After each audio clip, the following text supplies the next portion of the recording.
Yeah. Where Ting the ting, fuck is bada it? bada bing bang. You looking for Yeah. your Bada bada character bada sheet, I bang. assume? Yeah, not exactly my character sheet, my combat book that I made, but it's I can't Oh, find it. that's probably handy. A little combat book. War in Orlais campaign. That's why it's a different. Yeah. All Alright. right, I found it. Okay.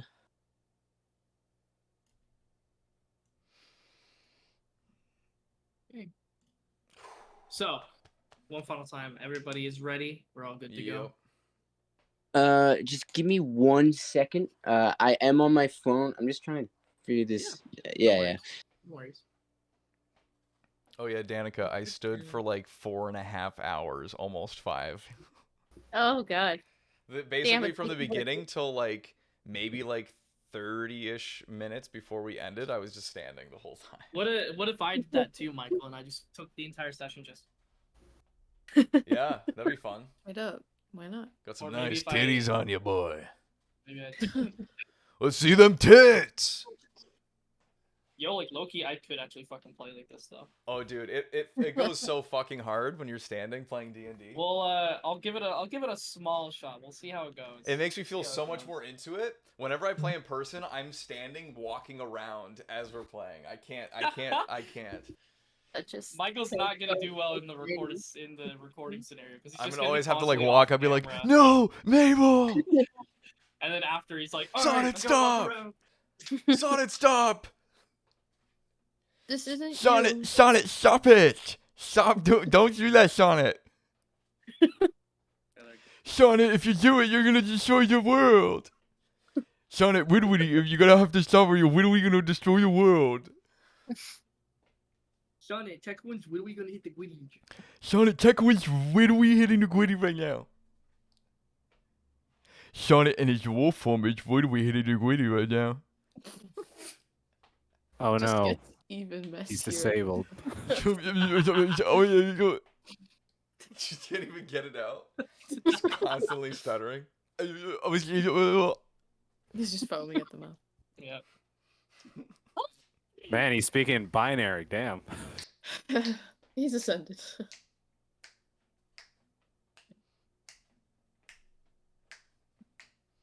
feels so weird to look down upon you all. I am God. I mean, Oh, are you're you gonna the, try and stand too? I'm gonna stand for a little bit. I'll see how it goes. I don't got a standing desk, so I might have to actually look down. You're gonna be in the middle of a big speech, and then you're just gonna be like, "Let me just sit down. I'm just tired of seeing." Genuinely, it'll be like in the middle. You'll just see me very sing. It'll be like, and then you see as time passes. Yeah. Yo, guys, I'm straight up like in VeggieTales right now. That's crazy. That's crazy. Oh my god. That's all they did. That was VeggieTales. It was always like. Yeah. I can't do it. I feel I'm looking down at you guys too much. This is lascivious right now. Good. Cool. Alrighty. Really? Are you an owl bear? Oh. Oh. boy. Called out. Oh god. Link's in the chat. Yeah. Link is in session time discussion. Yeah, I wanted to see your faces, but that's I mean, for another time. Maybe after a little bit's time. Alright. Michael, I don't know if you want to restart it after that 5-minute. Nope, it's already going. Alrighty. It's edited in post. I'm not touching it. I'm uploading it Fix as it. it is. We'll fix it in post. fans are gonna love it. Alrighty. So, last time, we began with the. Oh, Sonia's trying to enter the party. There we go. What is this music? So, Oh shit, I muted it, right? So the last session, you had some time before the dinner began, including some investigative work on Lascivious's part to attempt and meddle with Adonis a little bit, as he disguised himself as Cyrus, scared the ever-living crap out of him, feeling threatened by his presence. Cyrus met with Sonnet and Mabel at the what's the observatory. I almost called it an auditorium. The observatory.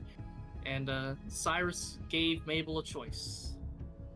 She needed to give him an answer by the end of the night on if she was going to be joining him and going to Loth. Said that he would make an appearance later in the day and to have a choice ready. After that, Sonnet was unpetrified and they both booked their way back to Zoar, where Michaelis and Bonelia had been helping Amelia prep for the actual dinner itself.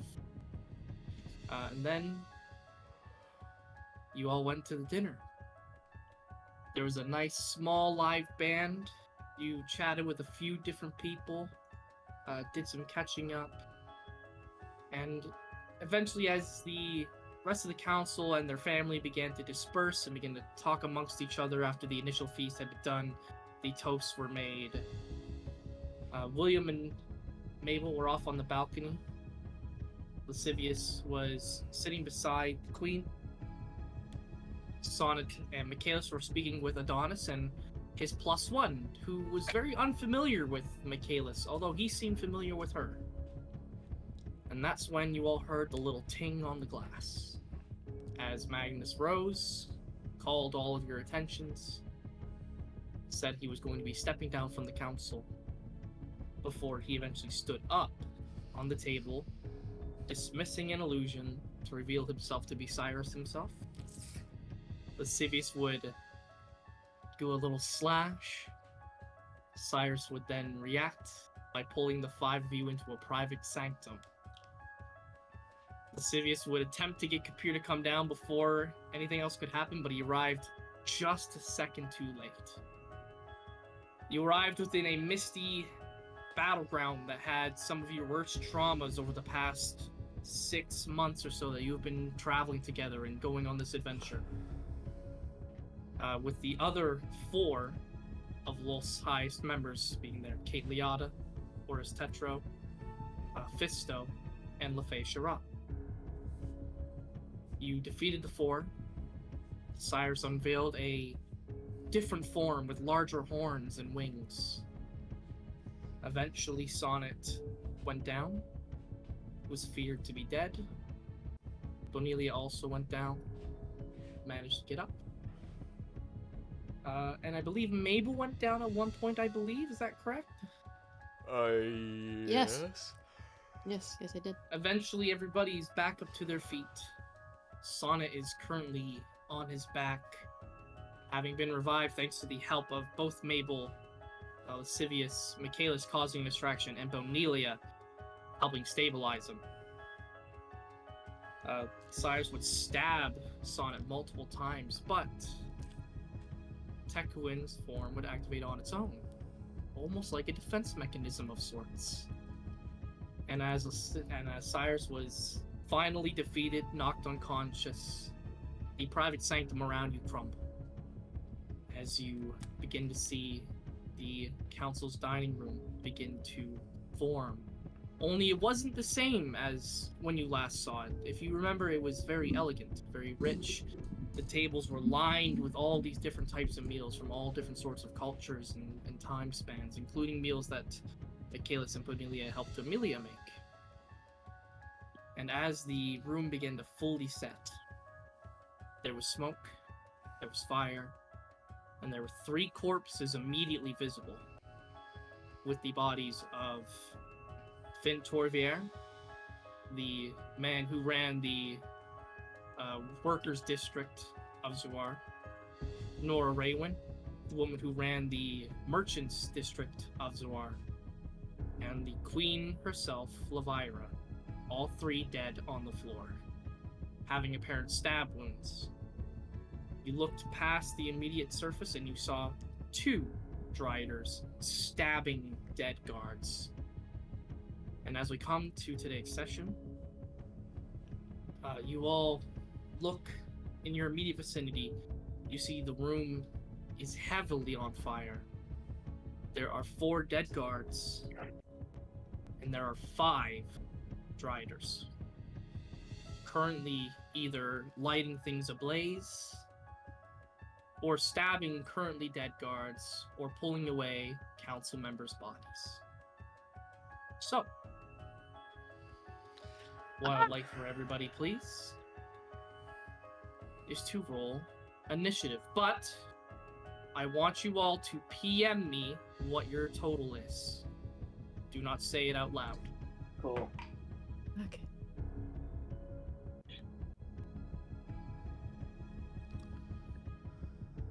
Oh, which dice to start it off?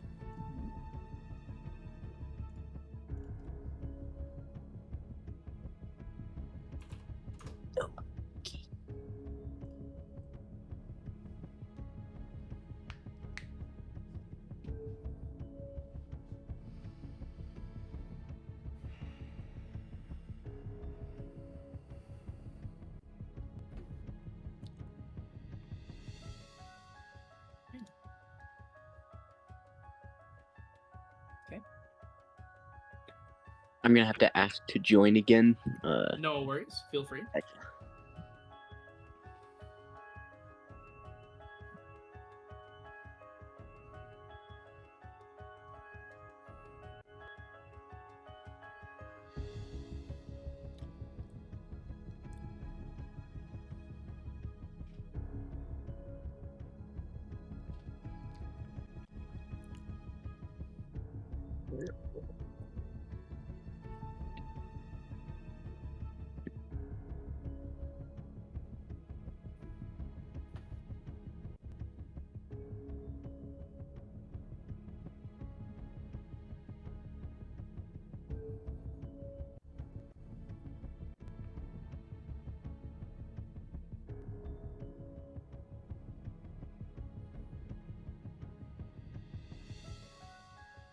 We're all so quiet.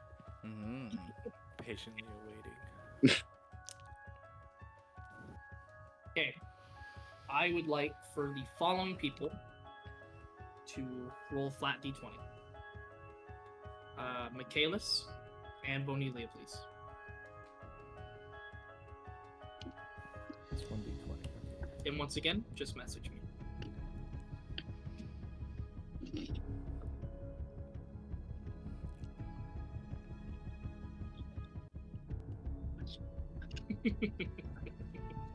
Okay. And I need one more person to re-roll a d20 for me. That person being Natalie. I'm gonna use dice.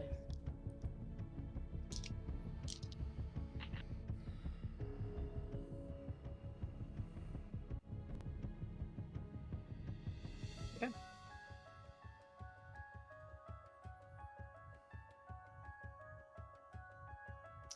Just rearrange the order. Alrighty. So, as we begin combat, I would like for everyone to firstly remember you are all incredibly wounded, or at least most of you are. Play this strategically. First up, Michaelis. Shit.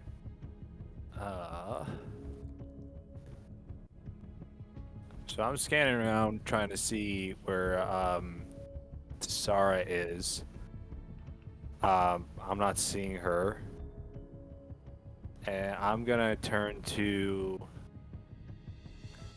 I'm gonna turn to the group. It's like, guys, everyone's scattered. It's like and you can see Michaelis is actually quite decisive. It's like what's the best course of action here? Because like I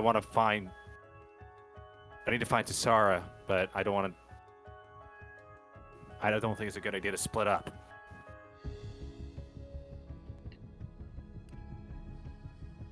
And I'm gonna go right beside Mabel, and I'm getting ready to fight the Drider number 2.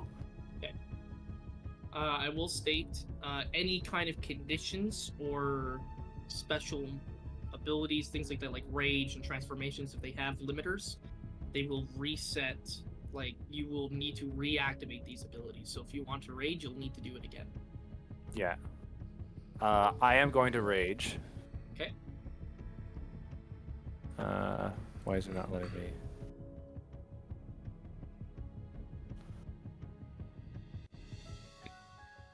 And I'm moving over. Gotcha, don't worry. Before I move over to attack, is there any response from you guys for what I said? There's the time initiative. for a. For now, I'm gonna say we'll take people answering on their turns. Okay, Yeah. and I'm gonna attack twice since I raged. So Okay. Make 2 attack rolls on rider number 2. I'm gonna be totally honest. I was so focused on what I was gonna do for my turn, I didn't hear what you said, Ian. I don't blame you. Facts. 15 and a 16. A 15 does not hit. A 16 just hits. Okay, well now we know. Thank you. Okay, and then so this one attack die. Oh, you fucker! That's the worst roll ever. 16 damage. 16. That's it. 16 damage. That's still a lot. That's a lot. Well, I rolled a 2, a 7, and a 1. It's like And me on a plus good you- case. Could be worse. You take Bane's blade, and you get a good hack slash right across the kind of like the chest. You were going. Looks like you were gonna cut off one of the legs of these dryers, but it just kind of moves swiftly out of the way, and you just get like a core body to the body of the spider's cut. A very good gash, but it's still standing pretty okay. All right, and that's about all I can do, I think. Bonelia, you are up. How's everyone looking so far?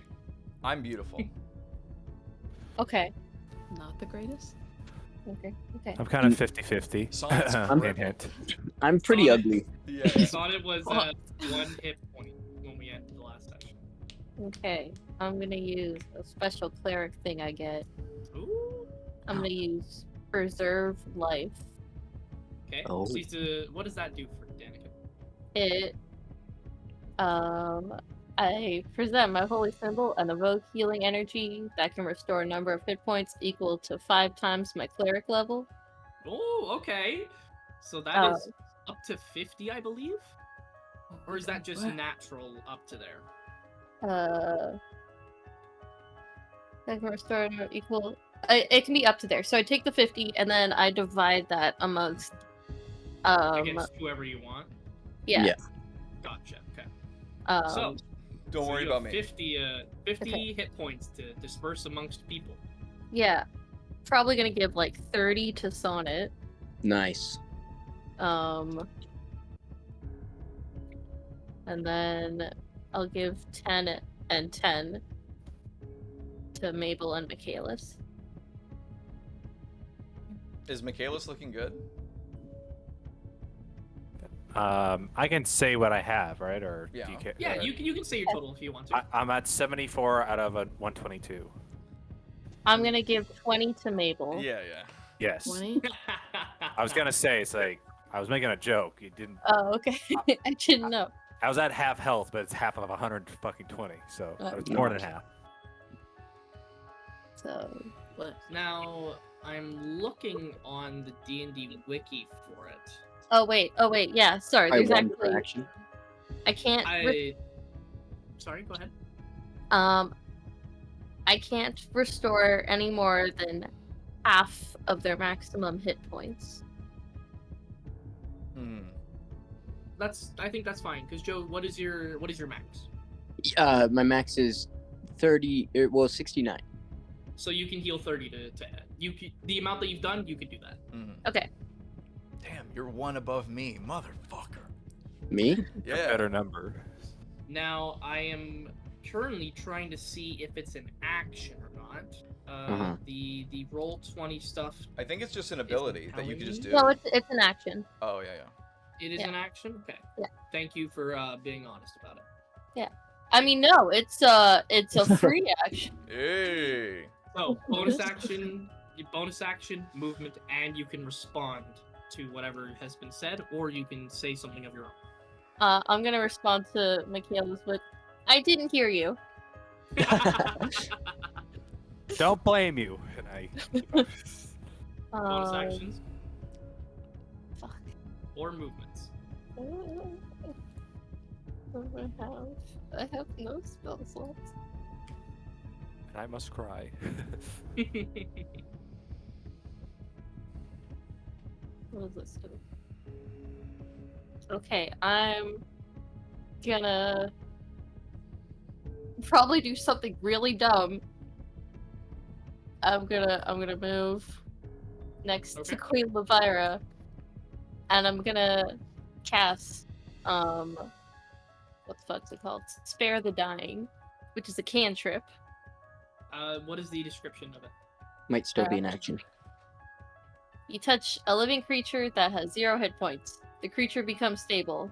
It is not living. She is dead. Shit. I'm gonna use the rest of my movement and come back. We'll say that the movement didn't count. We'll say that. Okay. So the Drider was just there, seeing you run like, touch, fuck. Don't mind me checking the pulse. Yeah. Like, head's cut off. It's like, That's pulse. all I'm gonna do. That's my turn. Okay. You can ready a bonus action if you want to. Like, if you want to ready a bonus action in case something happens. If you want to. If it, you the can also fuck's just end gonna your turn if you want. You can end your turn if you just want to. I have nothing. I need 5 hours to plan for my move, so I got nothing right now. Okay. Next up is Drider 1. Shit. You see the Drider 1 who was stabbing that guard with a very, very it looks like a blade you've never seen before, any of you. It's got this spider-like fang to it, but the hilt has these very ornate symbols and carvings into it. And as she, as the Strider takes it out of the guard, you see that the pinpoint has these black and purple, very strongly visible veins just pumping, and then they fade. Oh fuck, these are bad no. moves. You see the Drider kind of flicks it like a butterfly knife, and then throws it towards Lascivious. Uncanny dodge. Okay, so well, I mean, it's got to see if it hits first. Oh yeah, but I'm gonna uncanny dodge if it hits. Okay. So that is its first attack with that, and that is going to be a 15 to hit. Doesn't hit. I believe Okay. that my mage armor is still activated, so. Yes, mage armor stays because it's for so many hours. 8 hours, yeah. Sick. After you see that the Strider throws the knife and you just kind of step just out of the way, and it lands like almost right on Cyrus, like it embeds itself into the table. Whoopsies. The Strider then takes a longbow off of its side and it's going to shoot an arrow at you instead as well. Okay. And that will be a 16 to hit. Doesn't hit. Doesn't hit. Okay. So I just sidestepped that one. Yikes. You see the Drider readies another arrow for you, and that is the end of his turn. Lascivious, you're up. Okay. First back. order of business. I am going to use a spell slot, and I'm going to contact Kapir, and I'm going to say, Kapir, where are you? What is going on? We have Cyrus unconscious, but things aren't looking good with Tekuin. You get a response back, and you hear through like gasped breaths and guttural kind of like grunts. I'm a little fucking busy outside. Oh, fuck. Something is holding Cyrus up, guys. Not Cyrus. Kapir, like, up. I think he's fighting somebody, and I can only think of it being Zahir or Lolth. Okay. And then Action, bonus action, movements. I'm going to.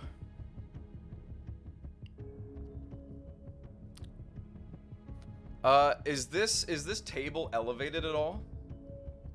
It was when it was one piece together. Now it's kind of like slanted. Your kind of like foot is like kind of like off put a little bit. So you're a little elevated, but you're not entirely like off the ground. Do you think that I could ghost step push Cyrus under the table so that he's covered Like you want to put him underneath underneath the table, like well, in like one a of little the nook? tables, both of the tables are kind of going downwards. Yeah, but I'm towards saying, it, so- would there potentially be enough room for me to shove him under one of like the nooks that's on a slant? Yeah, I would say you could. Yeah. Okay, so I'm going to use my bonus action to ghost step. So until my next turn, I'll take half damage of anything that I think is non-magical. And then I'm going to push Cyrus underneath the table so that he's under us and hidden. And then I'm going to... so I guess that's my action. And I'm just going to go... You still have movement you can take, and that is it.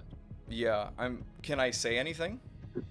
Your speech with Kapir, and then saying what you said to them. That's it. I'm just going to kind of just look at Tekouan and Mabel and Sonnet, and I'm just gonna kind of turn around and kind of like brace myself for Drider 1 because, you know, that's all I can do. Okay.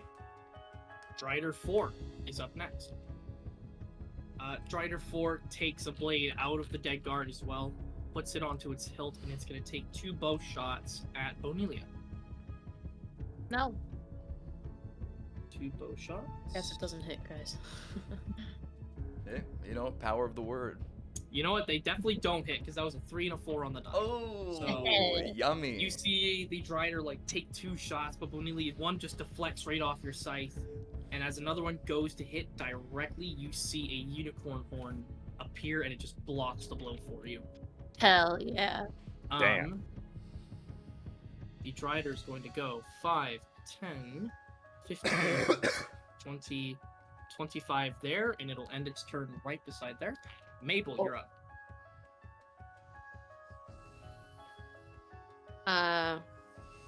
Mabel heard Michaela's talk. She heard Bonelia talk. She heard Lascivious talk. She can feel the fire, but she's not looking. She's looking at Sonnet. And she is going to say... Well, first of all, I'm going to cast Detect Thoughts. And I am just going to say, please come back to me. Please come back to me. You can't leave me. And try and get a read on what's going on inside. Inside Sonnet? Yeah. Okay. Now you have to say that bit out loud. You're aware? Okay. Yeah. Sonnet, with the Detect Thoughts, is that just surface layer? Surface level? The first time is surface layer. If I want to dig deeper, they have to make a wisdom saving throw, and I believe they can choose to pass. Yeah, they So, can like, choose to pass not- or fail depending on who they are. Yeah. I will say just right off the bat, on the surface layer thoughts, Sonnet, inside your brain, right as the room came to be, and you saw Cyrus in front before Lascivious pushed him under, you heard Tekouan say, "That's the one, Sonnet. Get him and it's done." Yep. What thought do you respond with, if any at all? Surface level thoughts that she would be picking up Yes. is put me down, put me down, put me down. Okay. So you hear Tekouan. You hear Tekouan's words, and then followed by Sonnet's.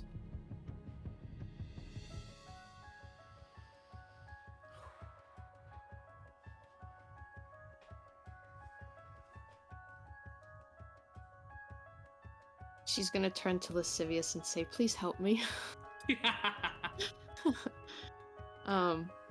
Movement, bonus actions. I think...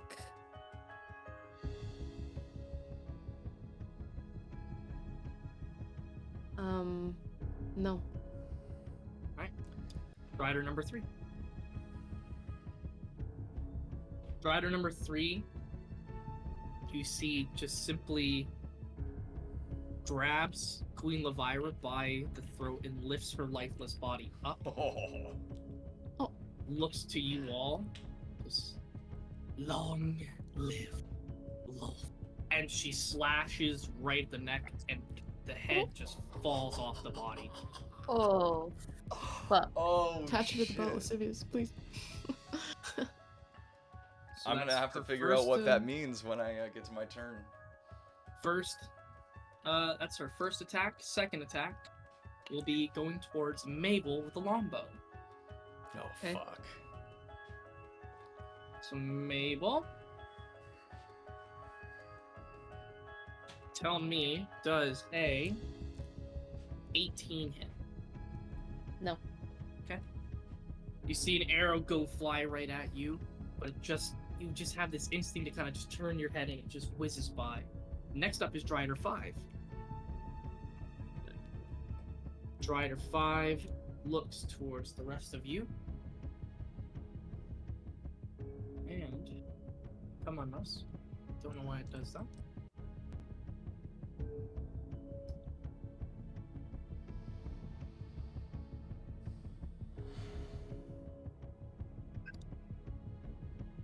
It is going to cast. Let's see, can it even reach that? Is the question. Oh, it sure can. It is No. going to cast Fairy Fire towards Bonelia. Bonelia, and actually, Bonelia and Sonnet will need to make a Dexterity saving throw. E.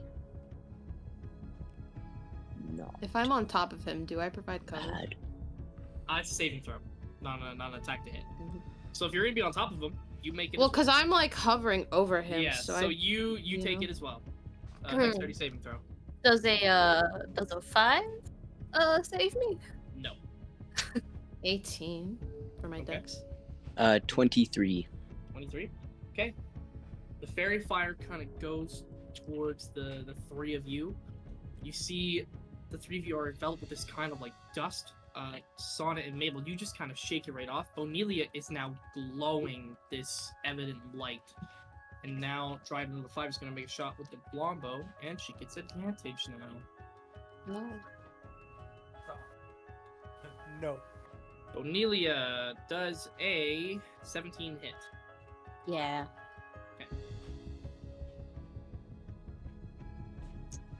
That will be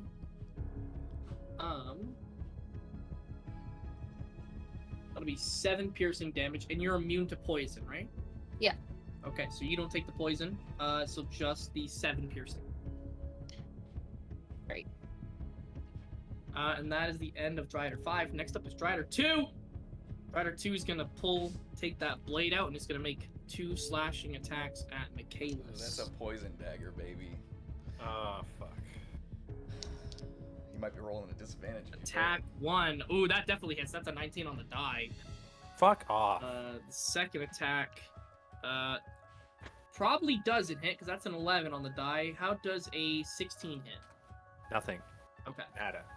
So the first, you see this dagger gets really... As the dagger gets close to you, by the way, you can see the innate symbols of 2 different familiar symbols to them.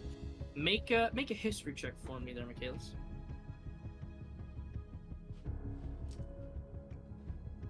That is a 21. As you get a good whiff, as this blade just slashes you across the chest, you see 2 religious symbols. You see one for Lolth with the spider and the web, and then you see a second one, which is a snake. The God copperhead symbol. Fucking damn it. Am I able to relay that? Like, am I able to put 2 and 2 together? In your head for this very moment as you're being attacked? Yeah, you can put it together. That is going to be 9 poison damage to you, and I need a Constitution saving throw, please. Okay, let me add the 9 damage first. 9 damage, and then Constitution saving throw. Yes, that is correct. That is a nat 20. Nat 20, okay. Plus 9, 29. So it's like, I'll say on a nat 20, you negate all damage that you would have taken from the poisonous effects, and you aren't poisoned. So I still take 9 damage though. You still take that 9 damage, but any extra that you would have taken that would have been halved, you don't take it all. My body has been so inundated with alcohol poisoning that it does nothing. So you get that good slash like right across your chests. Next up is I'm not that big, Walker. Sonnet. Each of his pecs is big enough. Oh. I'm Arnold Schwarzenegger. Just You like, see Lascivious push Cyrus's body underneath the table. You don't know if Lascivious pushed him completely through the floor or just underneath the table, but you saw Lascivious make Cyrus's body vanish and then go under. Yeah. And okay, so I don't see Lascivious anymore. Still. He's I'm in a ghost incorporeal. form. Yeah, Yeah. so he's You like can- he's kind of like misty and a little harder to see. And to be clear, I know that Tekuin self-activated, but I am in control of myself. You can feel free to try to move. All right.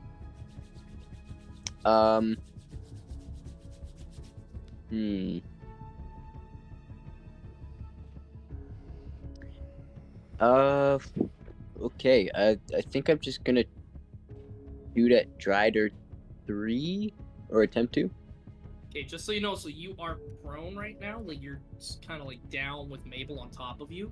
So you're attempting to take your crossbow and shoot backwards towards it. I'll expend 15, half of my movement to stand up. Okay. And then So you begin to like grab at your to move to grab at your crossbow and attempt to stand up. Mhm. The movement to get to crossbow, easy. But the movement to kind of stand up feels like it's like something's pushing against you, but you do stand up on your own. Yeah, gotcha. Yeah, and then I'm going to attempt to shoot at Drider number 3. Okay, make an attack roll. All right.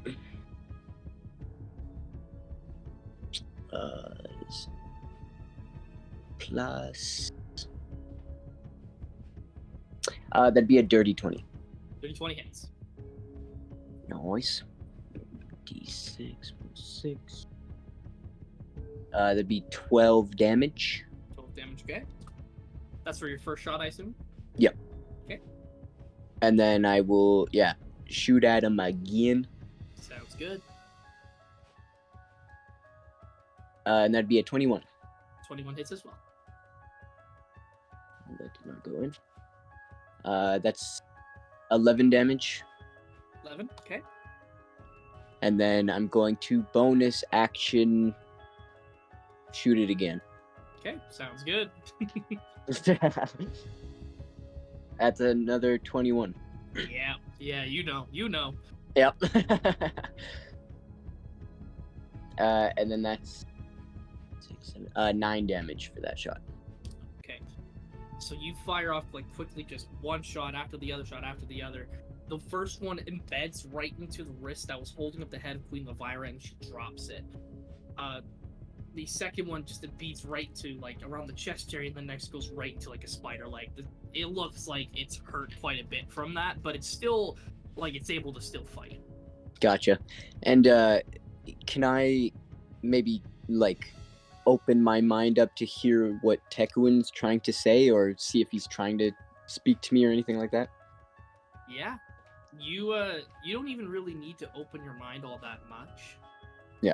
As you're kind of standing up, you can hear Tekuin just kind of speak to you. Go, what are you doing? Stop these right there! You're messing it up again, Sonnet! Can I respond within the 6 seconds? Yes. Gotcha. I'm just gonna say, there's no point in me getting the contract if I'm dead, and I'm just gonna keep. That's like what I'm saying as I'm shooting the Drider. Okay. Do I still hear this? This Are is you in my thinking head. I that? think. Yeah, this is in my head that I'm speaking to him. Oh, but if she, I don't know how long her spell lasts. Detect Says thought. 1 minute. Then you would definitely yeah. hear it. Okay. Alright. We stand a confident boy. Any other movement? You still got 15 feet, if I believe so. Yeah, I'm not gonna move. Okay. Next up, top of the order, Michaelis. with Danica after that. I'm enraged, so I'm gonna attack the Drider. Or sorry, before I do the 3 attacks, I'm gonna turn to the other people and inform them. It's like it's fucking Zephyr and Lolth. It's like he betrayed us.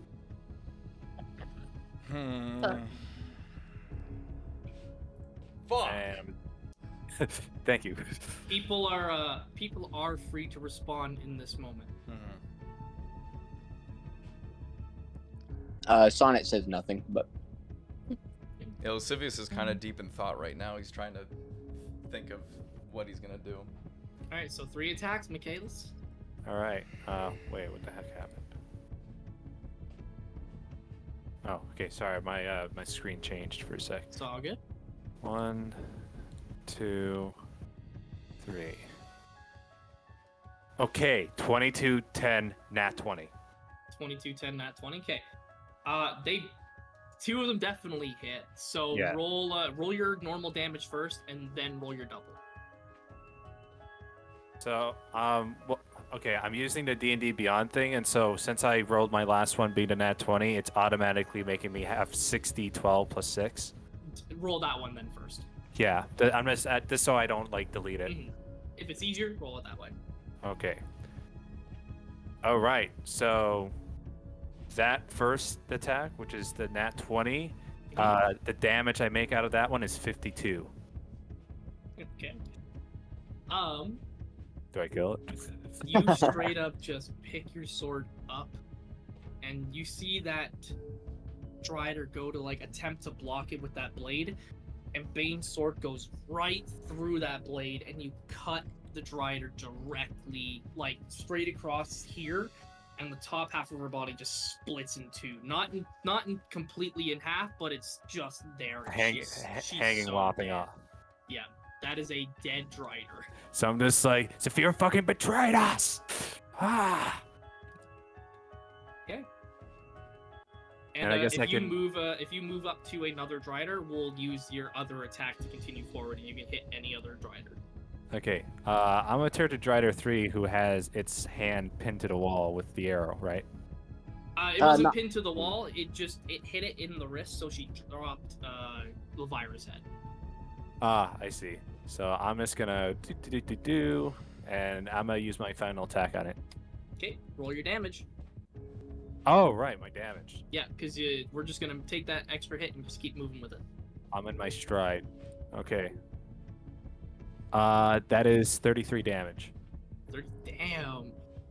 Okay. As you kind of run, just dragging Bane's sword along the ground, you slash up and completely cut the Strider's arm off, fall immediately by her head. That is another Drider dead. I'm gonna look at the sword, and I'm just gonna whisper to myself, it's like, are you helping me?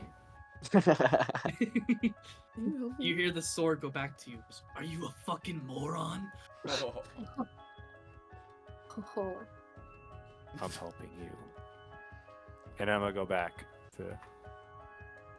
And well, that's all I can do right now. I'm gonna simply move over to Drider number 4, and that's the rest of my movement. Alrighty. So, Bonelia, you are up with Drider 1 after that. Alright. It's been a while. I'm gonna pull out my scythe. Spin it around like a fucking anime protagonist. Michaelis is gonna be like, Maka from Soul Eater. Yeah. Fuck it, exactly. Okay. And I'm gonna go after Drider 4. Okay, yeah, make an attack roll. Alright. Move around him so you can have advantage. What? If you go behind Yeah. him, you can have advantage. Yeah, if Oh, you go yeah, directly- flanking. Yeah, if you go directly behind it, you'll get advantage. Here? Yep. Yeah. Just very slowly, just waltz around you real quick. Bonelia's like,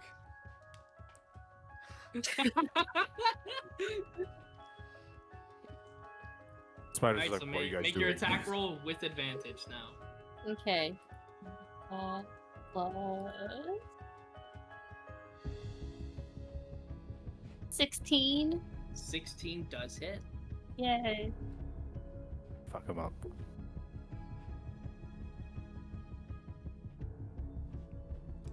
I do 11 damage. 11 damage, perfect. What type of damage is it? Is it just slashing? Yeah. Okay. You so you get a Oh no, nice... wait. Hold on, 1 second. Wait. Mhm. Wait, that might just be spells. Hold on. When I do the thing, You want to do the thing. I might get more. Oh yeah, I do more damage. Sorry. No worries. 13. 13 damage. total. Yeah. Amazing. Great. Perfect. The So more you've the That's- merrier. been... 2 damage of Moving divine energy. Is that radiant as well? Just divine. It just says divine energy, no like special damage type. I would have to go searching for it. It'd probably be holy damage.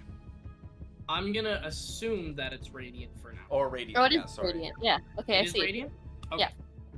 You feel like as you kind of move up, spinning the scythe in your hand, getting ready to swing, when the scythe kind of goes through, you see on the tip of that scythe like a unicorn horn kind of peer out of it.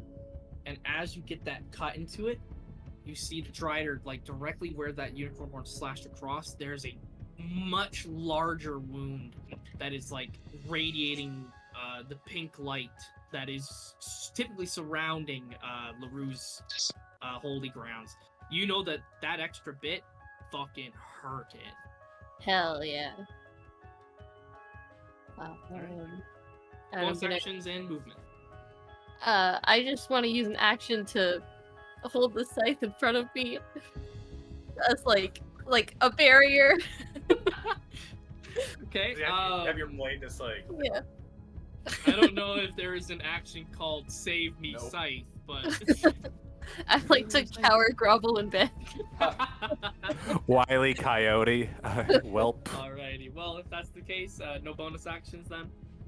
No. Alright, so Drider 1 followed by Lascivious. Drider 1, where is Drider 1 at? Drider 1's over there. Drider 1 is going to 5, 10, 15 to go up behind Lascivious. He's not behind me, I'm looking at him. Oh, okay, well, looking at Drider number 1, as you kind of, like, she's, like, with the speed, like, surprising speed for somebody who has spider-like legs. Like, it's, like, just rapidly coming towards you. Right. It is gonna make 2 bite attacks at you. Oh, it's a full-on spider, okay. First one definitely doesn't hit. That's a 5 on the die. Great. Second one definitely does hit. That's a 19 on the die. Cool. So since I take half damage because I'm still in my ghost form, I'm gonna Hellish Rebuke and do 3d10 fire damage to it. Okay. I don't think it makes a save. I think it just gets it. For No, it Hellish definitely Rebuke? No, does it's make a dex dexterity save. Yeah. So Let me quickly. this is a roll d10, dex. right? Yeah. It's definitely gonna save. It rolled a 22. Okay. So. So it'll take half. It takes 4 plus 9 equals 13 and a half. So 7 damage. Perfecto, thank you. 7 fire damage. And I to take Drider. what? I'm rolling that right now. Ooh, yikes. So that will be 4 poison damage to you. Okay. And then I'll need you to make a Constitution saving throw, please. That's going to be a 16. 16. Okay, so you save, so you're going to take half the poison damage. Now with this, it's not a magical effect; it's poison. So do you take because you saved, it's bludgeoning, negate? piercing, and whatever. And I assume that because it's biting me, it's piercing me as well. That's why. Well, this is poison damage. It's just specifically that's purely being done. poison damage. Yeah, this is an additional effect that the bite has for when it hits. Oh, interesting. Okay. so Well, the because you're poison damage, I taking- take whatever I take. But because I'm I just saved... wondering because I'm wondering because you have that ability where it's like if you save and you would take half, you just don't take it all. I think that's on area of effects. Okay, so it's a Yeah, it's just area of like dexterity saving throws. It's nothing Okay. else. cool. So you'll just take half the damage then. Yeah.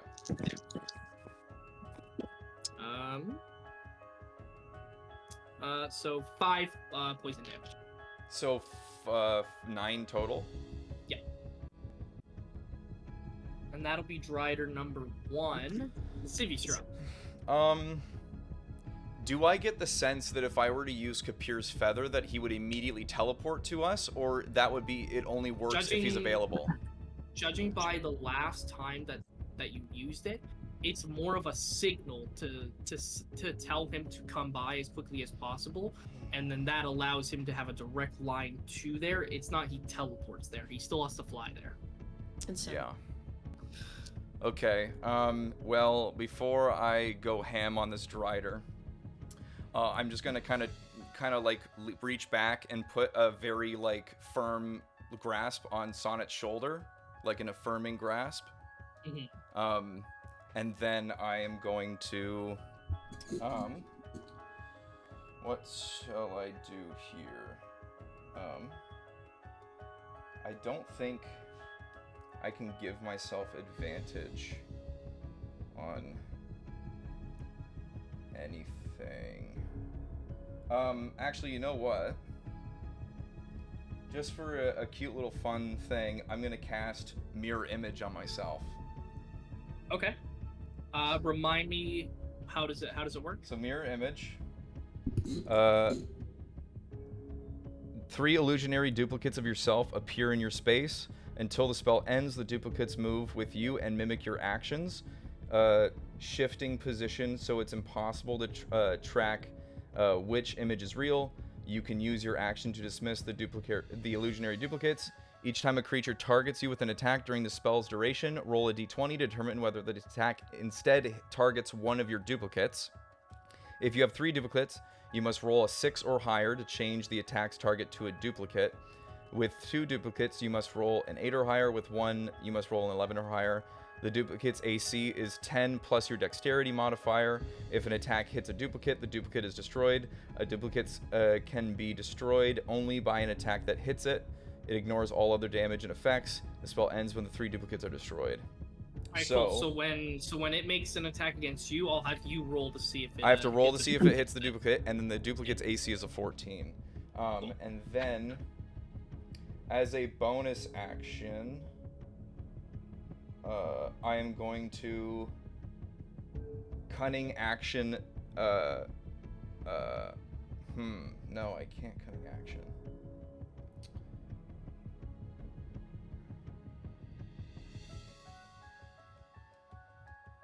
I can't do it immediately. So, not really much I can do. So then, yeah, I'm just basically just gonna buff myself. So now 3 shadow, like, things come up that look exactly like me and mimic everything that I do. Okay. And, movement at all? No, because I'm not going to let this target Mabel and Sonnet. Okay. Then it will be Drider 4 followed by Mabel.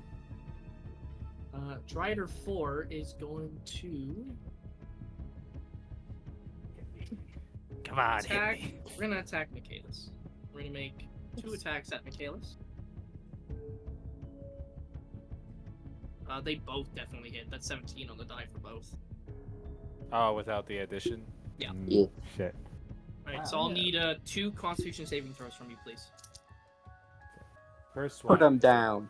27. Second one is a 24. Okay, so you're gonna take half the damage on both. Okay. And you resist poison. Yep. So that is.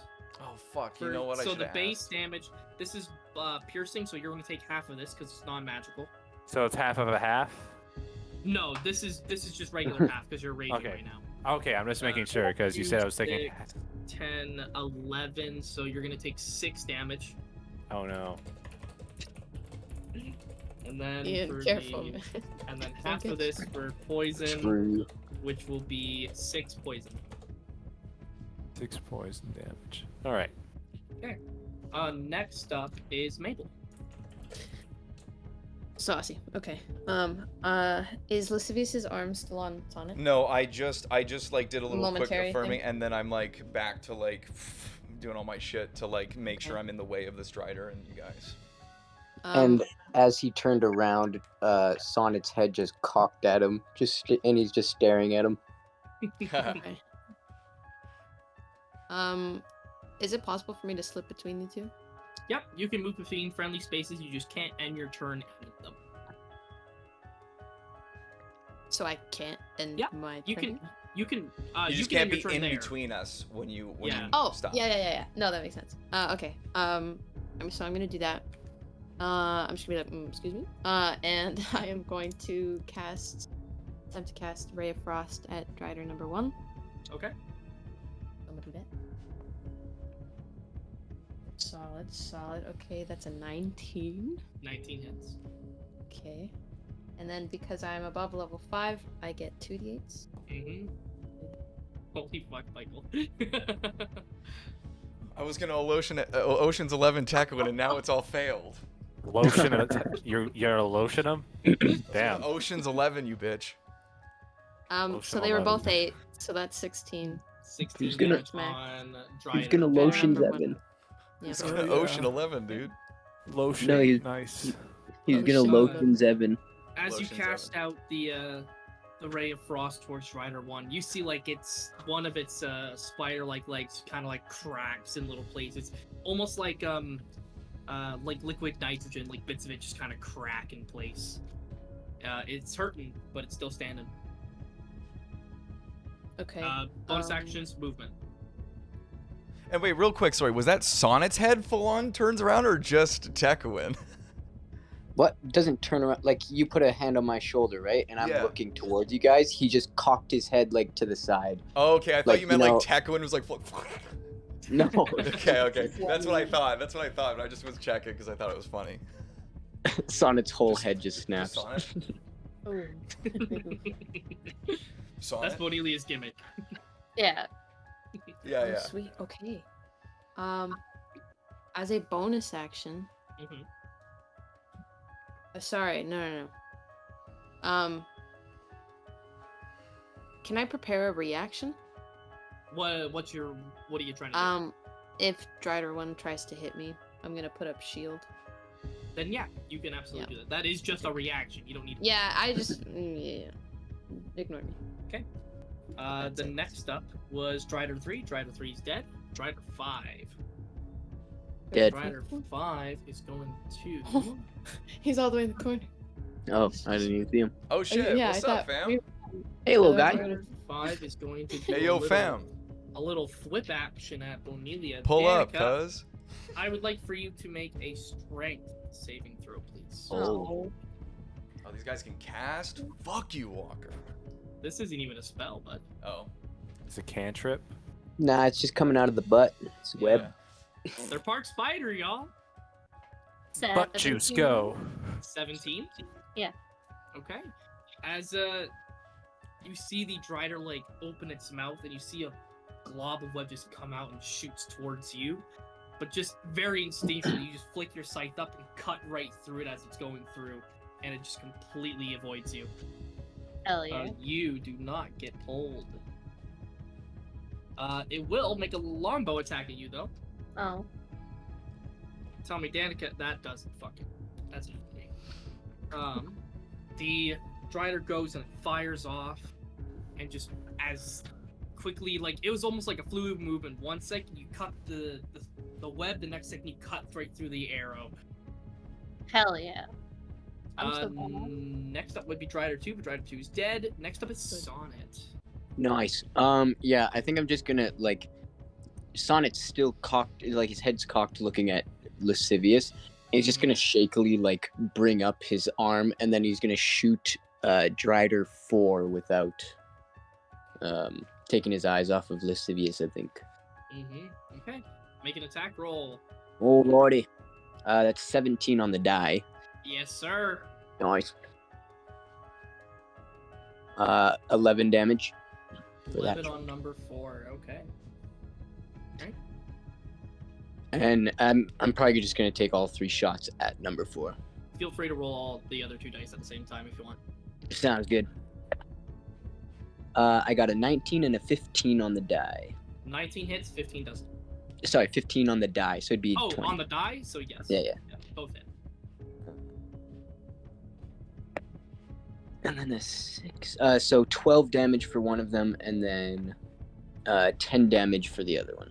Okay. You get one really, really good shot, like right at the knee, the knee area of one of the spider's legs, and it just like goes right through and it just collapses downwards. The other one goes right across and gets it like right in the eye. It's not dead, but it is so close. Yeah. That is the Eddie, your turn. No movement. That's correct. All right, back to the top. Michaelis. With Bonelia after that.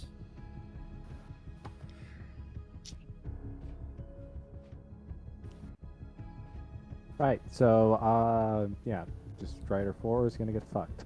Mm-hmm. In the Roll the hit. ass. Literally, Michaelis is behind it. No, he's not. The spider No. Oh. bit him. It's By Bonelia's at its ass. All right. My rolls are 21, 23, 24. 21 hits. You can roll above a 2, right? For damage? Like your minimum yes. is above 2. Guaranteed. My minimum is going to be like a 10. Yeah. You just very easily, seeing the weakened state, just finish off hacking the one leg right in half. And while it's kind of going down, you aim your sword just right in front of it. And it's almost like a guillotine as it falls and just right through. That is Minecraft full on. another... That is another dead rider.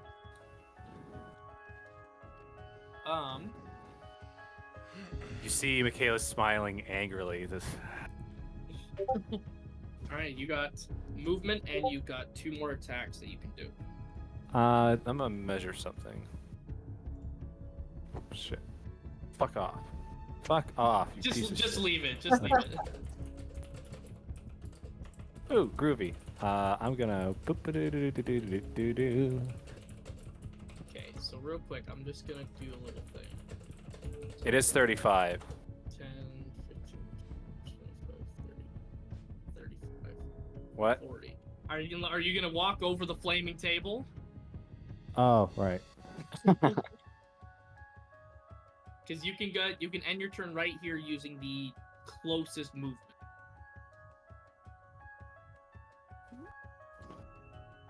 That's 25 on my thing. Almost Yes, if you're moving in it, yes, but you can't move through that direction, I don't think. Yeah, because you're just going off of angles. You have to go by a square. Go by the square. Oh. Which I'll see if I can. Yeah, there we go. Oh, Thank you. okay, so 1, 2, 3, 4, 5, 6. Feel free to adjust yourself if you have to. What's the range if I throw my sword? Currently, you don't have the ability to throw it. Oh. I'm gonna summon it, or like, Yeah, bring it back if I lose If it. you leave it somewhere, you can call it back. Yeah, if it doesn't do it on its own. So, I'll just, fucking, wait, I'm dumb. Just try to one's there.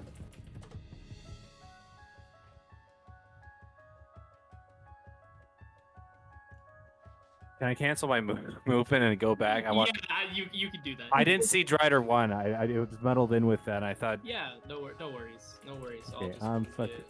yoink. Yeah, right up there. I'm gonna straight up just go. And I'm gonna do my other 2 attacks on him. Okay. Yeah, they both definitely hit from before. So just roll your damage twice. Okay. First damage is 26 damage, 26. Okay. and then second roll is 16. Okay. You going through as Lascivious kind of uses the mirror image to kind of like distract it while the Drider's like trying its best to figure out which one to attack. I just go. You use that distracted moment and just come through and just heave it down. I just smash its face in with the sword, and then I That smack is it against it. That is a dead Drider. Okay. That used both of your attacks. Any other movement you want to take, if you have any left? Well, if I restarted, so 5, 10, 15, 20, 25, 30, 35, 40, and that's not in the fire, is it? No, that's you're just The the fire's flames on are- a thing. They're on Sorry. the archway that were there. Okay. So it's away from me. Just making Yes. sure. I don't know if you're very technical with it. Oh, there's a flame there. No, you're fine. You're fine. You know what that means. After that, Bonelia, you are up. Okay. BRB.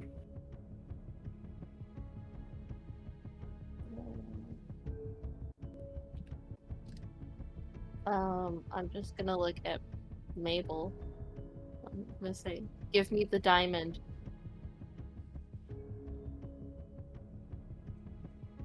What? Oh. She's gonna look at you kind of like, why now? Like, what are you doing? I feel like now's the time that sometime something's gonna happen.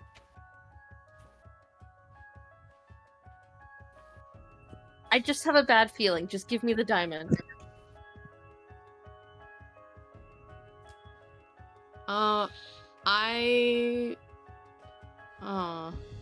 I don't give it to her just yet.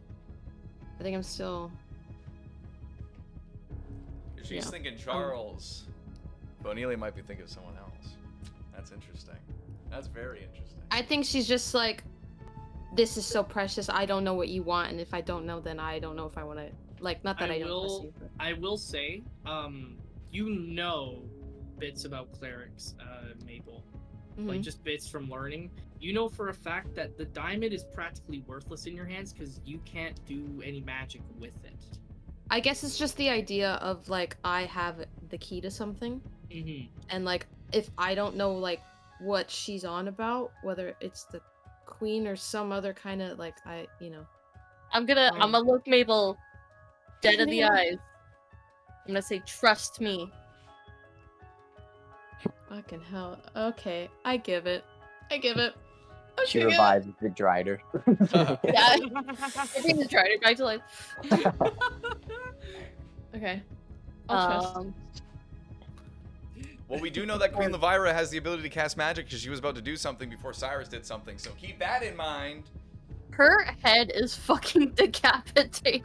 Yeah. I'm just saying. Just screw back on. Yeah. I'll say you handing off the item is a free action for this particular instance, so Okay. bonus action, actions, movement, Danica.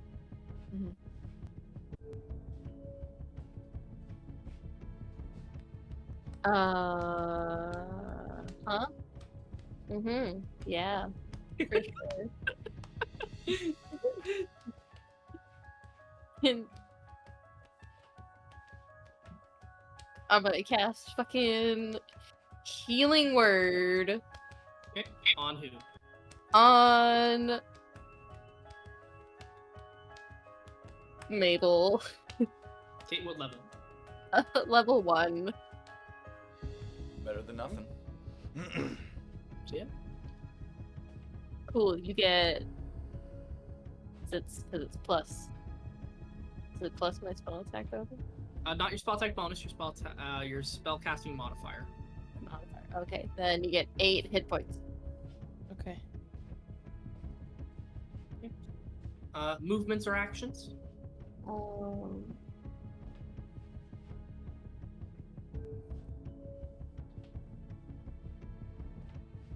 Running towards the door. Okay. Oh, is that that's the exit? Okay. Yeah, that that's where you guys came from. Is that direction when you came into the building? After that, Drider 1 is dead. Lascivious. Okay. Drider 1 is dead. There's Drider 5. Michaelis is going towards it. I'm actually going to call out the Michaelis. Actually, real quick, I just want to make an inference. Does me having Kapir's feather give me any indication that he may be less powerful because he gave me this feather? So with you guys having seen Kapir like recently, you've noticed that just physically he's lost color, like he doesn't shine as much. You know that he's already in a semi-weakened state as it is. Like he's definitely not up to what he was ages and ages ago from helping you guys so much up to this point. The feather's not going to give you any indication of it, but you know that because of seeing him recently. could I make an insight as to whether or not if I were to give his feather back, that would help him? It would not. Okay. I'm gonna call it to Michaelis and be like, Michaelis, get some rope and tie Cyrus up, cut off his hands, and bind his mouth. Or Cyrus, sorry. And then I'm actually going to run past Michaelis, and I'm going to prioritize the Drider. I'm going to bonus action dash. 5, 10, 15, 20, 25, 30, 35, 60. Where is that Drider standing? Because is it within 10 feet of me? Because it's in the center. It would be like right there. So 30 feet, I move 60 feet. Actually, let me check if I really did move 60 feet. I was right here, so I'm gonna go. You can move over a dead person's body. 10, 15, 20, 25, 40, 45. I'm gonna go here. It's 45 feet. And I'm going to make an attack on the Drider. Okay, make an attack roll. That's going to be a 19. Then yes, hits. Okay, so boom, boom. That's cocked. That's only 2 necrotic damage and 6 regular damage. Oh, and I green flame blade. Sorry, I should have. Yeah. No worries. Feel free. That's 4 fire damage. Okay. And that's it. Okay, Drider 4 is dead. Mabel.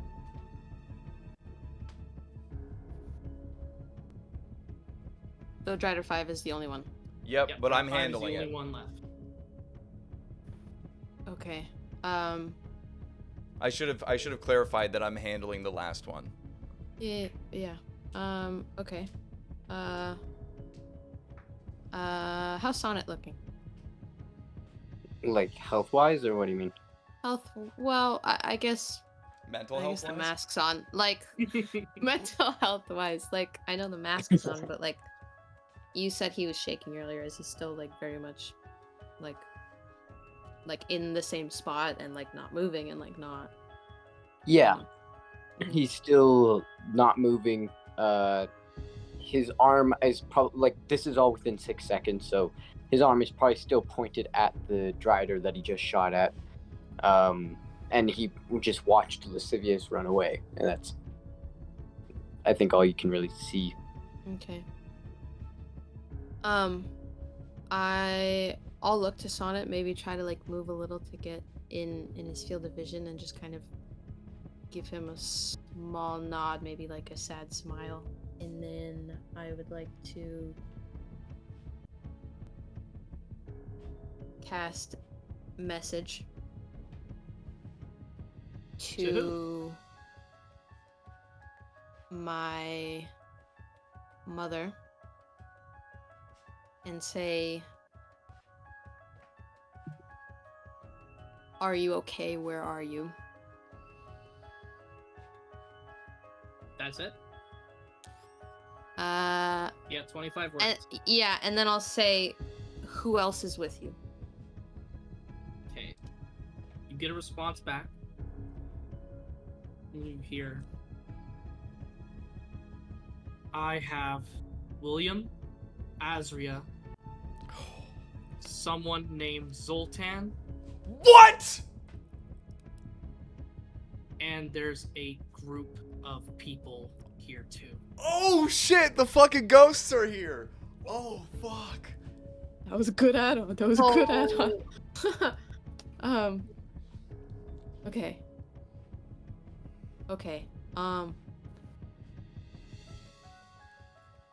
Can I see if Cornelia's like out of the door yet? You see, like, you handed her the diamond, and in this time frame, while you quickly gave Sonnet that smile, you saw her book it right towards the door. She hasn't left the door yet. If it helps, Bonilia's gonna turn back around. No, if I can, I'd like to make insight. I think Mabel's smart enough to try and put 2 and 2 together, but we'll see. What are you trying to, before you roll insight, what are you trying to perceive? She pressured me for the diamond, and then she's fucking booking it. So I want to know if what's up with that. Okay, yeah, roll an insight.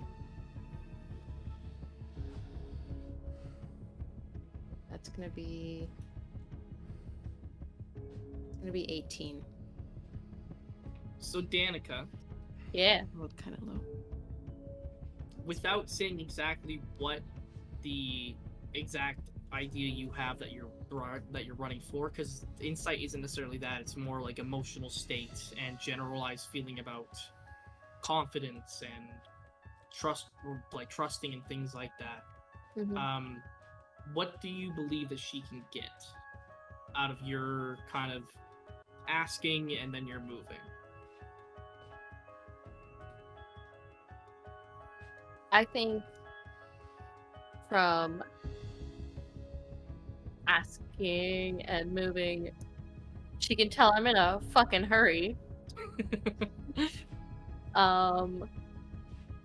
And I don't know if this counts as insight. Bonilla's not entirely sure where she's going, but she knows she has to get there fast. Yeah. Okay. So you can sense that Bonilia has had a spark of an idea. She's not entirely sure where she's moving with this idea, but you know that she's in a rush to do it.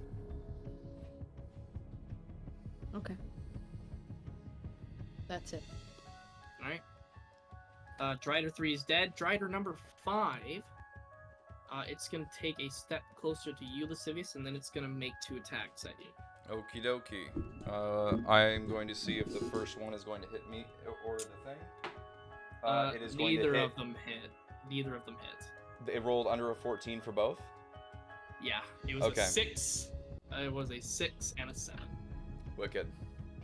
So you see, you also, like, alongside what Michaelis was mentioning with the logos on the blades, you now get a full glimpse of the 2 religious symbols as well. And you, if there was any doubt in it before, you know now.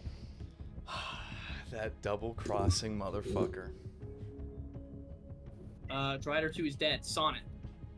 Can I peer under the table? You can, absolutely.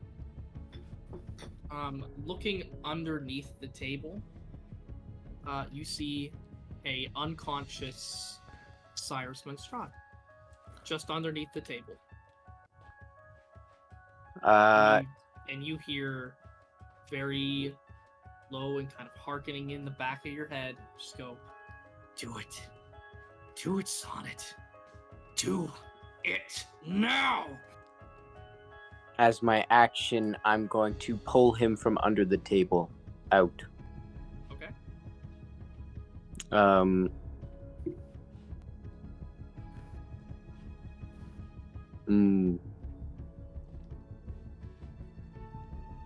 And that's kind of all I can do without firing my crossbow. And yeah, that's my turn. Michaelis, you are up top of the order. Seeing that Lascivious said that, and I turn to Sonnet, and Sonnet's dragging the body, I'm like, oh no. and I'm gonna move on over, and is it possible that I can step between them? No. If you're trying to get between like Sonnet and Cyrus' body, no, you cannot. You'll have to use a shove action to push me. Mm-hmm. But if you're just trying to do what Lascivious told you, you can do it from that angle. Yeah. Okay, so I'm gonna say practically like Sonic brought it out, and I'm gonna be like, I'm gonna say offhandedly like thank you, and I'm gonna take out rope, hold it out to him to hold. So like hold this for a sec. To me? Yes. My head's just cocked at you. I'm not doing anything. Yeah. So I'm just like that, and I just drop it on the floor, and I bring Cyrus's body over, so he's laying on his stomach. I take the rope, I tie at his elbow, so it's like kind of like chicken wing like that, and practically almost like cutting a rope off like a chicken or something. I'm grabbing both the hands. And from underneath with my blade, I'm cutting upwards. Okay. Which each hand. Do I need to roll attack or something, or? I'm gonna make you roll an athletics check. Okay. Athletics, or maybe sleight of hand because it is kind of going. No, I'm gonna stick with athletics. Okay. Stick with athletics. Well, that's. Is that 20? It's not 20. It's 29 again. Okay. Nice. Sonnet, you see Nikilis just kind of go to hand you the rope and just drop it. Yeah. And then you see him kind of practically go. And with the, Nikilis, that with Cyrus being unconscious, this isn't just an unconscious person. This is somebody who is near death. Yeah. So if you want to be careful with it, you have to cut very, very specifically. You know this from your time in war, helping triage wounds, helping people amputate limbs that were gonna be infected. when I cut his hands off, I'm instantly gonna take a tuft of my hair and clot it. I mean, I'm just saying, just memory-wise, like having that experience, you focus in onto where exactly would be the perfect spot, and with a swift movement go up, and you feel as that blade goes up and those hands come clean. But when you lift that sword completely up, you see that the wounds behind where his hands would be, they're immediately cauterized. Oh. Well, it's a demon. I shouldn't be surprised, really, but like, okay. So he's all tied up. I'm also gonna bind his legs too. And what I'm going to do... I'll say that binding his arms and doing the hands, that's your whole action. My whole actions? Mhm. All actions? Well, I mean, you can only do multiple actions because of attacking. Yeah. Right. Tying him up, that's just one regular action. That's not the attack. If you can justify a bonus action, you can try, but I don't know. Well, my next move was to use an action or a bonus action to pick him up. So yeah, I have him on my shoulder. Well, we want to gag his Lifting mouth him- so he can't say lifting him- words. Oh, spells. okay. Then can I gag his mouth? Sorry, I knew I was It missing would a be step. it would be another act. Okay, so right then it's just like he's on the ground on his stomach, hands are off, and I'm just like pinning him down, just like making sure he's not going anywhere with my hand there, and I'm just staring at Sonnet with Sonnet doing his weird cockeye villainous Hannibal Lecter look. All right, Bonelia, it is your turn. Cornelia's gonna fucking go. Uh-oh. He just that's And she goes. she's going. Dang. Bonelia has officially left combat, so I'll say with some movement, Danica, make a perception check for me as you leave the dining hall. Might see things this time. 22. 22. Okay, firstly, as you book it past the flaming, flowery archway, smoke is billowing throughout the entirety of the halls. There's like blood splattered on the walls. There are bodies of guards kind of either pinned against the wall with a long sword, or they're on the floor, propped up against the wall, leaning forward. Currently, you see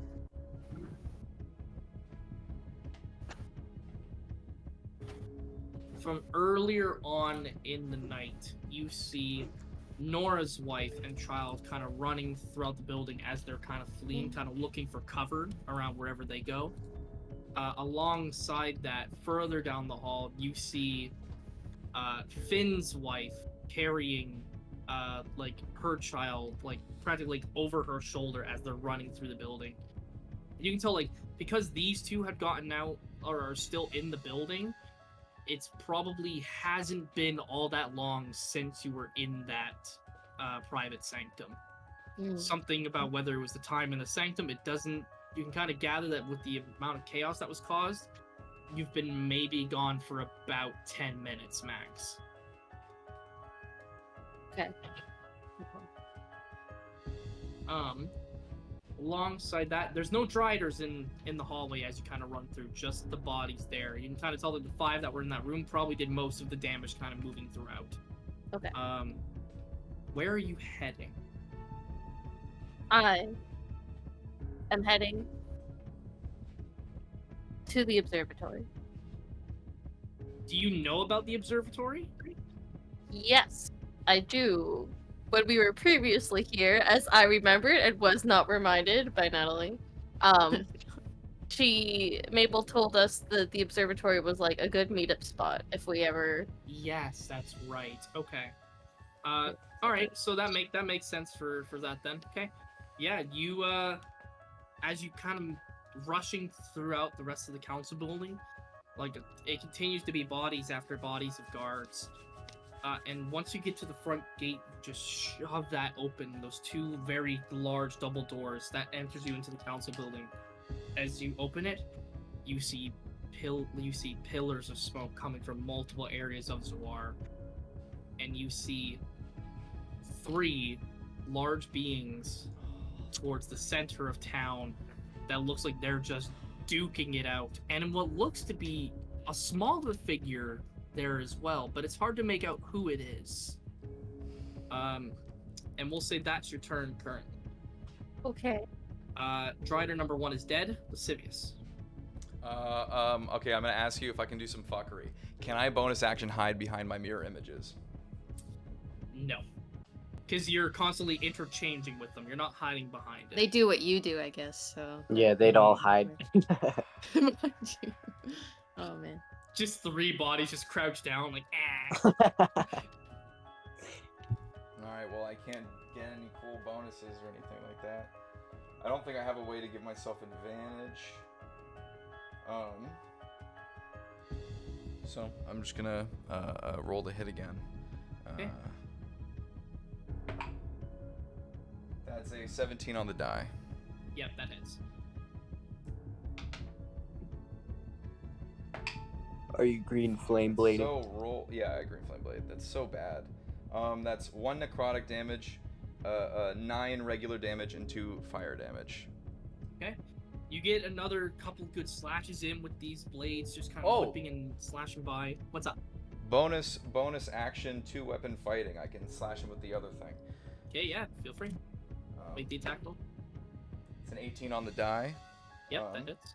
And only the, like, no +5 to the damage, right? Yeah. Okay. So that's gonna be 3 necrotic damage and 4 regular damage. Piercing. Okay. Sounds good. And that's that. Alright. Continuing, just like you're just getting all these different kind of slashes in. You and this Strider are kind of going back and forth, just trying to hit each other. This Strider has not touched you once, and you're just expertly ducking and weaving. Mm-hmm. Strider 4 is dead. Mabel. Yeah. So I'm watching Sonic do this, and Michaelis is doing his thing with Cyrus as well.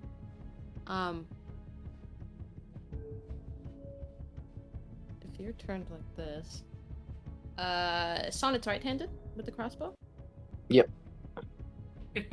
Okay. I'm just trying to see what arm is closest to me, but that works. That's good, Ian. I would like to put a hand on his arm. And I'm gonna start to say, I know you can hear me. I know this is hurting you. I wish I could give you more than my promises. But he is the only way I get answers about my banishment stuff. And doing that, I am going to... Could I, like, prepare to position? Because I don't know if there's enough space to get in between them. I think right now I'm just kind of, like, feeling it out. I guess I'll maybe give a quick look to Michaelis to let him know, like, get ready. What are you trying to ready? I need something. Like for maybe if I don't know if I obviously can't make Michaelis do anything, but like, you know what? Forget Michaelis. I'm not gonna look to him at all. Wow. If I could get ready to maybe intervene somehow, like. Have to be specific. Do you want to hold like a I- push action? Yeah. I need like I need some kind of an action for you to hold. I guess to get in between them if possible. I don't know. I just want to like. I'll say like, You know? So for instance, if Sana is going to attack Cyrus, you want to try to take the shot instead. I guess. Yeah, no, that doesn't make sense, huh? Maybe to like push the bow out of the way or something. Maybe. Okay, give so disadvantage? we'll say Yeah. we'll say that if Sonnet makes an attack roll towards Cyrus, you will have ready the action to try to shove his hand to make it move, and Sonnet will roll Yeah. at disadvantage. Cool. This is like Mabel, just like. Yeah.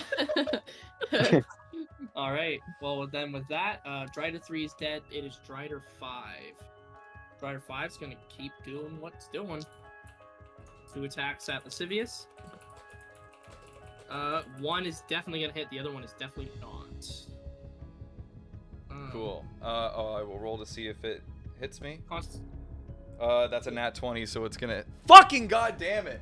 Wasted nat 20. I'm so fucking annoyed. It hits the fucking thing. Cool. So yeah, the you know what? With a nat 20, we'll play. We'll do something for the nat 20. I know, realistically speaking, it doesn't make sense for anything to happen, but we'll work with it. Okay. We'll say that with a nat 20 for it to hit the Mirage, we'll say that you can do a opposing dexterity check against the Drider to disarm it. Okay. Is it like just flat dexterity saving throw? Like, what's the deal? So dexterity plus whatever the modifier is. So Okay. not a saving throw. That's a 15. So you're gonna. What's the total though? 15. 15 total. Okay. Yeah, with my dexterity modifier, which is a +4, I got a 14. I mean 15, sorry. Okay. So you go. The Drider goes to hack at to get one of the claws into you, but it hits one of the Mirage images, and you just quickly, with the instinct, just with your elbow, go like that, and the blade is completely knocked out of its hand and it embeds itself into the wall. Wicked. That is its turn. Drider 2's dead, Sonnet. Okay.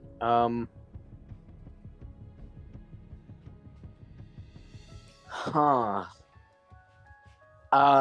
Yeah, can I, like, I still have actions, I still have my turn, obviously. Yep. Can I perhaps make an insight check on Tekuin to see if I don't, attack Cyrus right now? Like, whether or not he's gonna take control of me or something like that, along those lines? Make an insight check, sure. Alright. And I'm gonna say you can do it with advantage because you're literally looking into yourself about it. True. Oh, that's actually pretty good. So that'd be 17, 18, 19, 20, 21. 21, okay. So in this very moment, you haven't pulled the trigger yet. Yeah. You can feel something's trying its damnness to make your finger move to pull it, but it's failing at the moment. Uh-huh. So you can kind of garner that it's trying its best to make you make the shot, but it can't do it. Okay. I'm going to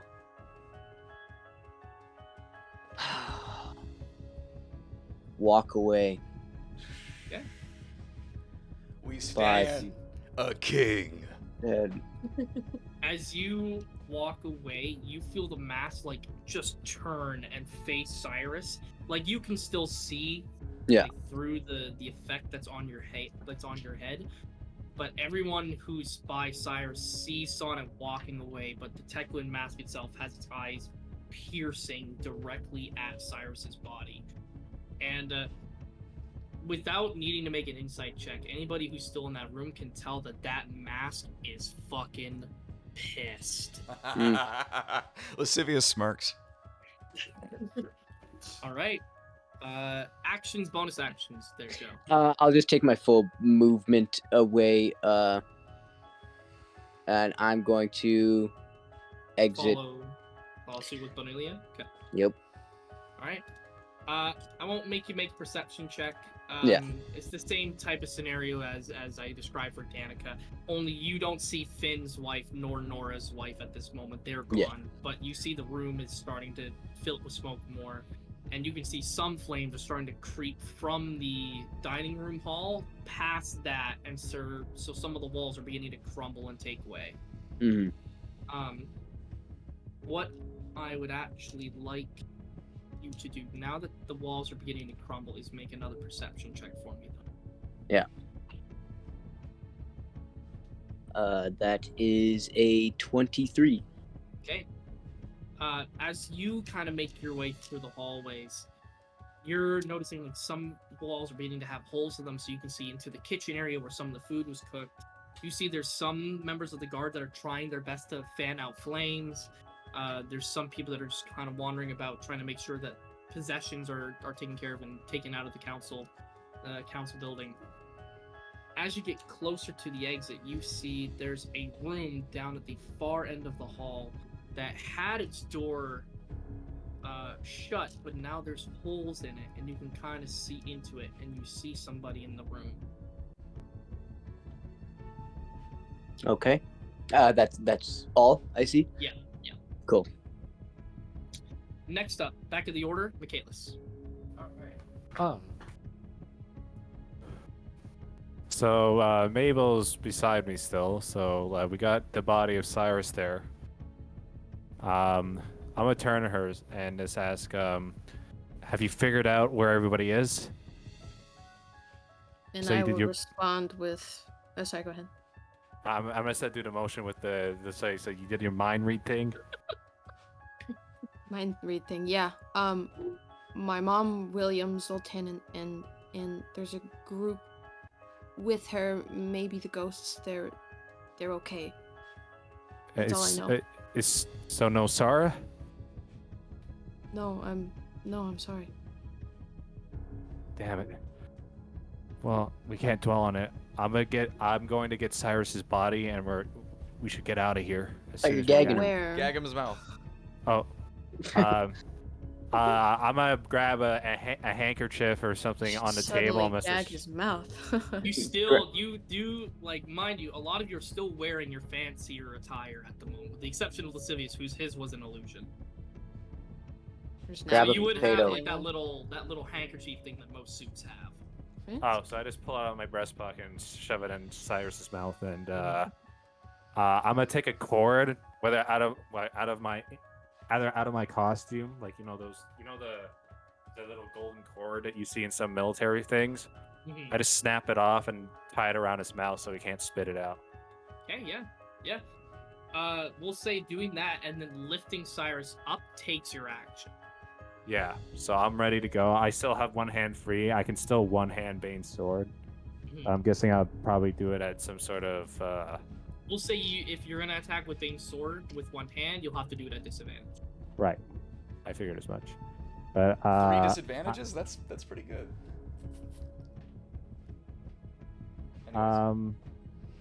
Anyways, I'm gonna turn to Lascivious, and I'm seeing he says Muhammad Ali, and just like, and I'm just gonna shout to him. It's like Cyrus is all ready to go. We need to go now. I'll be there in a minute. Go without me. All right. It's like, Mabel, we need to go. I'm assuming you're taking your movement with Cyrus now. Yeah. You begin to heft Cyrus out. Because you have not taken damage nor have damaged somebody, your rage ends. Right. And Cyrus will be kind of moving alongside you. Righto. You can link them together, you know. Oh? Yeah, you'd be able to link their things together. Oh, cool. All right, they're attached now. All right. So, yeah, oh, maybe not that. It didn't work. We're just gonna work with it. All right. Okay. Is Mabel following? Well, She she'll have did- to on her turn. So. Yeah. Oh, okay. Still in turns. After that, so Michaelis, we'll say because you're carrying somebody as well, it's gonna take half your movement to move. Yeah. So you'll get just out of the Doorway. dining hall, and that's where you're ending your turn. Yep. You see not Cyrus, sorry. You see Sonnet just kind of at the turn that takes you to the front gate, kind of looking at that one door. But then other than that, that's all you see aside from the dead guards and the burning surroundings. I'm gonna shout to Sana and say, "Where are your friends?" What? How would he know? Because Mabel just told me. I told. She told He you. doesn't know. You just told me. Yeah, but that doesn't mean he knows. Ian, my You mother say- messaged me in my brain saying that these people are with her. I just told you Sonnet has no idea. So you saying where are your friends makes no sense whatsoever. Yeah, Okay, sorry. because not even she knows what group it is. It might not be the ghosts. Yeah. I just said Well, that but I because do that's know what I that think the- it is. Okay, but I'm a. You could assume, but it I wouldn't could make sense assume, for you to say But that again, to I don't know if you told Sonnet. I'm just going off as I say, oh, I know the ghosts. Those are the people that we were hanging out with beforehand. So I was going to Sonnet. Sonnet's out there, so it's like, where are your friends? But he doesn't know. He doesn't know they're here, Ian. That's what I we're don't saying. know that he doesn't know. Aside from that, Yes, you do. Sonnet, you hear Michaela shout, "Where are your friends?" But there's no time to respond at the moment. Yeah. Bonelia. Yeah. Making your way out of the main doors. Sonnet, you also see Bonelia. With now the doors are wide open, but at least a little farther into the city. Yeah. Danica. Yeah. I want to wait to swap the map until combat is completely finished, so I'm not going to swap the map yet. Okay. So I'll say from the council building, you know that there are 3 ways to leave the city. One that leads towards Lunarium, which is the way that the observatory is.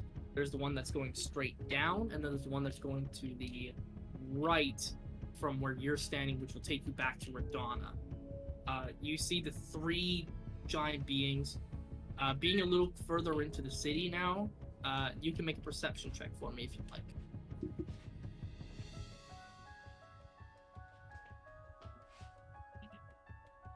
Dirty 20. 30-20, okay. So the 3 big figures you see one is Kapir, flying kind of just above the ground, kind of slashing with a sword against Zahir, who has taken a very, his snake form before had some humanistic properties to it. Right now, Zahir is nothing but a ginormous snake and is just currently battling it out. And then just off to the side, you see Lolth in her full Drider form, also taking web shots and bow shots towards Kapir. And he's trying his best, but it is 2 against 1. Oh. You see the smaller figure is currently running along the rooftops. You see a hooded figure kind of moving, but with this figure running, you see the hood fall, and you see Cheshire making his way towards the 3. Oh, yeah, boy. Please, Oh, and the please. moonlight. What is God, yeah. So, with that information, where do you move? I move towards Lunarium, where the Okay. observatory is. All right. Continuing to book your way through there. So we will come back to you in a little bit here. Drider 1 is dead. Lascivious. Okay. 17 on the die. Yep. Seda, I love you, but this is not the time. That's going to be 7 fire damage, 3 piercing damage, 1 necrotic damage, and then 8 piercing damage. So 7 fire, 8 piercing. Yeah. Lascivious. Yeah. How do you kill the last Drider? Yay. As we're exchanging and I'm dodging my stuff, I wrap my daggers behind me through the chains, and then all of my mirror images come together, and we all stab the thing at the same time into the wall. Nice. And I'm gonna take the dagger out of the wall and just kind of put it away. The dagger that the Drider had? Yeah. Okay. I'll give you the stat sheet for it afterwards. You'll need to do some proper little work to figure out exactly what it is. And then I'm just going to turn around because I guess Mabel's still there. Yeah. Did I see Bonelia leave? No, you were too busy fighting the I Drider. think you had your back turned. Yeah. Okay. Well, I'm gonna run back to. I use my bonus action, whatever. Run back to Mabel, and Okay. I'm gonna say, where'd everyone go? Michaelis just left with Cyrus. Sonnet left just before him, and Bonelia ran off with the diamond. I think she. I She's don't know probably how going she to would get there. Charles. Does she know where Charles is? I never told her. Maybe you should go catch up to her. Or cast message. Or I was cast gonna make message. that. I was gonna say that. I was. Yeah. But like, can she get there? I'm gonna tell her. There's signs. She'll know the way. She'll find Is it. there enough time? I don't know. She seems to think there is. Okay. And then I'm just gonna be like, something's up with Kapir. We need to go see what's going on. And then, yeah. I don't know what else. So. Can I respond to that, or wait until my turn? Yeah. This is the final thing that you can say. I'm gonna say my mom and William are safe. Azria and Zoltan are with her. I don't know where. I think the ghosts may be with her, or maybe even Bonelia's old group. I don't know. I don't know where they are, but I can't go find them right now. Trust in them, and then I'm gonna take her and leave. Okay. With all the Driders dead, Mabel, it is just you and Lascivious. I'm under the assumption that you both leave together. Yes, and I would like to go after Michaelis to go get Sonnet, to like go in that direction. Okay, yeah. So we'll go with we'll kind of continue on through the initiative order to go through things at the moment. So you guys make your way with Michaelis. You catch up with Michaelis quite easily as you guys leave the actual dining hall. Sonnet. So you've seen the room that has the person in it. You've seen Bonelia head off farther into the city. You can hear the sounds of fighting and burning, things along the line outside. What do you do?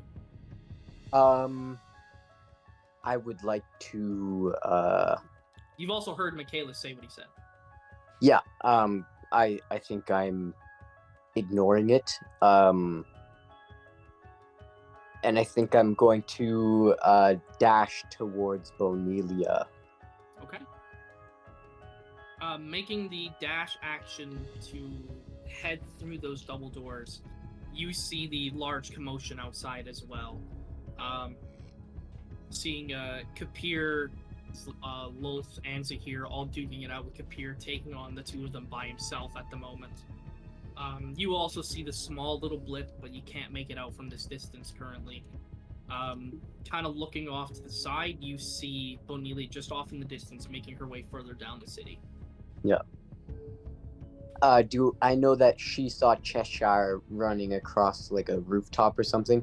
You don't even know who it is, but you can assume she might have seen the person, but don't know if she knows who it is. Yeah, but he hasn't done any, like nothing has changed since then. Okay, cool. Yeah, I'm just I don't know how close I get to Bonelia. I assume she is also dashing, so I think we both have the same movement speed. So Danica's yours 30, I assume? Yeah. Okay, yeah, so yeah. cool. Yeah, so I'll just be dashing kind of behind her, trying to get further away from Michaelis. But yeah. Okay. As you move further away, like once you've left the council building, you've heard Tekun continuing to try to speak, but the moment you left the council building, it became dead quiet. He stopped speaking entirely. Yeah. But you can feel on the inside this seething amount of anger. Yeah. So top of the order is Michaelis. So you've Mabel and Lascivious have caught up with you. You've seen Sonnet leave through the main entrance. Okay. If you three would like, we can have you three move as a unit together. I think that would be ideal. Sorry, what 3? I'm because you Mabel and Lascivious have caught up with Michaelis at this point. So if the 3 of you would like, you can move as a unit through the council I building. do not want to. I wanted to Okay. check something first. Okay. Yeah, for sure. While you 3 kind of continue to make your way through the hall, regardless, I would like the 3 of you to make perception checks, please. That's nothing. 24. 18. Okay. 3.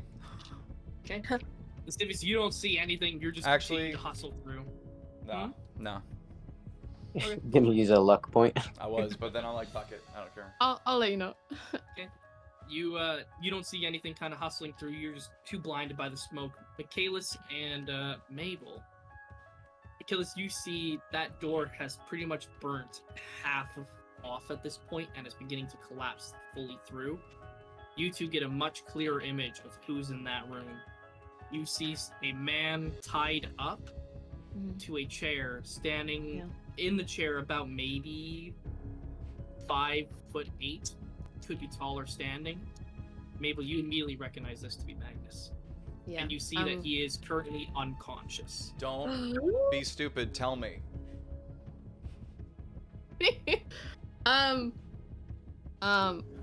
So I imagine we're the scene is we're hurrying out. We come across this thing. Michaelis and I see this. I'm gonna immediately break from the group and I'm gonna be like, "It's my father," as I'm like going to go. Can I'm go- and get him. Can I going to stop follow. her if I heard her say that and ghost form and go through the fucking wall and grab him? Well, he's not an object, right? I mean, But this do is it how for we've the been playing it, unconscious so people. Yeah, we've been doing it for unconscious people to be objects. So,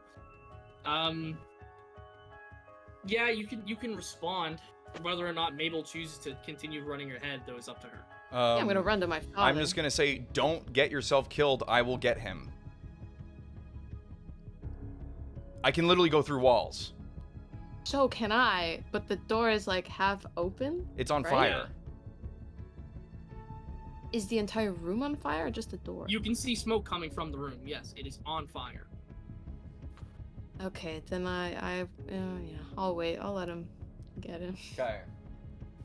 I'm gonna go through ghost form, and I'm gonna let me just check something real quick.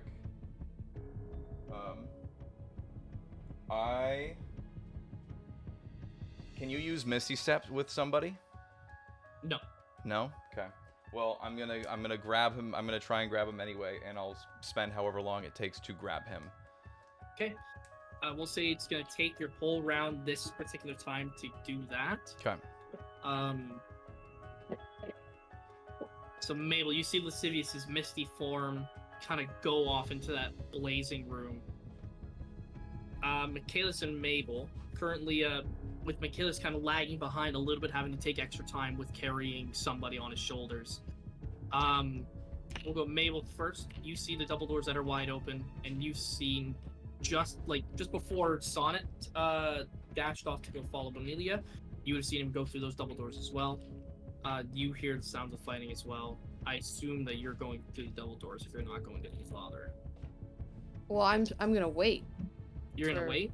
Yeah, Are you waiting at that intersection, or are you waiting outside? at that intersection. Like I'm not gonna. Okay. Yeah. For sure. Alright, and Michaelis, it'll take the rest of your turn to keep to keep Cyrus on your shoulders as you move throughout the rest of the building. All right. Alright. Just gonna do that. So Lascivious, Mm-hmm. when you go into that room Yeah. with Magnus, you enter. The building is starting to blaze up. There's bookshelves and things like that. You see, like, on the floor, there was a small little enamel handle for what looked like the door, and you see that's the name Magnolia on it. You can tell that this was Magnus's office in this particular building. Mm-hmm. You see like lots of books that are currently ablaze and on fire, so a lot of records, things like that, are potentially going up in flames. When you get up to Magnus, you see there's a note pinned against his clothes, and you see it has a very large C and then M at the end of it. And this note says Message a simple, self-destruct. says a single sentence across it in a very familiar font that you've seen before. And it goes and says, hopefully you've grabbed him and made it out. I don't want him to die.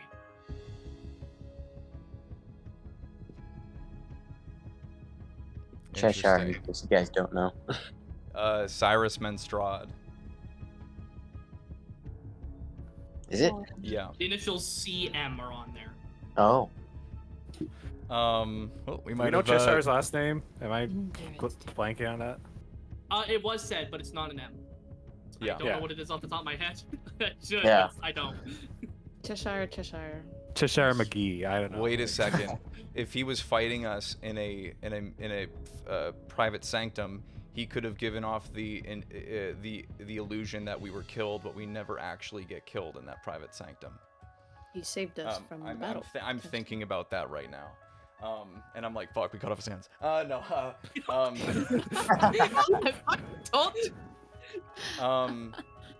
man. Interesting. Why are my hands gone? Well, I mean, you know what I'm doing. I'm grabbing him and running through the wall. Okay. We'll catch up with you in a bit. Bonelia, Yeah.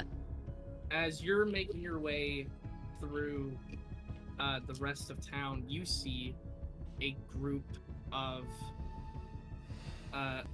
about the size of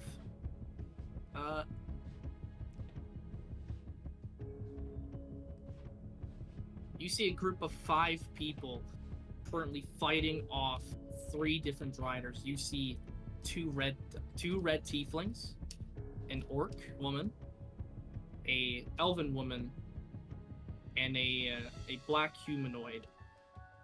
As you get kind of closer to them, you can see the clear form of Talia kind of running around and slashing at the joints of these riders. Talus is kind of backing up and making, and you can see like small little bits of spell casting in his hands, but you can see that he's got like a blade attached to his hip that is also giving off a little bit of energy too. You see Karok, the orc woman, is just hacking and slashing with a giant greatsword. The elven woman too is just practically hand to hand, like her and the Drider have like hands locked into each other and they're pushing each other kind of back and forth. Hell And you yeah. see Eldenor kind of tending to people and helping and hurting them out of the immediate vicinity. Eldenor sees you. Oh, Bedelia, you seem like you're in a rush. Is everything okay? I have to go. Do you need faster travel? We have a carriage. Oh, that would be amazing. Thank you so much. You see Eldenor kind of looks to the group and just goes, I'll be back. And Wow. you see Talus, Talia, Karok, and Gatekeeper kind of looking to Eldenor and just giving him a small little nod as Eldenor follows suit with you, Bonelia, kind of following. Cheshire helped us and a bunch of other people get into the city. We arrived just as the flames and the fighting started. We were pretty much gathering things to make our way towards Lunarium in a carriage. I guess it's convenient timing. Yeah. No kidding. If it's fine with me saying, are we going anywhere in particular? We're going to the observatory. I don't know where that is, but I'm gonna hope that you know your way. I do. It's okay. Alright, and you and Eldenor continue moving forward. Wait. Anyone in that group did anyone in that group look very hurt? Everyone seemed okay for the most part. Karok and Gatekeeper have been taking the brunt of the damage, but they're pretty beefy looking people. They look like they can take it. But Okay. yeah, they are hurt. Okay. No, they're fine. Never mind. All right. And you two continue moving. I will say you've got one more round before you get to the carriage where Eldor and them are. Sonnet, I believe I might have skipped over you, so we'll go back to you. I don't think so. I think I was after Bonelia. I think you're good. Well, I mean, I know, but I'm saying, like, because we have Lascivious and Mabel and Michaelis, but then I think I skipped over you to go back to Bonelia. All good. So what you see Bonelia kind of partner up with someone moving further down the way. I assume you continue to dash and make your way there as well, right? Yeah. I think you know, in my head, I'm thinking, oh, I hope Bonelia knows that she has to pay in either, you know, cash, ass, or grass. But you know. And then I think, oh wait, she only uses Eldenor for rides or sex. This is kind of weird. Okay. Do we even know that she banged him? No, we don't know. I don't think so. Yeah, no, I think I'm just dashing towards them, especially if it's like the ghosts and stuff like that. Yeah, I'll make my way towards them as well. Alrighty. As you continue kind of making, you see for a fact that these are indeed the ghosts. And so you can piece two and two together that it's probably Eldenor going along with Bonelia. Yeah. And now we get to, don't want that, I want maps. Maps. I love how you're pacing, Michael. Okay. So, you see, Mabel, the body of Magnus be turned incorporeal as well. You see, like, the misty form kind of get picked up, and then both of the forms leave eyesight. What do you and Michaelis do? Is Michaelis not near me anymore? Did he go toward the front doors? Well, he would be, because you're waiting at the intersection right now. So, Michaelis, I'm under the assumption that you would make your way towards the exit, correct? Yes. Okay. So yeah, he's beginning to heft Cyrus out towards the exit. Gotcha. Yeah, I'm still by like the office, and I'm just like kind of looking between the two, and then I think really quickly I'm yelling to Michaelis, "Where are you going? You can't go on your own. Like, wait for us." I turn back. It's like I need to get Cyrus out of here. Like, we don't want anything to happen to his body either. But where are you going? Outside, away from the flames. Where? I'll be outside, like, waiting for you. I mean, where are you going? Where do you plan on taking him? You can't just go outside with him. What if... I don't know. Please wait. You saw me leave. 2 seconds. Fine. Bless. Okay, we're gonna wait. Just so you know, like, you saw those two forms leave that room. They haven't come back through the way that you are waiting at. They've gone through the wall. Oh, full. I'm thinking back through. Okay, my bad. So do we go then? Yeah, I'll. Fire's getting hot. Building's crumbling. Yeah, no time to salvage anything. Yeah, then I'm gonna catch up to Michaelis. And then I'll just be like, I don't know if my house is a good idea. Given that with everything on fire, that's probably one of their priority targets. So I don't think... So is there like a hideout or a place you know that we could go to? Something obscure? I know a place. Okay, well, let's do that place then. Where and then really quickly I'll just be like, did you see where Sonnet went? He went out the door and he's going towards what I'm assuming is like the... What's it called? The Primidium or Promenade? The promenade, like the main like section, like... Oh, the main intersection that connects the city all together. So yeah, the promenade. Sorry, I was trying to think of the name. That's a fucking crazy word. It is a word.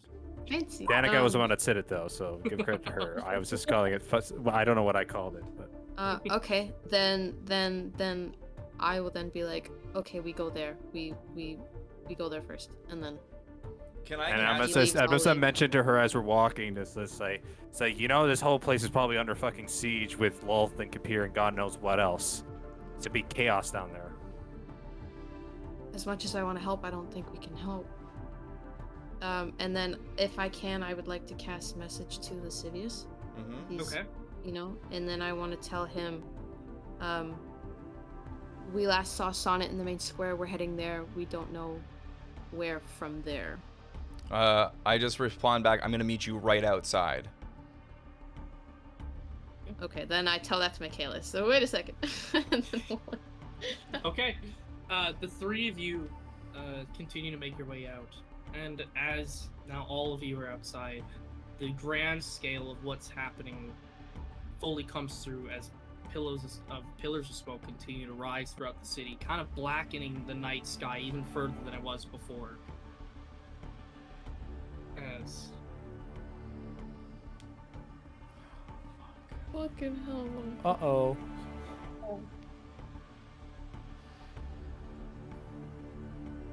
Oh, it's so dark. currently, let me just grab people.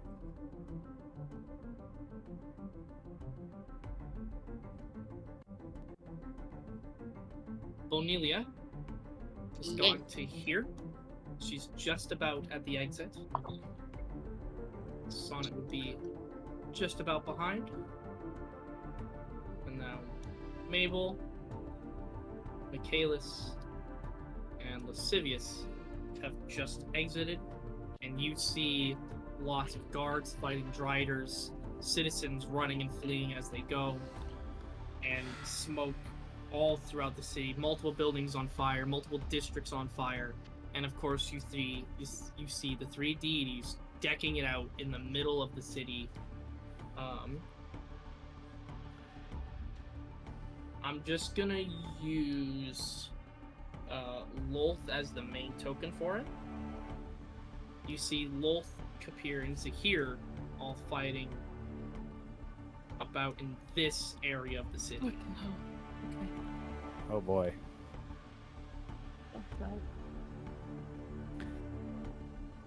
Right. And where are the ghosts again?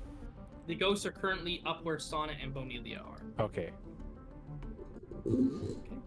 So, Jesus Christ, look at that. And we're just seeing like fucking like god energy bouncing off of each other. Jesus. Is Don't it my s- turn? yes, so you and Magnus come through the wall. So I want. assume you drop Yeah, your yeah. I portal? immediately want to go to Mabel and hand off her father to her. Okay, yeah, I take him. Take him. And then, I would just want to say I'll meet you in a sec, and then I'm gonna kind of run off towards the fight that's happening. Okay. I'm not going all the way. I'm just going a little bit. All right. And I want to like. Or Kapir kept saying some shit, Mhm. and I want to see if something can happen with whatever this thing is. I don't know what it is, but if I can give Kapir a moment to get away. A moment to get away. Yes. Okay, tell me, how do you want to try something like that? Well, I just kind of, I don't know, make an insight check into myself and see if I can feel something. Something that... Make an insight with advantage, because you're looking into yourself. Lots of internal thought today. Hell yeah. Nat 20. Oh. Okay. You Well, that's under. look into yourself. You just trying in this moment of panic and worry and fear and trying to think of any way that you can possibly help the situation, because the city that was currently a safe haven for you guys again is currently being under siege by the exact same group again. And with a nat 20, as Mabel and Michaelis are Firstly, I'll return to you in a sec. Mabel, where are you and Michaelis going?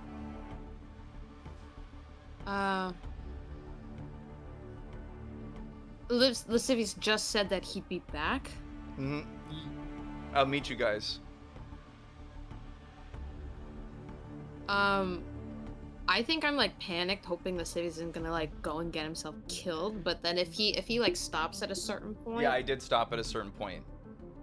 If not running. If you want, Michael, if you want, you can put yourself as far down as you want to be, as far as you would have gone. Right there. Okay. Okay, I'm gonna trust you, and I'm gonna look to Michaelis and say which way to Sonnet. Looking well, I'm down, you see Sonnet booking We towards that so we do. direction. Okay, yeah, amazing. okay, Dora. Amazing. And then I'll I guess start trying to get my father to is he like conscious? No, or is he just he's fucking he's like unconscious. amazing? Yeah. I'll ask Michaelis to try and help me and start making I'm gonna my way. I'm gonna take his body too, because I'm strong enough. I have good strength, so I can carry both bodies. Okay, you are gonna move significantly slower. Like, Right. would it be faster if I had one arm and Michaelis had one arm instead I'm of him already carrying a carrying body. both? I'm already carrying a body. It'd be easier if I just have a body on each side of me. Okay. Trust Alright. me. We'll do That is, way you can focus. Exactly, yeah. So you both continue to make your way down the sea a little bit. Mabel, as you kind of walk past, you see the building on the right. Now, like, if you were going towards the council, the one to the right of it is the Magnolia. That's the building for that entire district and how they handle things. Yeah. That building is currently completely engulfed in flames. That is where your father spent countless nights working on things. That is where William worked, things along those lines. It is essentially a very large portion of your family's history is being burned in front of you as you kind of make your way through the city.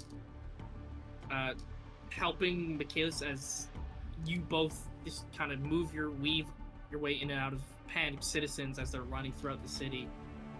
Lascivious, thinking back to everything,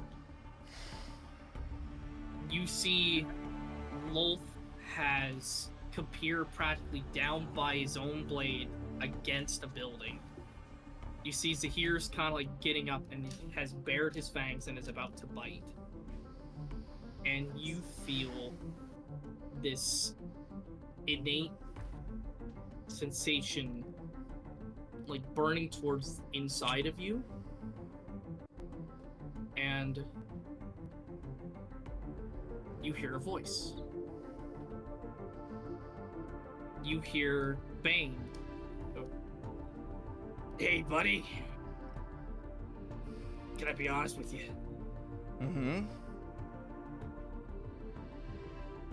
It's been quite a pleasure talking to you.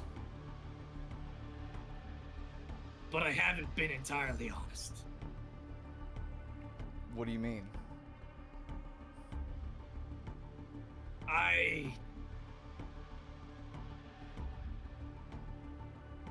love you, pal. And you hear that voice as it finishes, it dissipates. And from your chest, you see a symbol begin to glow out from underneath your clothing. It's very hard to make out. You've never seen this symbol before. You see there is very kind of ornate, almost like those crazy patterned Christmas ornaments with all the different swirls and things like that. Okay. But in the centerpiece, there is a singular circle. And within that circle, you just see a wreath of flowers in a way. But these aren't like any flowers that you've ever seen before. These flowers, instead of having petals, they have flames. and you see a figure come out of that symbol. Oh. Very slowly, you see like fingers come out, and you see a head with very long black hair.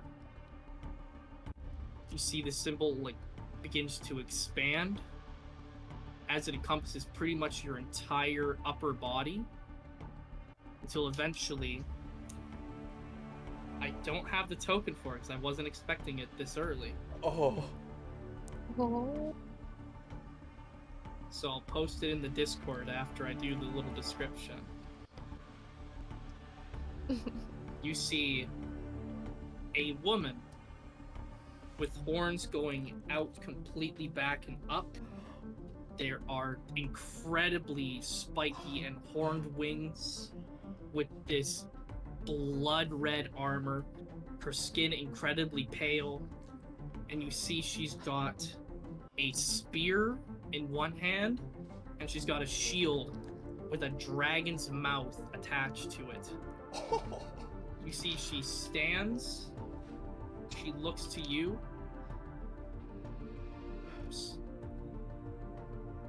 I was wondering when you'd finally try to reach out. My name is Lilith. And you see she turns around and fires off towards that. And right as Zahir's about to bite, she throws the spear and it gets Zahir right in the neck and it takes him off. Oh shit! What and the you hell? see now this large demonic figure has joined in fighting with Kapir against Lolth and Zahir. That's Oh, an interesting alliance. Holy shit. And I will post the image of what she looks like Probably hot. in the character pictures. Flaming She hot. won't- No, mind you, she won't have a token, but this is what she looks like.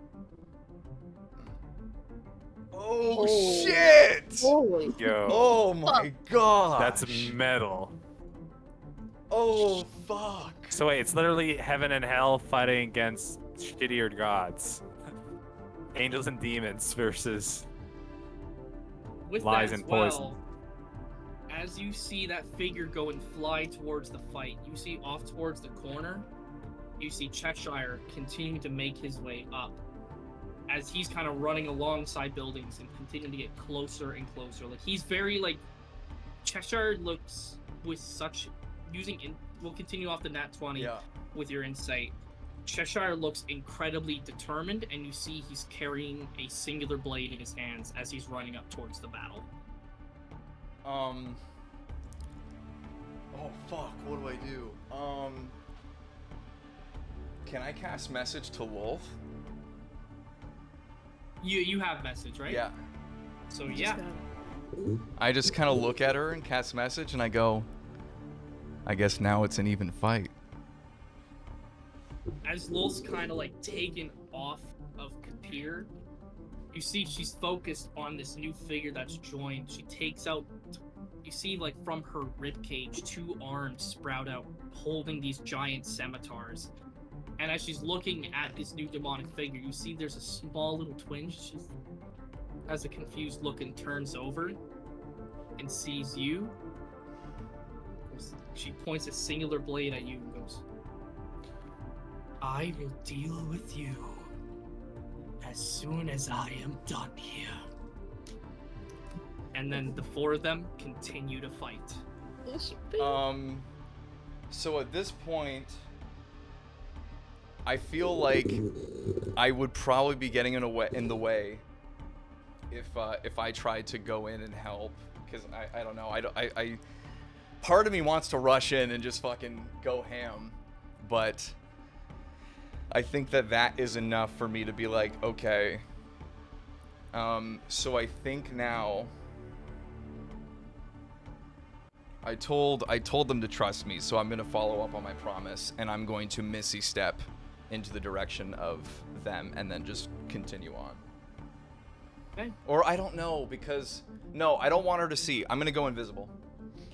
You're gonna go back to being incorporeal? No, I'm gonna fully turn invisible. I picked up a feat that is the Shadow Walker or whatever, so now I'm fully invisible. Okay. Okay. Um, Right, so you go invisible. Michaelis and Mabel, as you're kind of making your way throughout the city, you hear little scream out that, and you hear the crash and the thunders of what sounds like another thing entering the fight. But Can now I look buildings, yeah, buildings are kind of like collapsing around you, and citizens are being attacked by all these different beings. But as you kind of look back to where Lascivious was, you see another demonic figure fly out towards the battlefield. But now that you're lower into the city, it becomes infinitely hard to see the total of what's happening. But you do see the new figure join and fly towards that direction. But we You don't know said that who we it's fighting. saw it come out of Lascivious, or just that No, from his just direction? from his direction. Is that Lascivious? There's no time. And I would like to cast message to William if he's nearby, and tell him bring everyone to the observatory. We'll meet there. I have Dad. You get a message back, and all it says is, you hear a message back, and you hear William's voice go up. We'll be there as soon as we can. Lit. Alright. Lit. Alright, we're gonna go back yeah. to Bonelia. You and Eldenor finally make your way to the cart. You see the horse is kind of bespeckled with all these different kind of ornate, saddled with bejeweled gems and things, and the tapestry on top, it looks very, very ornately done. Probably Cheshire didn't get this horse, and probably neither did Eldenor, but this is the horse that he was given. Eldenor, you see Eldenor just kind of hop onto the saddle. There's a small little empty back bit that looks like it was going to be used to carry things out. It's not like a typical carriage where it's got like seating areas. It's just an empty back, almost like a wheel. It's a storage unit, essentially, is what this thing is. No roof or anything like that. I'm under the assumption that you hop into the back of this carriage. Yep. All right. As you hop into the back of the carriage, you turn. Your head is just in view as you see Sonnet running down, and Mabel and Michaelis beginning to make their way lower into the city as well. Do you say anything before Eldenor kind of yaws? I don't know what the term is. Is Sonnet coming towards us? Yeah. Okay. I say, Eldenor, hold on. So I wait until Sonnet gets here. Okay. Sonnet, I'm under the assumption that you take your last dash to kind of get to that cart, eh? Yep. Alright. Hopping into the cart, kind of just very quickly hopping by. Elden goes, "No, yeah. Anybody else that we need to wait for?" You do see Mabel and Michaelis slowly making their way down, as Michaelis has two people on his shoulders. Doesn't look like it. Alright. You see Eldenor kind of turns and goes, "Off we go." And he whips the horse. He yas. And the horse makes its way. And the three of you have now left the city. Cool. Mabel and Michaelis, you see Bonelia, Sonnet, and Eldenor have hopped into a cart with a carriage and begun making their way off in that general direction. What do you guys do in your meantime while you're making your way continuously throughout the city?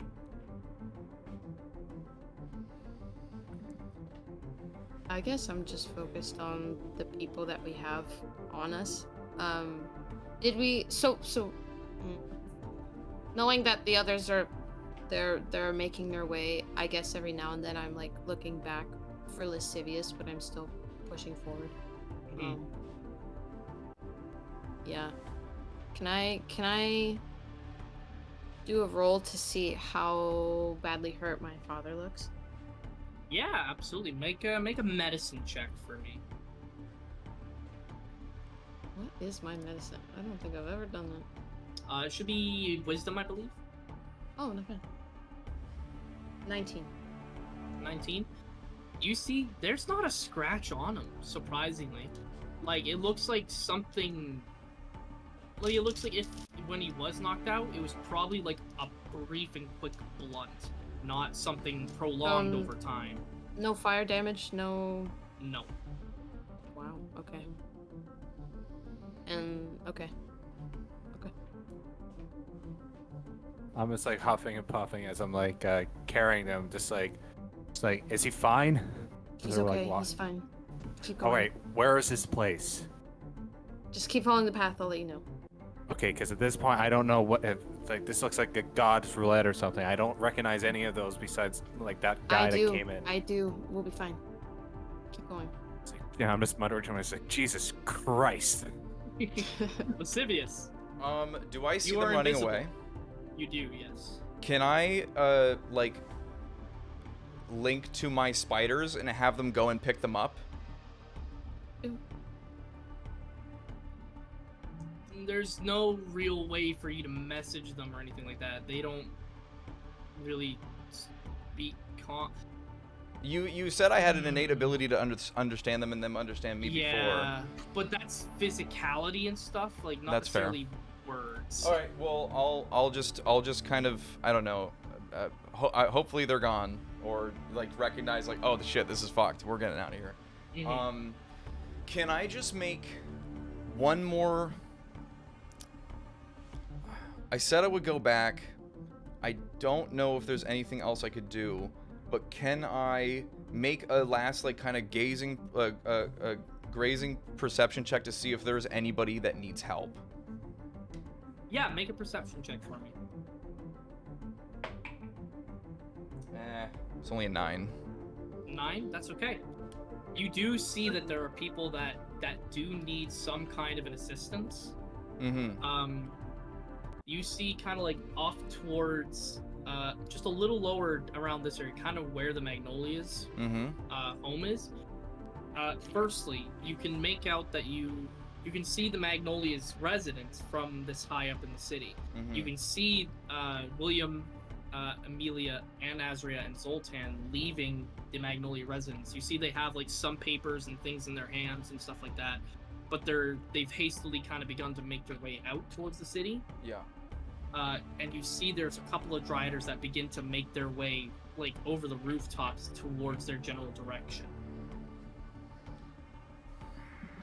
I'm going to, while I'm invisible, let me just see quickly how long it lasts. Lasts to 1 hour. I want to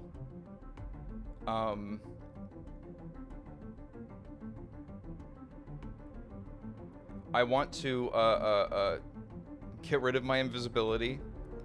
I'm going to prestidigitation or thaumaturgy, I forget which one, and I'm going to make a loud kind of like call out to these Driders, taunting them to come after me, and then I'm going to lead them to the left of the map, away from everything. Okay. As they're kind of making their way, I can't remember this. Were you there when Mabel mentioned that there was a group with Amelia? Yes, Zoltan, but and I everything? don't want to lead the Driders to the group and where these people. No, I'm asking if you were there when she mentioned there was a group with them. I think so. Yeah. I did say that too. Okay. So, strangely, when you fall back to when Mabel was with you and mentioned that, this group isn't with them anymore. It is just those 4 at the moment. That are like what do you mean just those 4? Like she mentioned that it was Zoltan, Azria, Amelia, and William that are currently. You see those 4 running, but you recall that Mabel said it was those 4, and then there was a group with them. Okay, so group this group is the absent. people that I'm looking at. No. So the Driders group are of gone. People... No. Okay. No, hold on. The Driders. Yes. You're about to distract. You're gonna try to distract them with the ones Thaumaturgy. that are on the roofs. Yeah. There was William, Zoltan, Amelia, and Azria that left the Magnolia house. Yes. But it seems odd because Mabel said that it was those 4 and there was another group with them, but this group is absent. Mm-hmm. I had either said it could either be the ghosts or Bonelia's old group, but So I didn't know which ones were with them. Currently, you think that there should be more people. Yeah. Oh, so the people that I'm seeing are like handling themselves? Like I thought it was just civilians that needed help. Oh, okay. No. Right, because it was a 9. Well. But you do thaumaturgy. What do you say to them? I just go, "Hey, Driders! I just summoned a fucking demon!" And then I'm just gonna, like, fucking flip them off and, like, wait for them to start coming after me. Yeah. We'll get you rolling a performance. Yeah, performance. Not a persuasion? No. Because you're not persuading them to come to you. I am trying to persuade them. Come on! I think it's the same stat anyway. Roll performance. It's not, because I'm not as good in performance. Not nearly as good. Is persuasion like He's proficient in it. It's my best, yeah. Use persuasion, then we'll get away. Okay. We'll get away with it. I'm gonna use a luck point. Are you kidding me? The same fucking thing. And I can only use once at a time. Yeah. That's only gonna be a 20. Only a 20. Oh. Audacity. Not, of course. You see these Driders were pulling back their bows to get ready to go, and when you say that, and you see them all like stop and look around for where it came from, train their eyes on you, and you see 4 arrows get fired at you. Oh, I meant come after me. So 4 attacks are being made at you, Lascivious. Okay, I still have mirror image activated. Yes, one of them is gone though. So. Oh yes, okay. So roll 4 d20s for me. To see if that's a 13 and a block. 16. So 2 of them will hit the mirror images. 2 of them are still gonna aim to hit you. But you said you roll 2. I have to roll 2 more because you said roll 4 d20s. Yes, because for all 4 attacks, but 2 of them are definite hit. Or like you can only block 2 of them with the mirror image. Oh, okay, and then... Actually, no, you only did 2 mirror images, right? So you would only have the 1 left? I think I have 3 left if I got 1 that was gone. Well, 1 that was gone from the Drider back in the dining room. I thought. So then he Oh, is it only 3 mirror images? It I should thought just you be... put them all together and stab the guy into the wall. Well, that I was mean, just that a was- flavor. Yeah. Flavor. Because if I only lost 1, that means I still have... You should only have 2. Yeah, it's only 3, so I only have 2. So 2 of them, Okay. do I get hit still regardless? I'm gonna roll right now to... 1 definitely does. The other one is a 17. 17 is just my AC, but if they're being redirected right now, that means that they just hit the mirror images. The other 2 No, got the other redirected. 2 The 17 hit hits. Oh, the other 2, yeah. So 17 hits for sure. Okay. Can I uncanny So- dodge that one if I didn't get hit by the other one? You can uncanny... Their 2 attacks are hitting. Yeah, so... Oh, okay, so I'm gonna uncanny dodge So- 1 at least. Yeah. Okay, so you're gonna... I would recommend having this one. Yep, that's what I'm doing. Okay, so... 15. So you're gonna take 9 piercing, Okay. and then the second one... That was damn near the same. So that is going to be 14 piercing on the second one, as you just get hit in the shoulder and then hit, like, just above the thigh Cool. kind of area with arrows, and they begin to scuttle towards you, the 4 of them. Sounds good. I turn tail and start running, and I'm basically just gonna gauge how far, like, closer and closer they get to me, and then eventually I'm going to stealth and like slowly, like, stealthily make my way through the city and start heading towards the observatory without anyone knowing where I am. Okay. Yeah, you see, you kind of make your way up and towards. The Driders are continuing to kind of make their way up. I will put. And can I do one more, like, action or no? I would. Well, thaumaturgy is an action. It was an action. I'm just asking if I could. What is it? If it's I just minor, want to cast maybe. message to one of the people in that group and say, go to the observatory. That's all I want to say.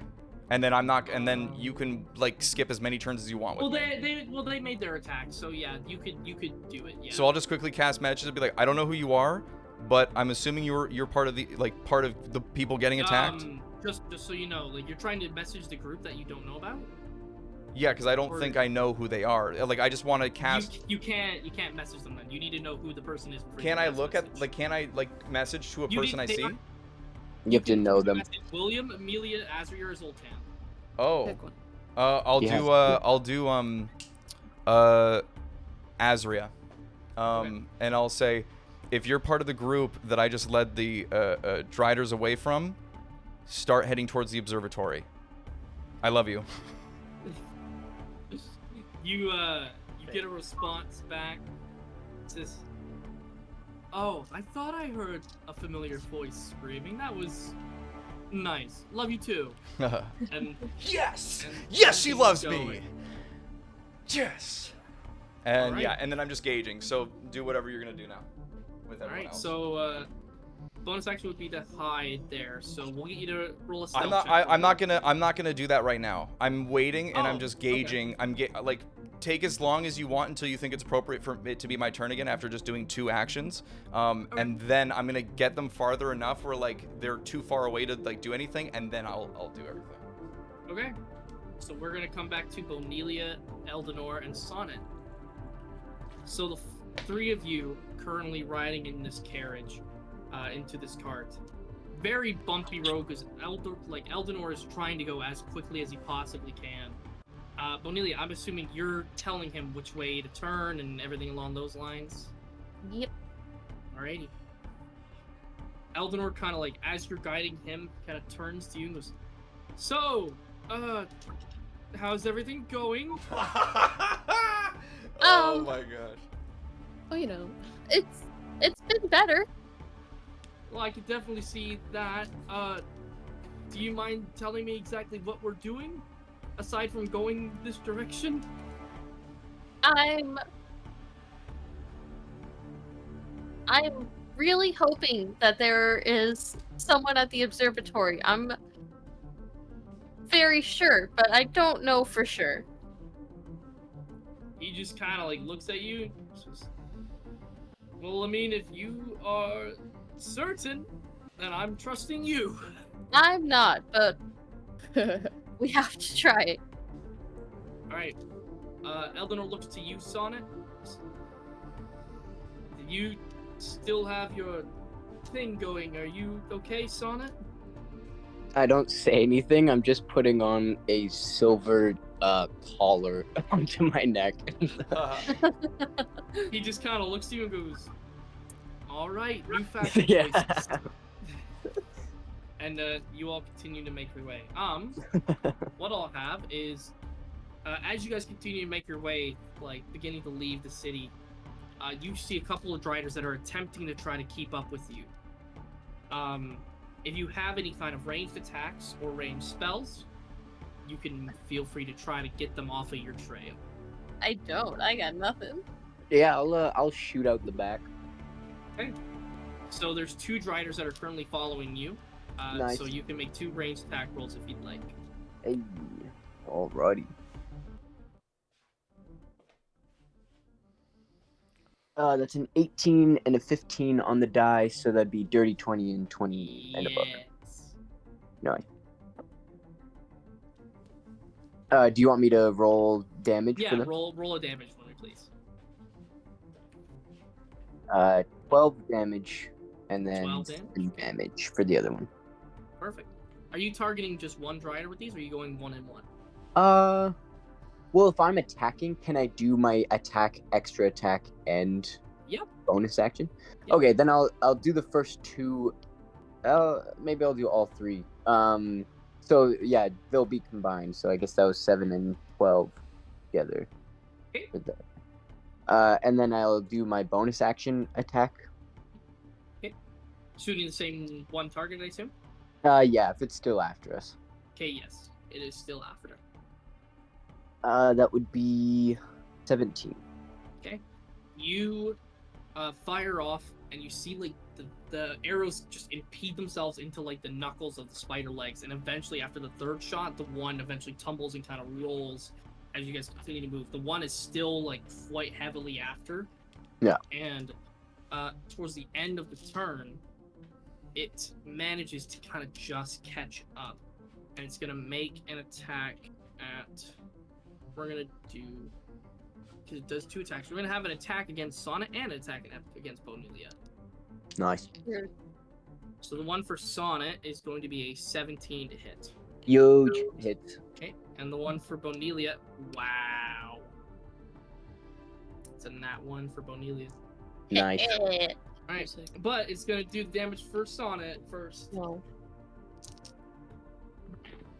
Sonnet, you are going to take 11 slashing damage. Nice. And then you see the Dryad goes to like attack you, Bonelia. Bonelia, describe me, how would you throw off this Dryder to make it like fuck up its action? Nice. Where, like, how is it attacking? Is it Currently it's got like maybe like one of its 2 legs currently like onto the cart, and the rest of it just hurrying alongside of it, and it's making attacks with swords and slashing at the both of you. I think if it like goes for my neck, my head just pops off of my neck into the air for a second. It just bounces off. Okay. So the Dryder goes to like swing at you. Your head just pops right off. This Dryder was going for like an immense blow on you and just completely emphasized the amount of force that it was going to try to hit you with. And with that miss, its arm like completely tussles over itself and it just falls and rolls as well. Alrighty.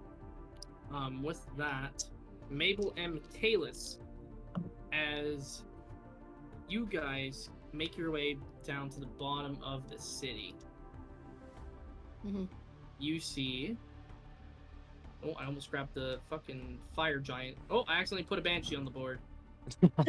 Oh no! It's like, what? How? This cuz. Where are the NPCs here? I got too many tokens. We're just gonna use Azria as the token for it. You see Azria, Amelia, William, and Zoltan kind of make their way up through, put it in the wrong section, up through the residential district where you normally live, and you see the 4 of them just kind of hustling through. Azria's got her 2 blades kind of prepped at the ready. You see William has a small spell book that he's kind of reading through and making sure.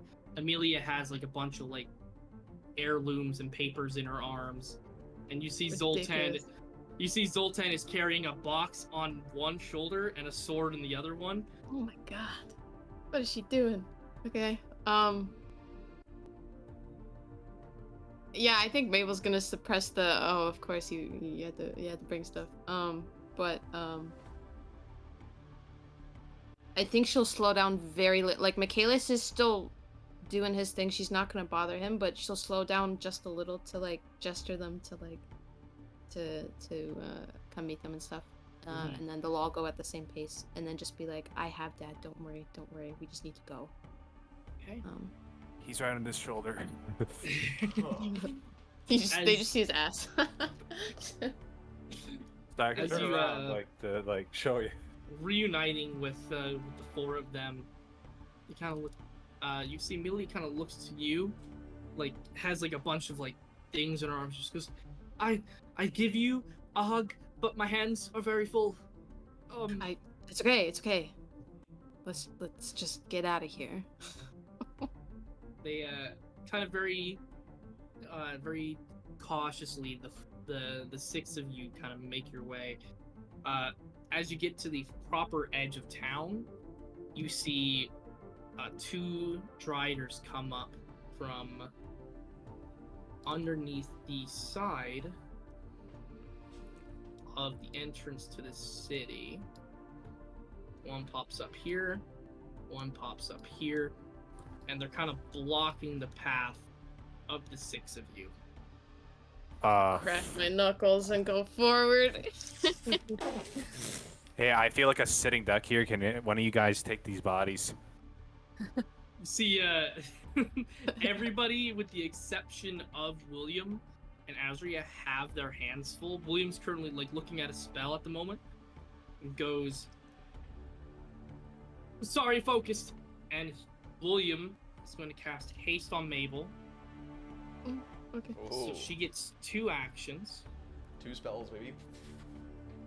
You see Azria looks and she stomps her artificial leg on the ground, and you see a mixture of yellow and pink static energy kind of scattered through it. Babe! And her knives now have been covered in this lightning-like aura. Oh. She's so hot. So, firstly, we're gonna have Mabel make a move. Or actually, sorry, no, we're gonna have Michaelis make a move because he's first in the initiative. So currently, you have 2 people on your shoulders. Yeah. Everyone's kind of getting ready to help fight while you're carrying these people. Is there anything that you kind of want to do? Move away from them, kind of put them down. You have options. Okay, so what I'm gonna do, and it's gonna look kind of weird, I guess, would be like, it's like since it's like their backs are up, like here. So I'm gonna grip whatever belt or cloth I have and just like put them both down. Okay. Almost like I'm doing like a 110 like pep. No, like how much do they weigh each? Like the Magnus. Well, Cyrus weighs roughly around like 190 pounds. Magnus weighs probably close to around like 230. Magnus what is the fuck is he built? He's a daddy. He's a fucking daddy, dude. It's not that he exercises, man. He just kind of does his thing. Okay, so I'm doing like almost 200-pound barbell curl, just like going like just down, and I have Bane's sword out, and I'm gonna rage. Okay. I'm And not then gonna bother doing the token on it for now. Nope. I'll mark it, and then I'm gonna go forward as well to attack. Okay. Yeah. So you can make 2 attacks on one of the Driders. I'm gonna go to the one that you see. So. Okay. Free to make 2 attacks. Okay. Hit dice. Show me the money. Okay, 20 and 21. Unnatural or unnatural Both 20. hit. Both hit. Okay. Okay. First set of damage, 25. Okay. Second set of damage, that 20. 20. Okay. That was You shit. get like 2 really good slashes in there, but this Strider's just hanging on barely. And that's all I can do. So I'm gonna just stay there. William's already casted haste, so he's not going to do anything. You see Azria kind of run up to you, Michaelis. You feel a foot on your back as she just kind of uses you as a quick launching pad to kind of get up. Can I help her? She's Like gonna- use my shoulder to like. To help boost her? Yeah. Yeah. That's pretty dope. It's like God of War, Atreus and Yeah. Kratos. That's exactly what I'm going She's for. gonna make a strike. Definitely hits. You see, for the people who are surrounding there, you see Alfred kind of like bounce off of Michaelis as he's helping her get a little extra air. As she falls down, you see her kind of get her artificial leg getting some momentum to it, and just as she gets like really close to the rider, that artificial leg just bashes the head just clean off to the side. And then she just lands with a small little twist and just kind of preps her blades for the next one. Mabel. So I told you that leg was going to come in handy. That axe was perfect. Mabel. So there's only one left. Yes, just the one left. I'm going to level 4. Chromatic orb. Okay. And I'm gonna do. Let's do some. Let's do some more cryo. Okay. Some. Yeah, ice. make a spell attack roll.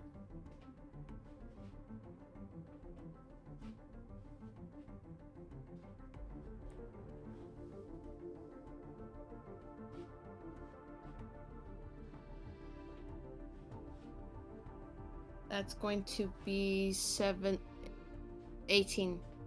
I thought you were gonna say like 70 something, and I was like, No. whoa. No, Okay. no. All right. And then Corp going to be. Okay. Bonus actions or movement. Well, it'll be 29 damage. 29 total. I thought you said yes. 17. No, 17 to hit. Oh, 17 to hit. Okay, sorry, my To bad. hit, yeah. And then it'll be 29 cryo damage. 29. Or Okay. always- Alright. Cool. And You have 2 actions, just so you remember. yeah. Could I You cast can. 2 spells? Yeah. Yep. Because they're 2 totally separate actions. So. Thanks. Yeah, and then you know what? I'm gonna do more. I'll do a Ray of Frost at level 1. Okay.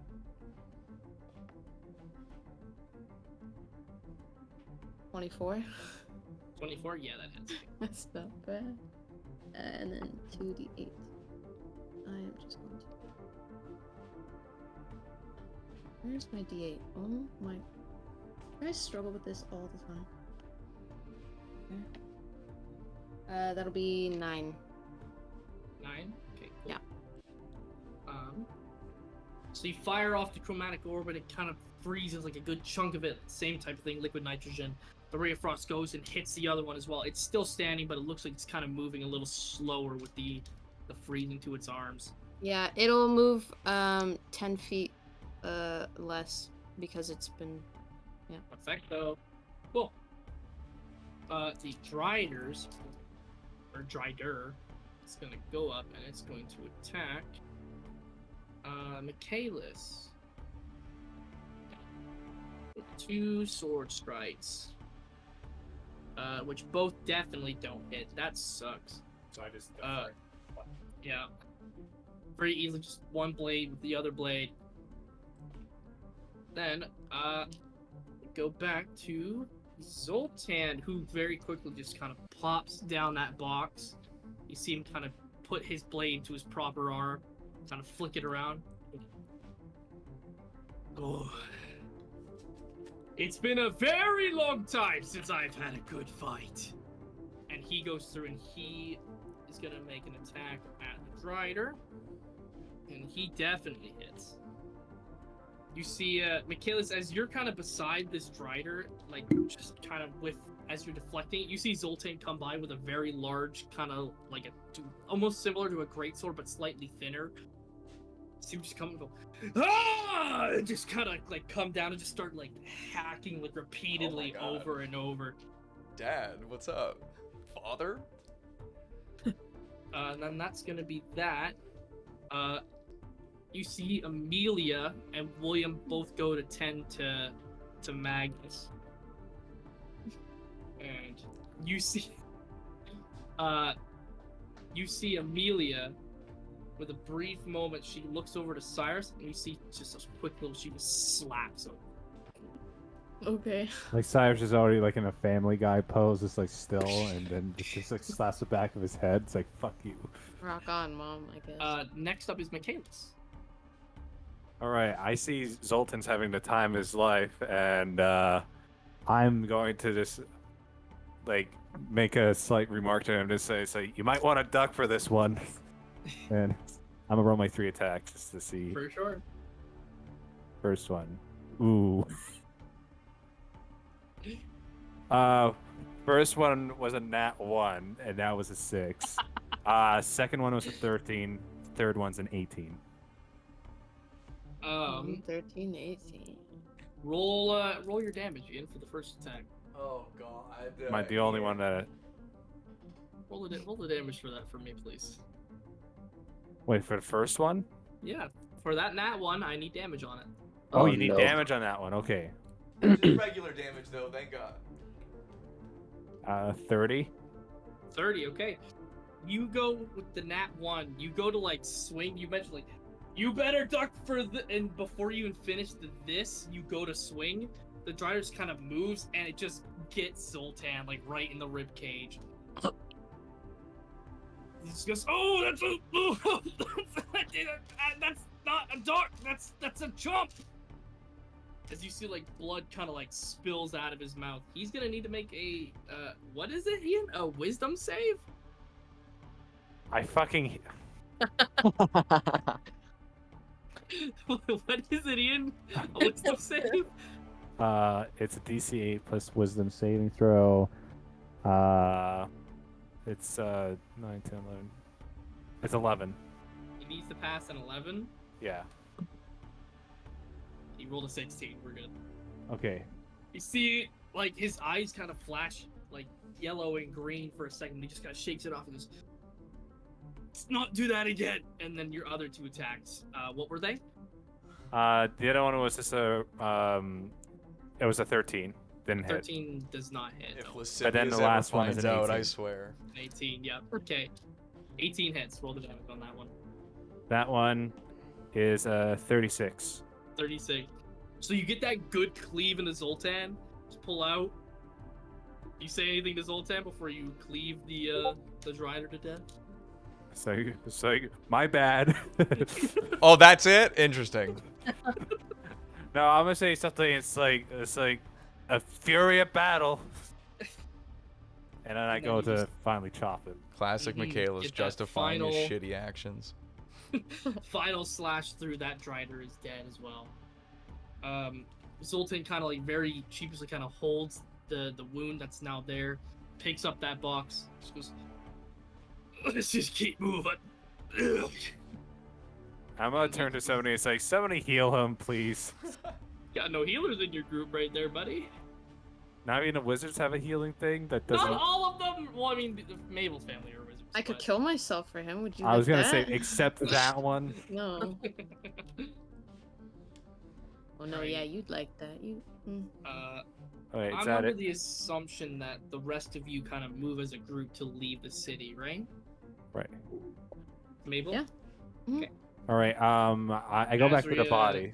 Yeah, Azria, William, Amelia, and Sultan all kind of move with you as you guys leave Zoar. Currently, it is just Lascivious in the city. So Mhm. you make your way up. Yeah. And now that you see the Driders have begun to kind of climb their way up those buildings and up that cliff face, what do you do? So, given that, like, in most cases, my hood is always up, I'll say that my hood is still up. What I'm going to do is I am going to, there's this little house, this little building here. I'm going up this direction. So what I want to do is I want to kind of turn the corner around the building, bonus action hide, out of their view, and then I'm going to thaumaturgy a door to slam shut to make them think that I went inside. Inside the red building? Yes. Okay. So I'll roll my stealth to hide. Yep. Really. That was not great, but They roll at disadvantage for trying to see you. yes. Right? Um, You are very. That's good because 2 of them got nat 20s. But they Damn. don't keep it. okay. So I'm going to use a luck point to re-roll one of them. Okay. So let's see here. That's much better. So that's a 15 on a die plus 12 is 27. Mhm. So 27. Get rid of that And then luck you point. thaumaturgy that door to slam. A door to slam shut so that they think that I went into the building. You And then hear the scuttles of the Driders kind of get closer and closer. Like they get very dangerously close to where you've turned around the corner. When that slam happens, you hear the scuttling stop. You just. Oh, he's cornered now. And the 4 of them go to the building. yeah. You hear the door like go wide open as the 4 of them make their way inside, and you hear that scuttling from their legs eventually stop as the door slams behind them. Sick. Mummies. And then I'm going to make my way around here, and I'm also just gonna keep an eye out for passerbyers in Okay. case that there are like people that may need help that are just citizens if this place hasn't been completely evacuated yet? There's lots of people still in this city. Like, this city is one of the most densely populated cities in all of Orlais. If you were to wait for everyone to be evacuated, you would be here for probably the entire night, for the most part. Lots of people are leaving in droves and things like that, but a lot of people are scurrying from their homes, from their jobs and schools and things like that.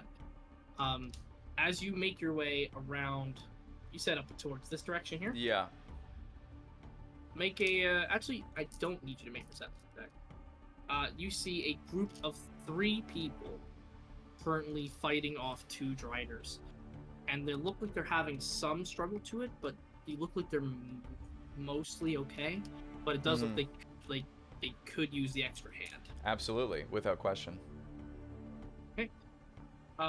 So coming up closer to them, don't need you to make a roll. You see 3 particular people.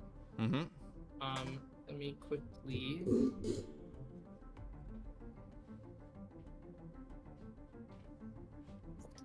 It's in this notebook that I wrote it.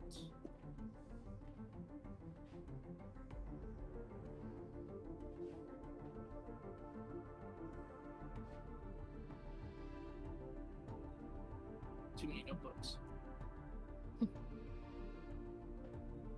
And I'm putting them upside down.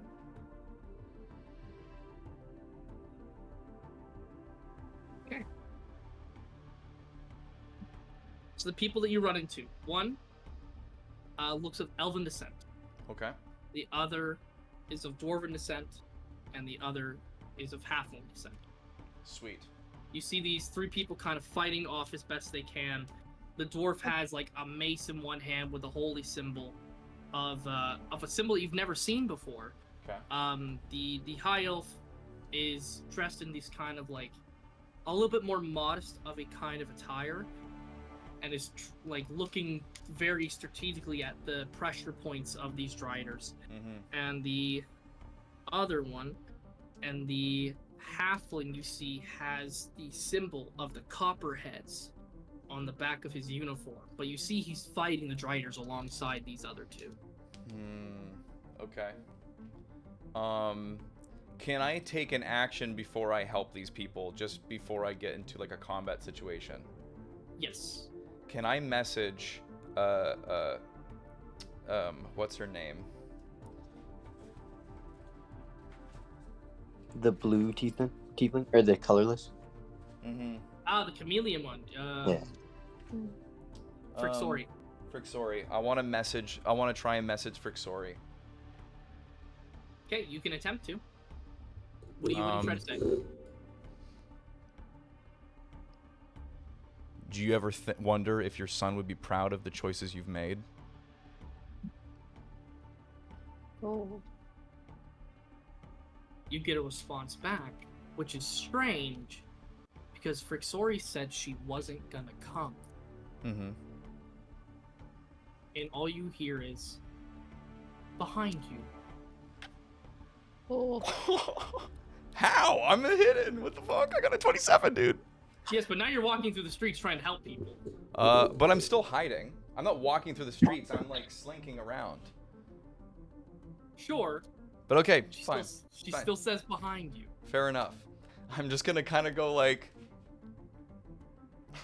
And you see right behind you is a singular Drider.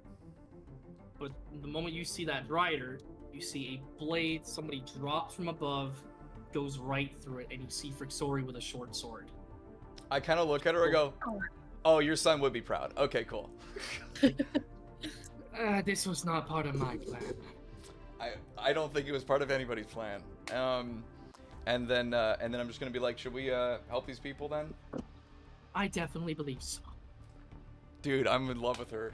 Okay. Yeah. Scandalous. And then Scandal. Scandal, cheating. I mean, I'm gonna bonus action hide from these Driders that are like ahead of us, so that I can get some advantage on my attacks against them. For sure. That's going to be a 23. 1-3 for hiding on them? For hiding on them, yeah. There's just the two. Yeah, they definitely don't fucking see you. Sweet. And then the first one I see is the dwarf who's closest to me. Yeah, the dwarf is the closest. He's currently fighting off one with a mace and a shield. So I'm gonna go up behind that one, and I'm going to attack. Actually, if I still have it, which I think I do, I'm gonna bonus action Hunter's Mark it, so that I get all of my damage, and then I'm going to try to attack. I'm gonna attack it. Roll the hit. Okay. Yeah. So that's a 15 on a die.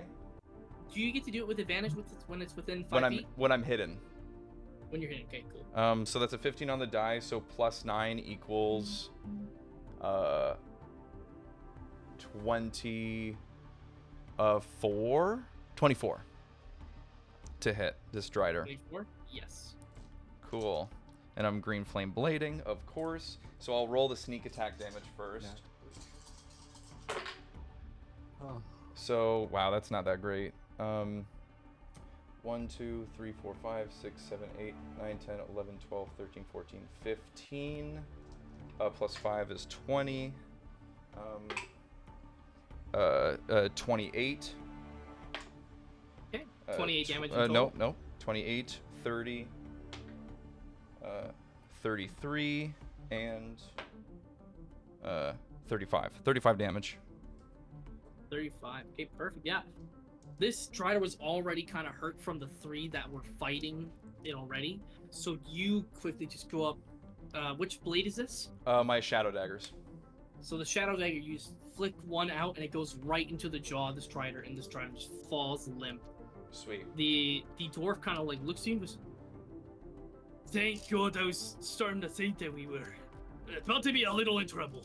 Yeah, no, I get you. No, we're here to help. And then I'm just gonna kind of make my way to the next, whenever that comes. You see Frixori she goes to make an attack at this Strider as well, and she just gets like a slash right towards like the lower half of the leg, kind of getting it to limp. Mm-hmm.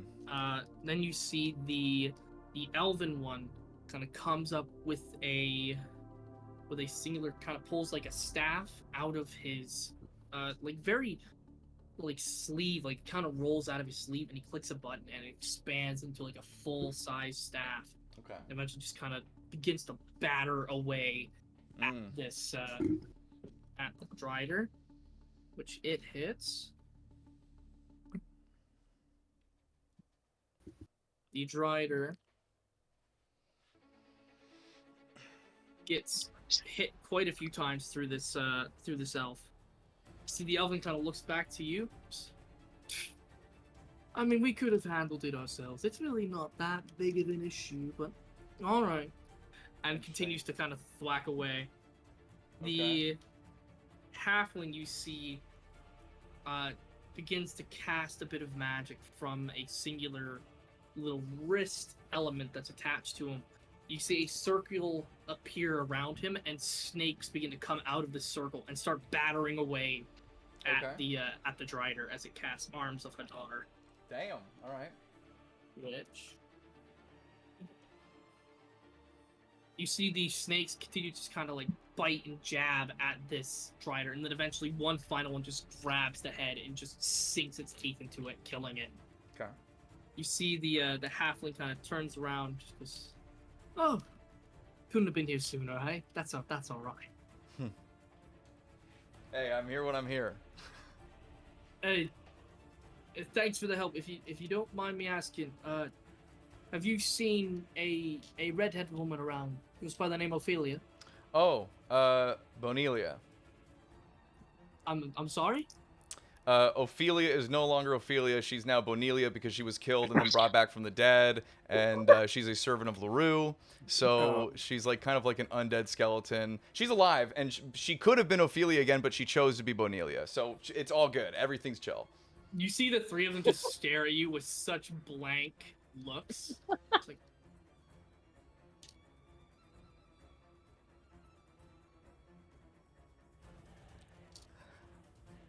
where? I'll tell you guys when these guys are dead. Both of the Driders that they were fighting. Oh, everybody's dead? So everybody's dead. People, yes. Okay, The enemies are dead. The enemies are dead. I'm just gonna kind of like motion everybody to come in, just in case there are eyes or things that could maybe hear us. And I'm just gonna say, we're going to the observatory. It's down that way. And I'm just gonna point, or actually no, I'm not gonna point. I'm just gonna say, just follow me. Okay. So you lead the way as this group, and Frixori follows you. As you're kind of moving throughout the city, you see like bits of buildings are being thrown and kind of crashed into each other. Fires are continuing to expand, till eventually you see that demon woman from earlier, kind of being. You see her and Lolth are locked hands in hands, kind of pushing against each other, as the two of them are up here at this point.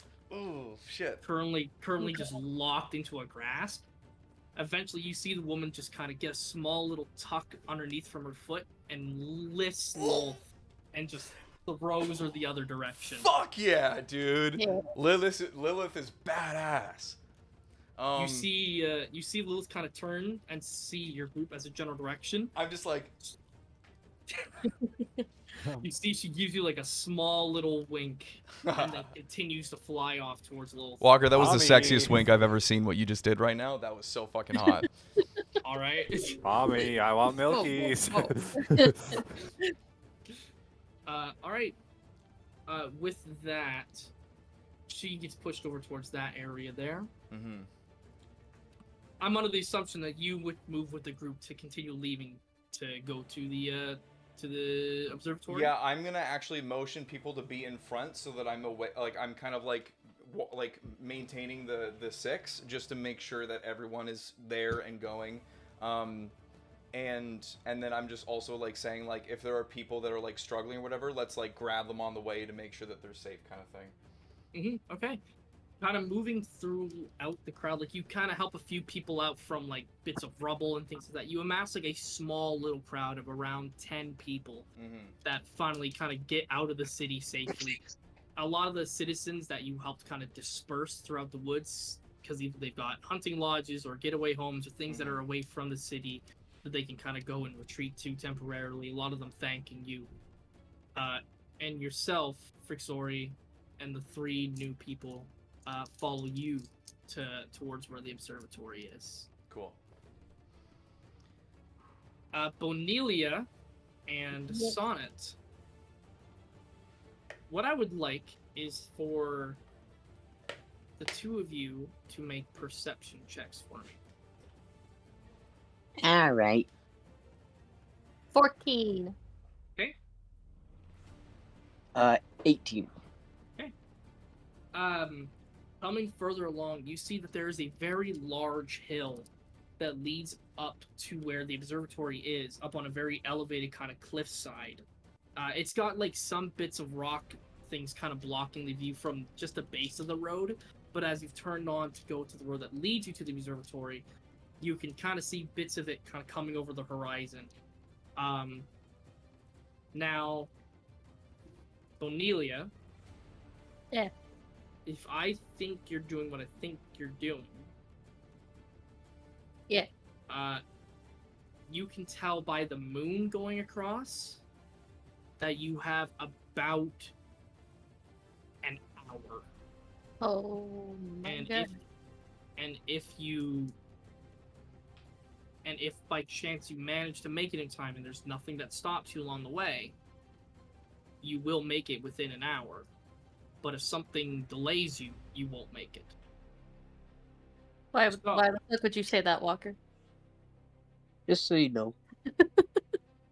Because as you're kind of moving forward, Eldenor kind of is trying his best to avoid anything, but he's gonna need some help. So, Sonnet and Bonelia, whether it's giving Eldenor advice to kind of avoid holes in the ground or take quicker paths, or it's helping calm the horses with whatever way, I would like for each of you to give me something that would help Eldenor along this path.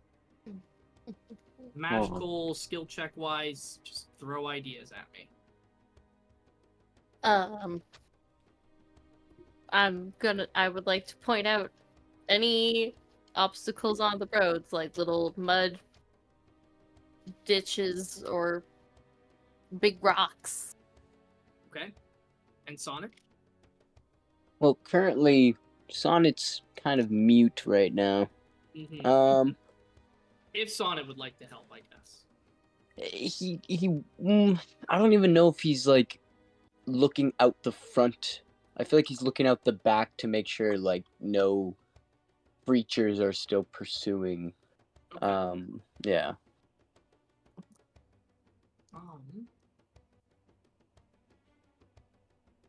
So what we'll do is, Bonelia, we're gonna have you. There's a lot of pressure for you because Sonic currently is a little distracted. God, fucking damn it. So what was like that? Oh, Joe, what was that? Oh. Can I? No. Go ahead. It's okay. Yeah. Just try. So Danica. Yeah. I would like for you to make one perception check at a time, please. With two Okay. of them. Okay. First one is an 8. Okay.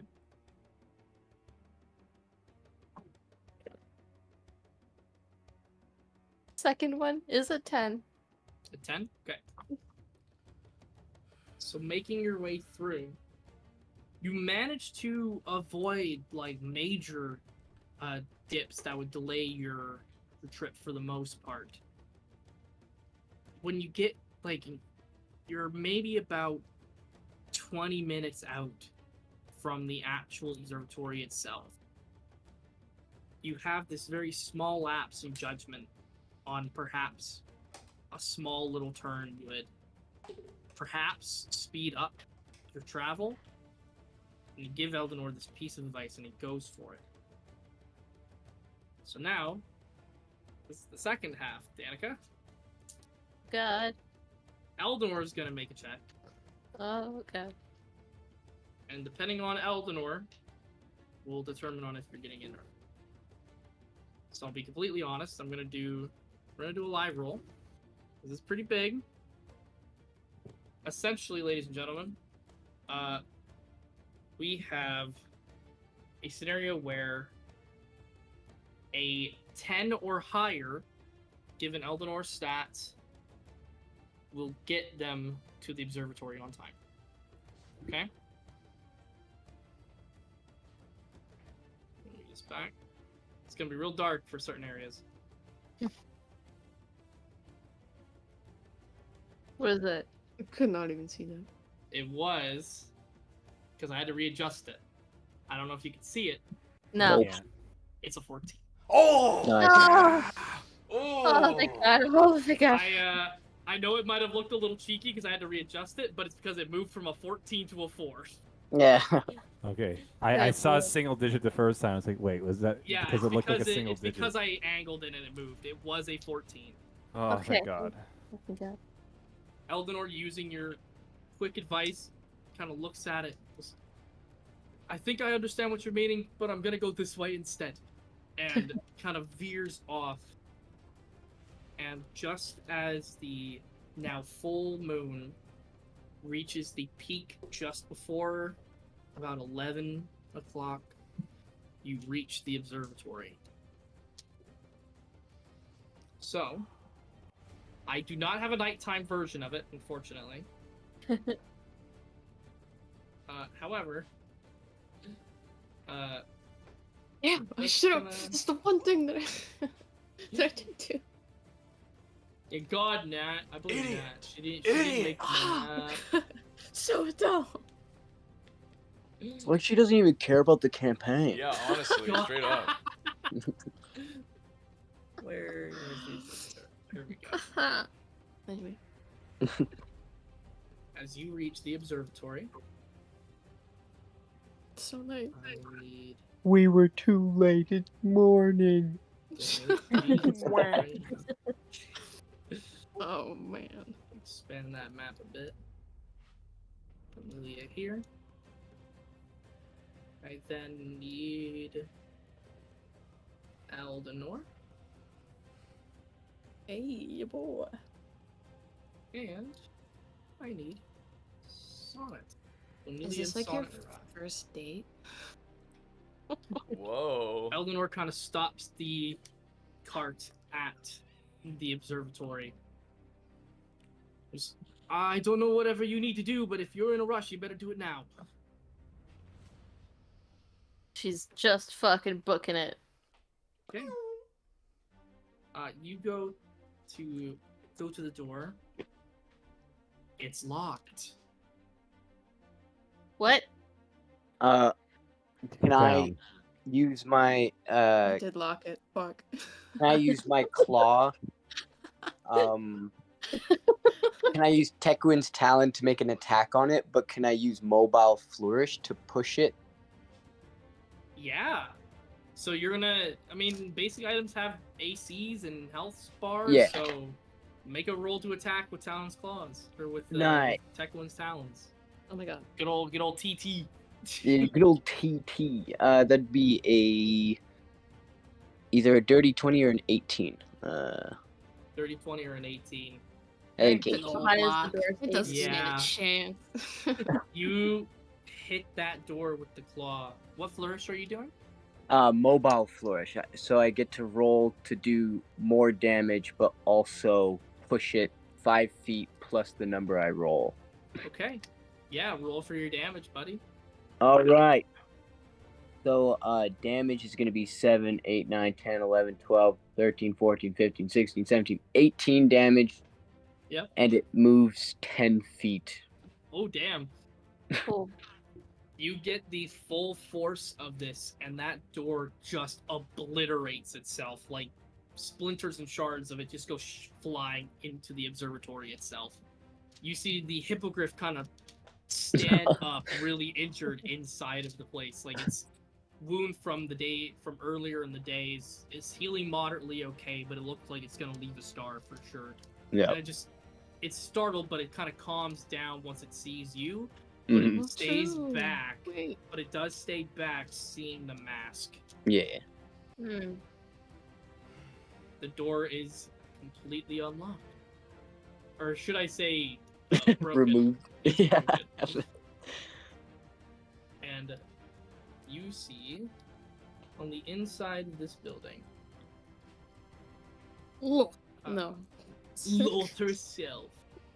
Stabbing the corpse. You see Charles Hi. prepped up, like just laying down flat across the couch. Just chilling. Okay. I fucking bolt over. Fucking slide on my knees. In a fucking rush. I pull the diamond out and I do the spell. What spell? I do raise the dead Is that? or raise dead. Whichever one the right one is. Yeah, whatever. It's raise dead. I fucked up the first time. It's my bad.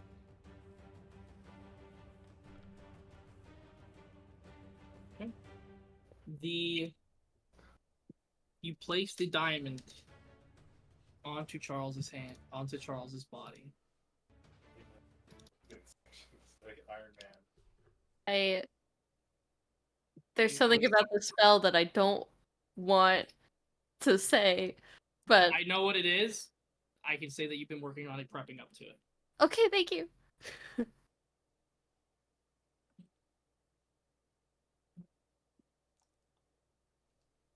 One sec.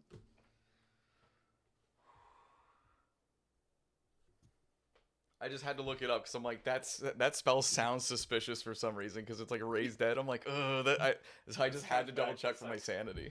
Charles, Just to make sure it's not like reanimate Yeah, dead. yeah. He's just a husk. It scared me for a second. I heard you Oh, say that. I'm no. like, is that the right one?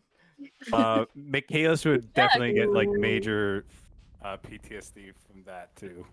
Let's just go to see Charles needs a fucking zombie. You You did Jesus the bash. This is all for zombie Charles. as you put the diamond onto Charles's chest, You cast Raise Dead. Sonic.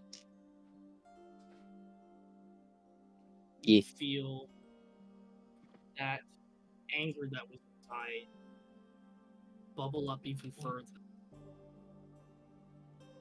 And you feel your hand lift on its own. Mm-hmm. Danica, what level is Raise Dead as a spell? It's level 5.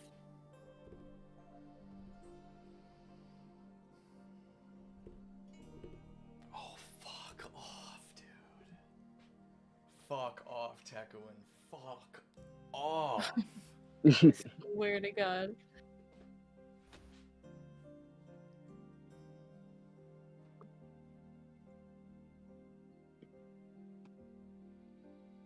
Sana, you see your hand raise. And you feel a magical energy surge through that arm that you don't have control of in this very moment. Mm-hmm. And you hear Tekuin go, "If I can't have what I want, no one can." And a counter spell is cast. No. No. Now, Tekuin has a stat block. So he has to roll to see if he can beat it. Oh. I'll be completely honest. At this very moment in Tekuin's weakened state, he has a +4 for a spellcasting modifier. Fuck.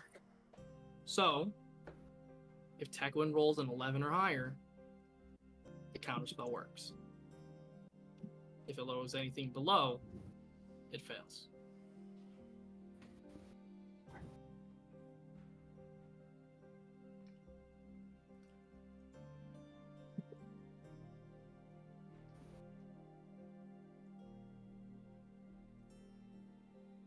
You see, Sonnet, feathers come out from your fingertips, and they shoot towards Charles as the pink and gold and white mist begins to surround the diamond and crushes the diamond.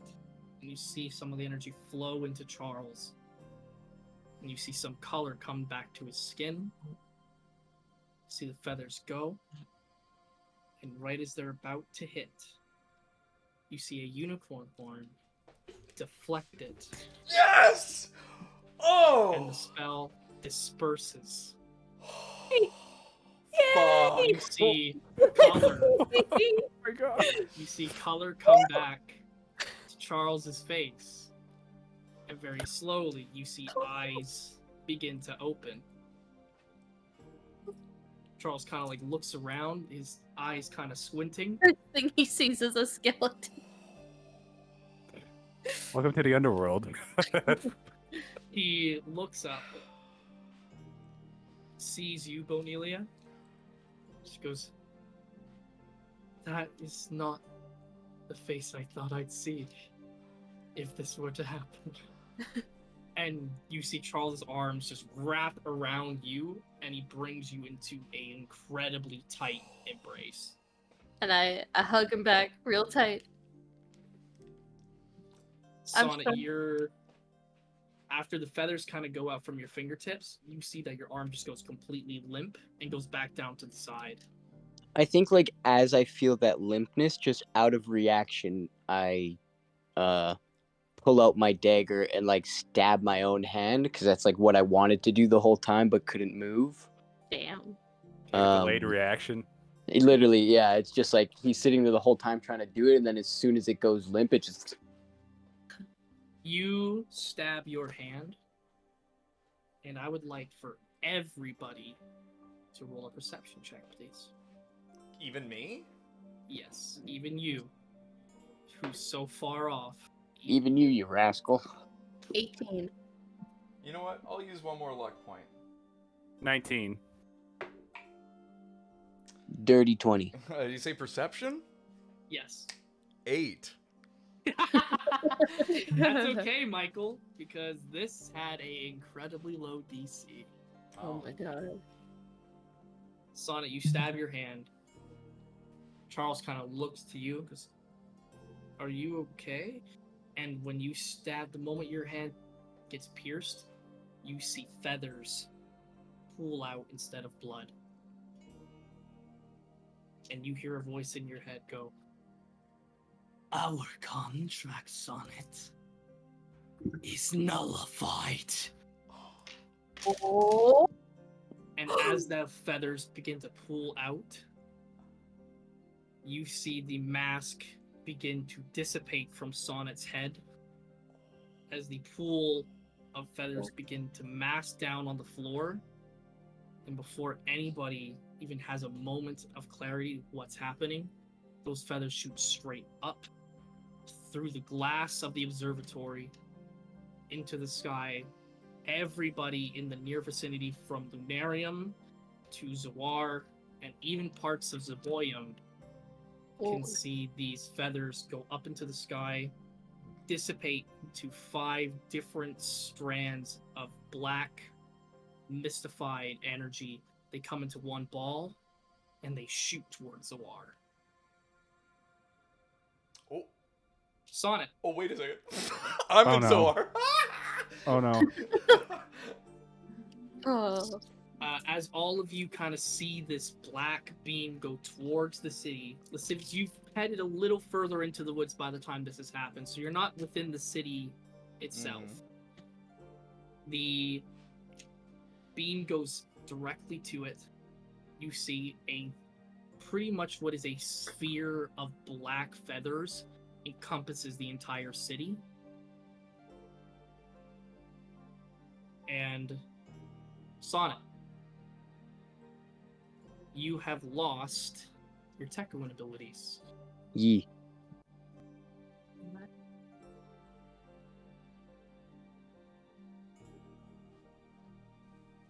With that, Charles looks to you, Sonnet. I'm under the assumption that you are not okay. I'm actually feeling a lot better than I was before.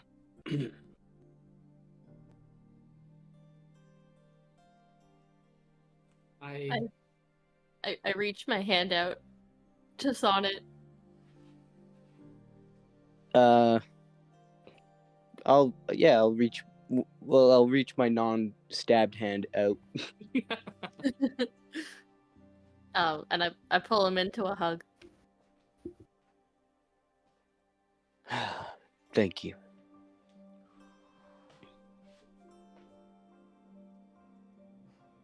Over time, Eldonor kind of comes in. The mask is gone. I saw what happened. Is it done? Did you complete it? No, I didn't complete it. I probably just lost my only chance to get my sister back. See, Eldonor kind of walks forward. Underneath your kind of like attire for the day, Uh-huh. you kind of take the necklace out, and you see that they're beginning to kind of rot away rather quickly. You see Eldonor comes up, puts his hand over top of the necklace, and goes, "We'll figure something out, buddy. Don't worry."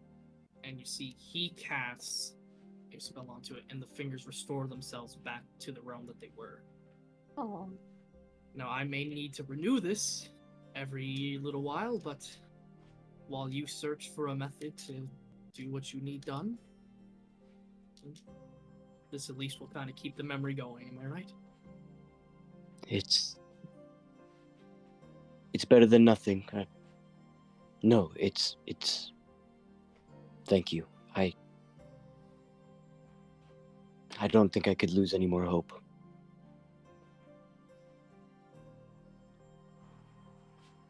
There's always hope for something. We can figure something out without having whatever happened to you happened again. And I'm sure your friends will figure something out as well.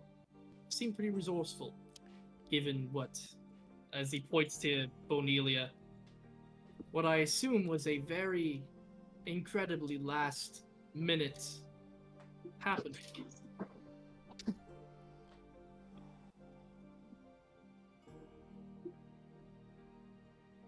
Over time, with how the group is going with Michaelis, Amelia, and the rest, you sit? Zoltan and You Azria. ate. Yeah. You ate. Eventually show up at the observatory. Zoltan puts down the crates and kind of sheaths his sword. Is this where you mentioned Mabel? This is the place?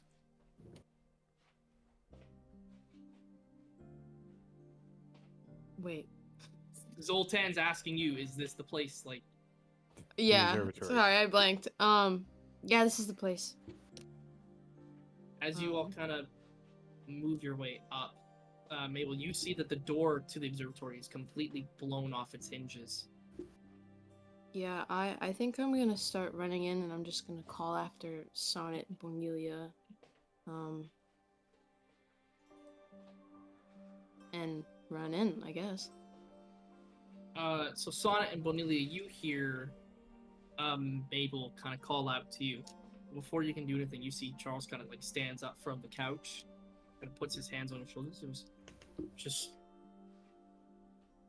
let me, if you don't mind. Bonelia nods.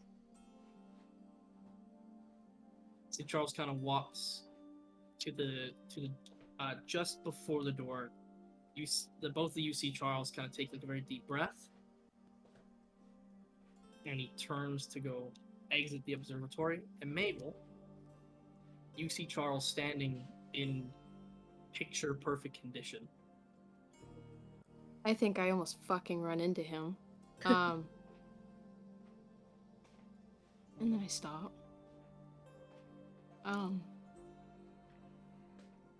You are looking at me very strangely.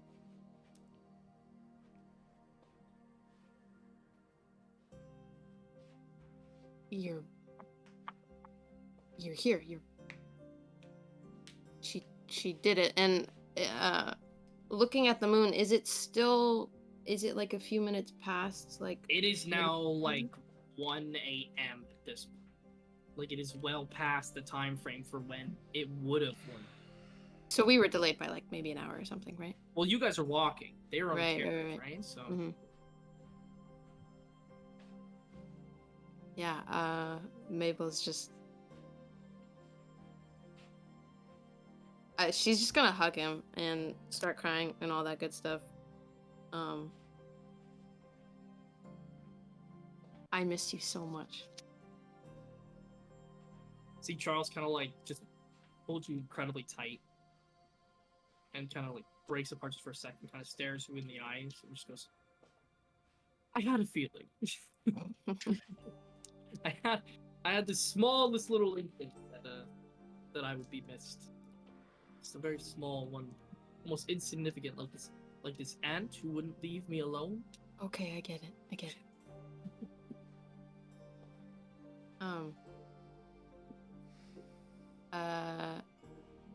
I think I'm gonna,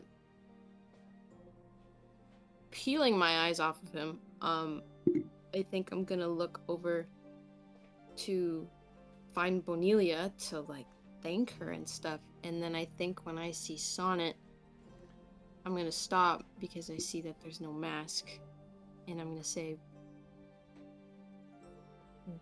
what happened? Where did he, are you okay? He's gone.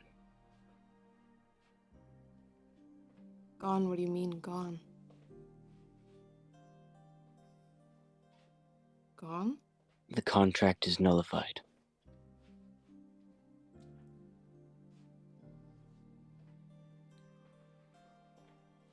How did that happen?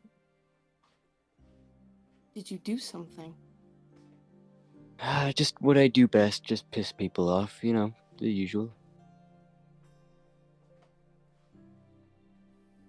I'm sorry.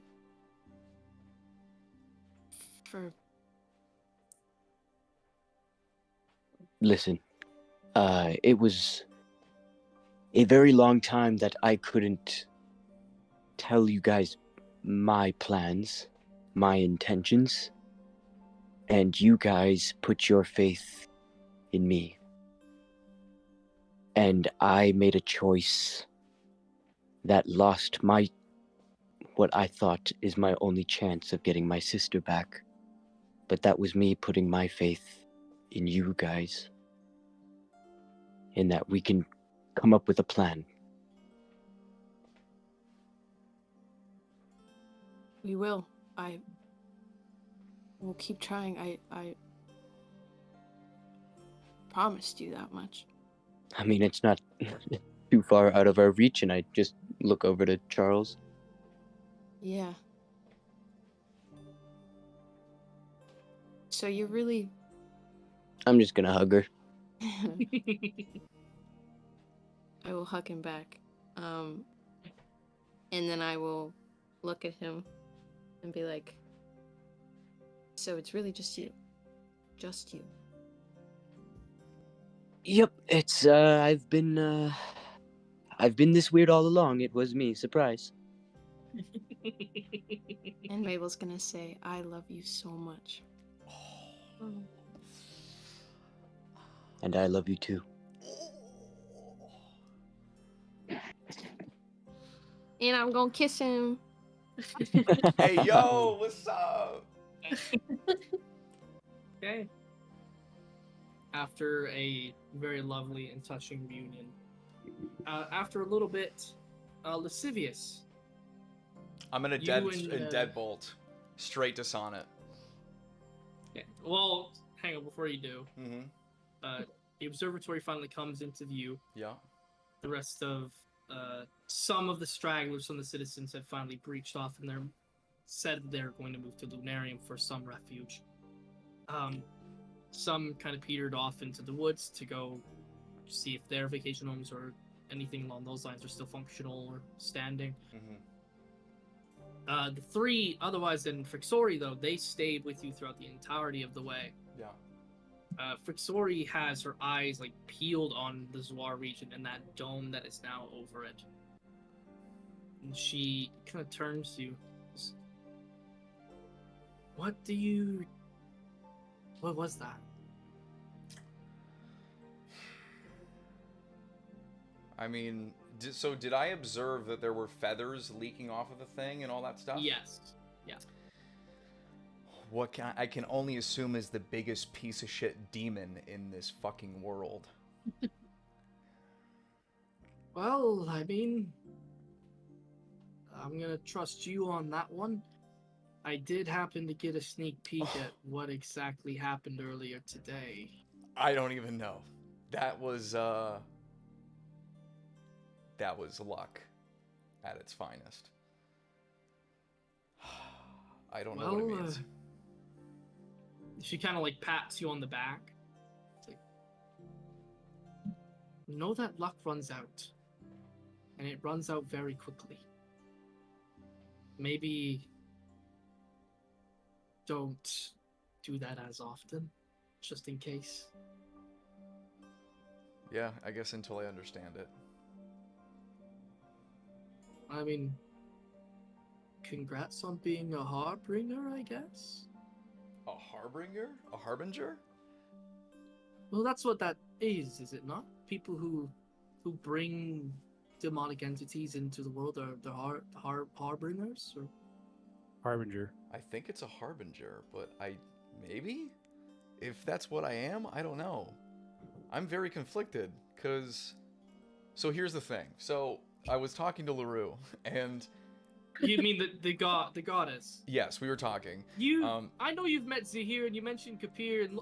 What is with you and deities? I don't know. It's just kind of a thing. I don't understand it. A lot of them been coming out of you. And so... I was asking about some other major demons in Orlais because Tekuin was a problem and all these things, and she said that there was a Lilith and a Vaxis. Vaxis is my last name. That was Lilith. So I don't know. I don't know. I don't know.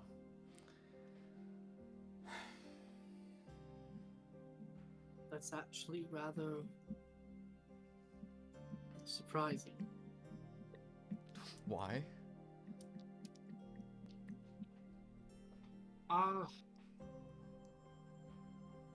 There was a legend of Orlais, supposedly even before the major foundings of a lot of the cities.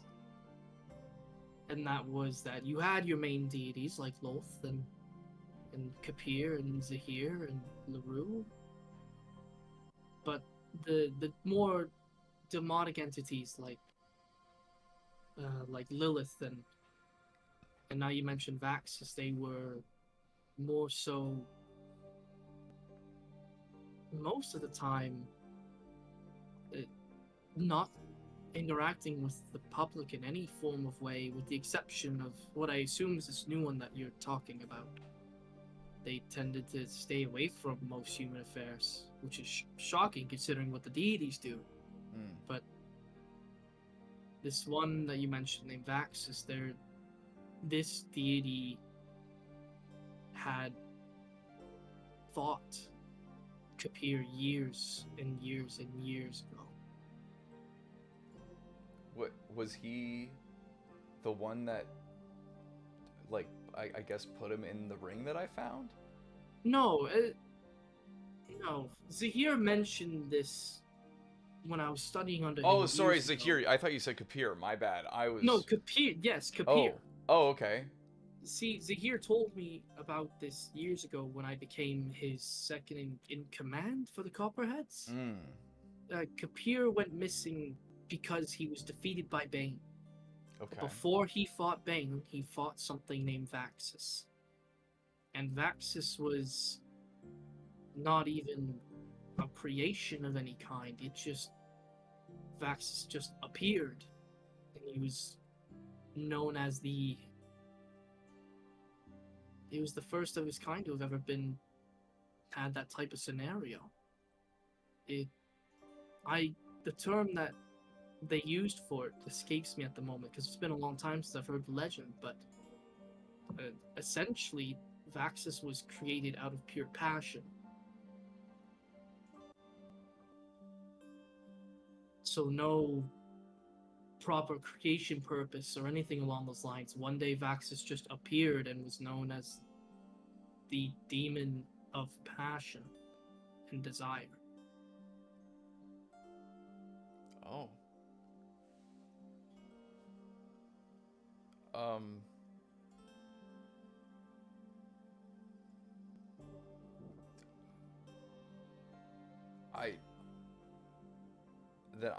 Why is my name Vaxis? Why is my last name Vaxis? Oh, I don't know. I didn't even know your name truly was Vaxis until you mentioned it.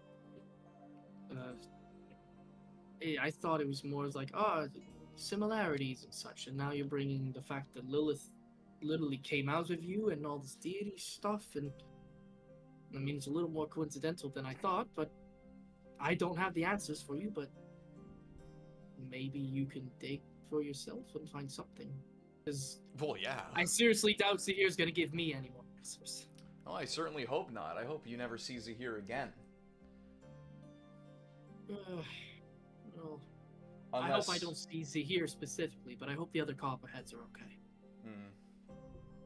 Did you have any indication that this was the case? Like, I know he was a sleaze, and he wasn't he was more out for his own best interest, but like, you were his second in command. You had to have known something. I guess there are some things that even the gods tend to keep to themselves. It's an unfortunate circumstance. But no, I did not know. Did you happen to see Adonis and a woman with white hair? Yes, I saw them fleeing the city. I don't exactly know where they went off to, but they were running together towards I want to say it was in this direction, but they headed off towards a different path. So if my guess is perhaps Yanamel? Okay.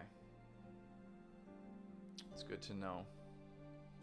Well, I'm glad you're not on Zahir's side, but now I guess Bane's finally been replaced. And then I also think to myself of Bane, and I just try to kind of reach out to him real quick one more time. You hear nothing. He's probably dead, isn't he? If you're asking me, my guess is he died when you chopped his head off. No. This is all in my head, and I was just asking you as the DM of like Lascivious. Is this like something where Lascivious is like? Yeah, probably puts together that Bane has always been dead. It was never Bane. In fact, roll an insight again for me.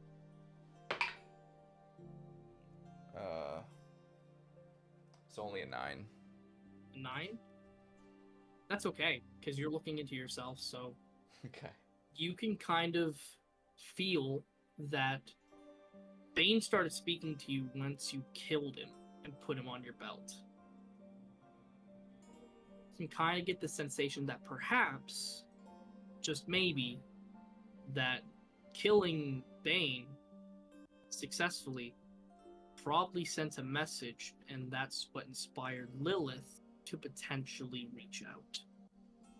But she might have had to conceal herself for an unknown purpose that you can kind of think of at the moment. If you can reach out to her at some point, you might be able to get an answer. Mm-hmm. But you can get the sense that Bane has always been dead. Yeah. And that it probably was Lilith the entire time. Oh. Okay.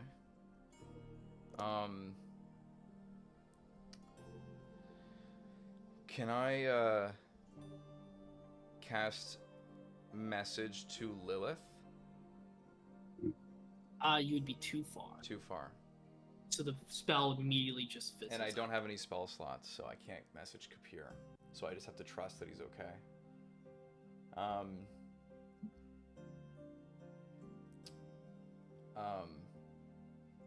With that, as you're kind of talking and continue to make your way, you see the observatory on the hill with Eldador, Amelia, Azria, Zoltan, Magnus, and Cyrus both kind of pressed up against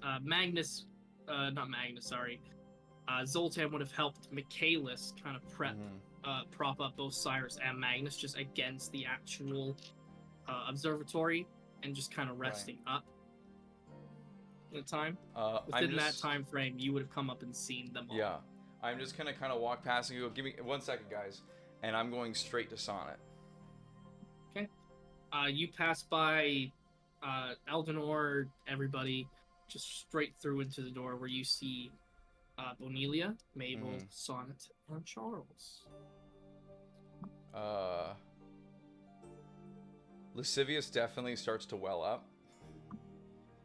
And he's gonna go to Sonnet and grab him by the shoulders, and I'm gonna go, is it nullified? I'm just gonna look at him and be like, well, you weren't really here to do it, so and I just show him like the gash in my hand. And then I'm gonna put both of my hands to his face, and I'm gonna go, we can get your sister back. And that is 100% the truth.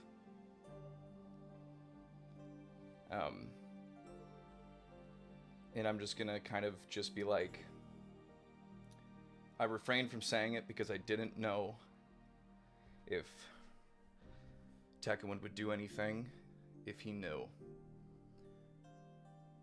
When I had my outburst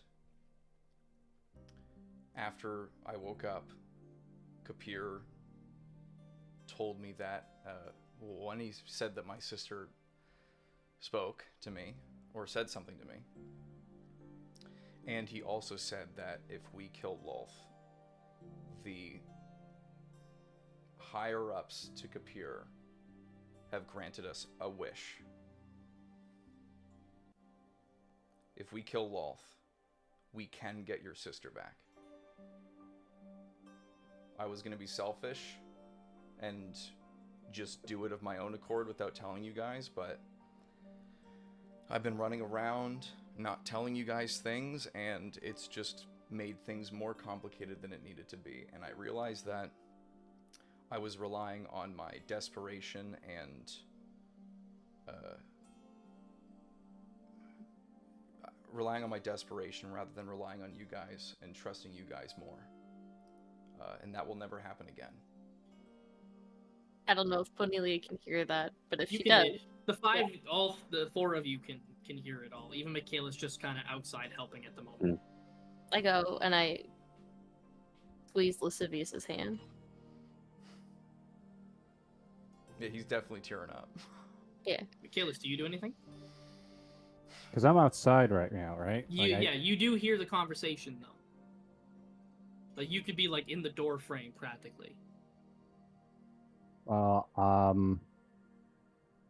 I think at that point, once I'm done like putting the bodies down and like they're all prepped and such, I'm gonna go inside. I'm hearing like Lascivious and Sonic talking, but I see Charles, and now it's Michaelis' turn to feel very welled up. I think he's gonna march over to Charles. And I'm kind of putting both my hands on his shoulders. I kind of bow my head, and it's like, Nope. Hi, Michaelis. Please forgive me for what I did to you. Oh. See, Charles kind of puts a hand like on your shoulder. Just goes, "What happened wasn't your fault."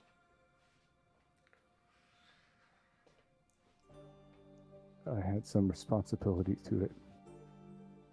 Sure, everybody kind of does in their own way, but this blame isn't solely on one person, and you shouldn't be the one taking the full brunt of it. I mean, take it from me, the person who actually died. I do not blame you, kid.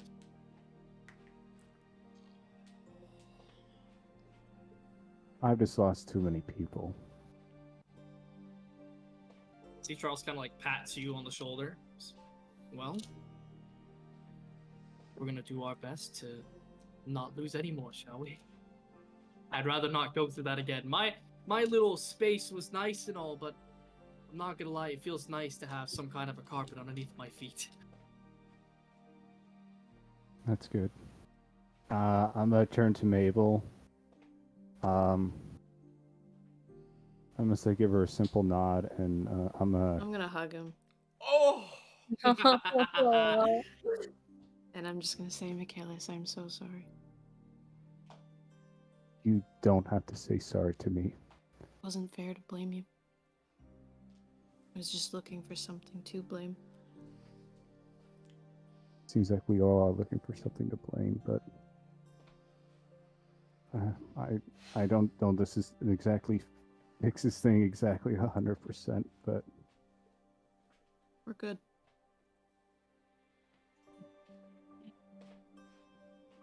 And hey, I have someone we could blame. Let's all blame Loaf. That sounds reasonable to me. I've been doing it the whole time. Alright, Lascivious, you're not cool. You don't. Michaelis kind of breaks out laughing. I also, Lascivious kind of goes, oh yeah. I summoned a demon out of my chest. What the fuck? Huh? Lascivious, this is the. I'm gonna turn to Lascivious. It's like, is this not the second time now? Why are you so casual about it? Well, because she's on our side. Who is she? Okay, What? Lascivious, Yeah. real question. Okay. What kind of godly STDs did you encounter? I in your don't life? know. I don't Ew. know. I can't So I'll also say this: me and Bonelia found out about it, but we figured we should keep it a secret because, Tekowin. I share the same name as a ancient demon. Wait, was that? And I looked at Mabel. It's like, was that thing we saw flying right towards Kapir? No, that was Lilith. The demon Lilith? Yeah. So there's a third god in you? I don't know. I don't know Jesus Christ. I don't know. He's like an in and out for demons. I don't know. I don't know.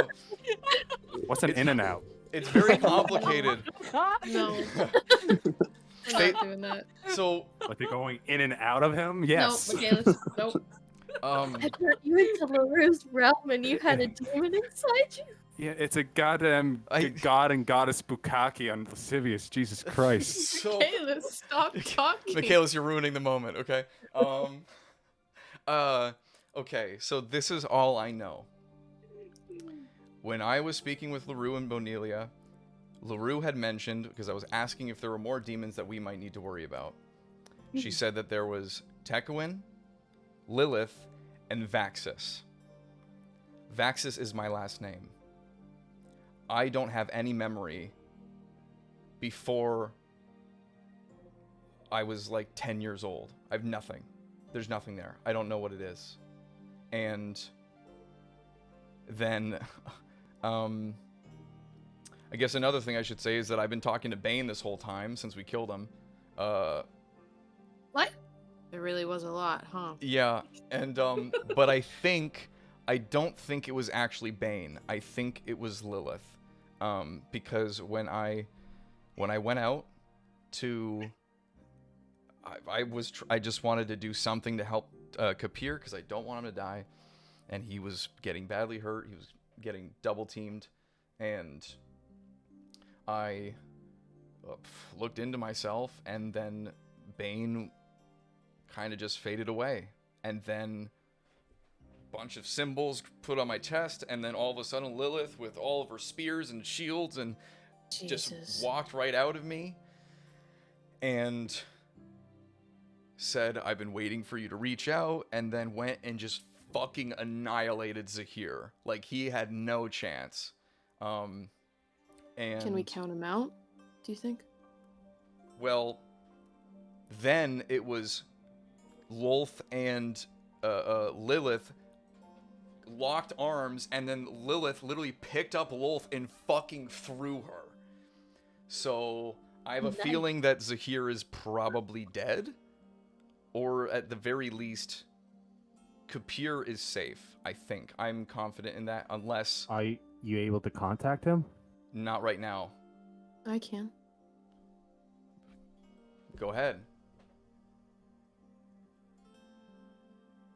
Is there anybody out there? Sorry, it's on my other paper. I'm going to.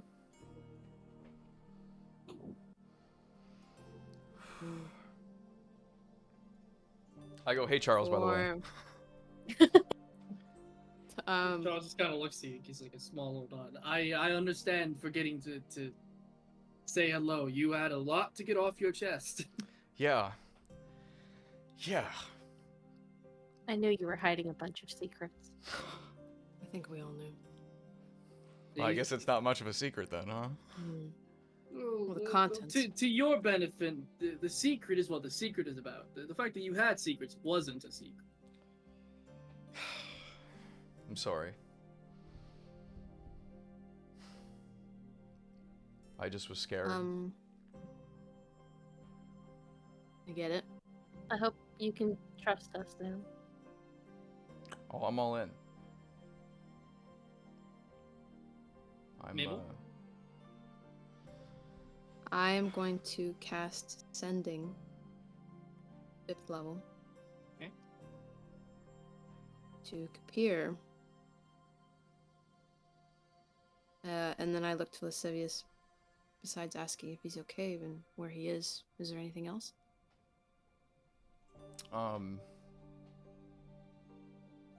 I guess ask him if he knew or he knows anything about the fact that my last name is Vaxis, or if he knew in the first place.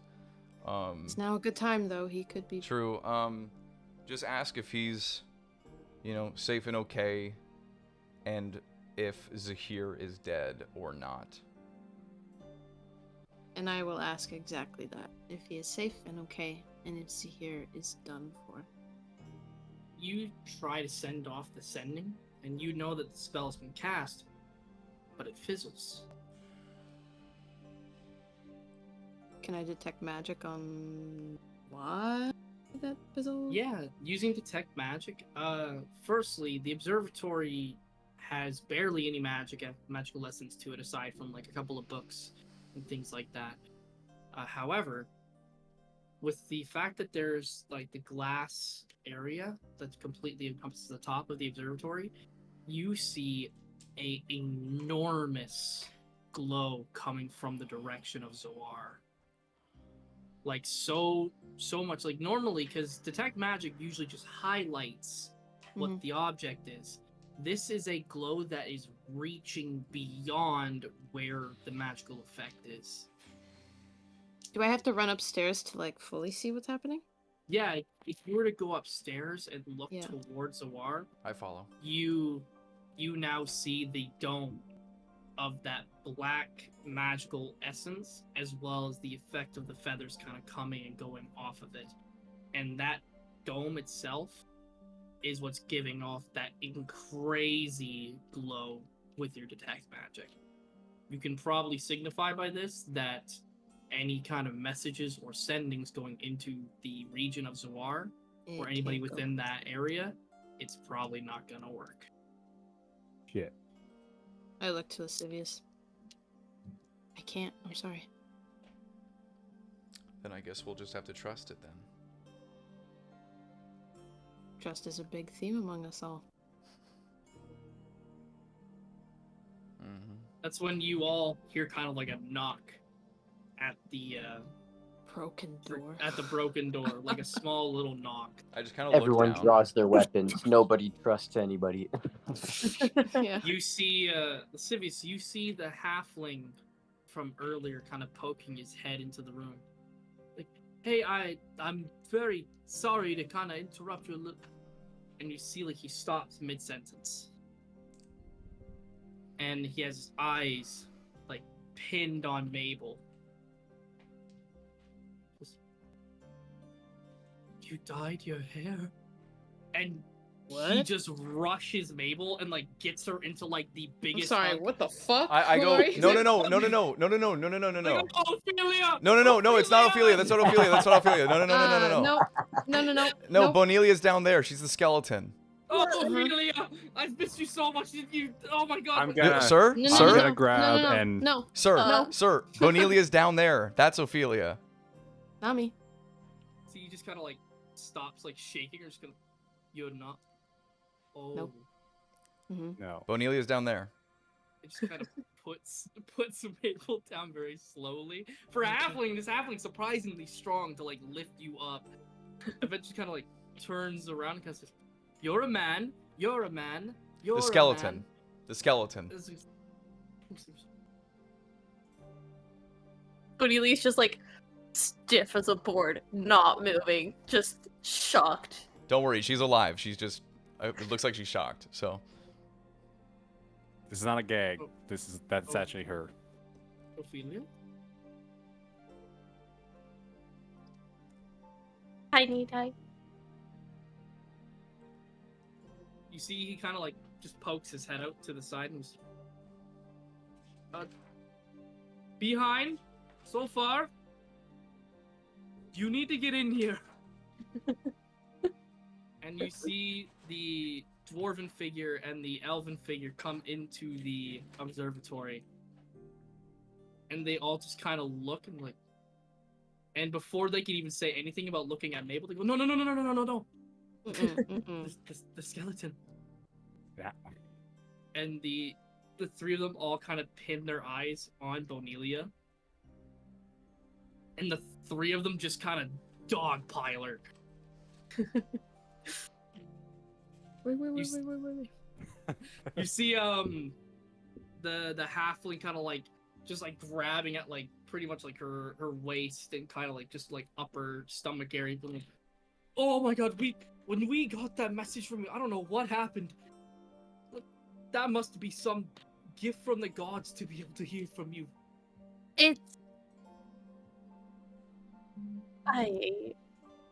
It's a lot. It's a long story, but oh my god, it's so good to see you. So like the three of them kind of like pregnantly like, the dwarf kind of like looks around and goes, "I am so sorry. Are we interrupting a touchy moment?"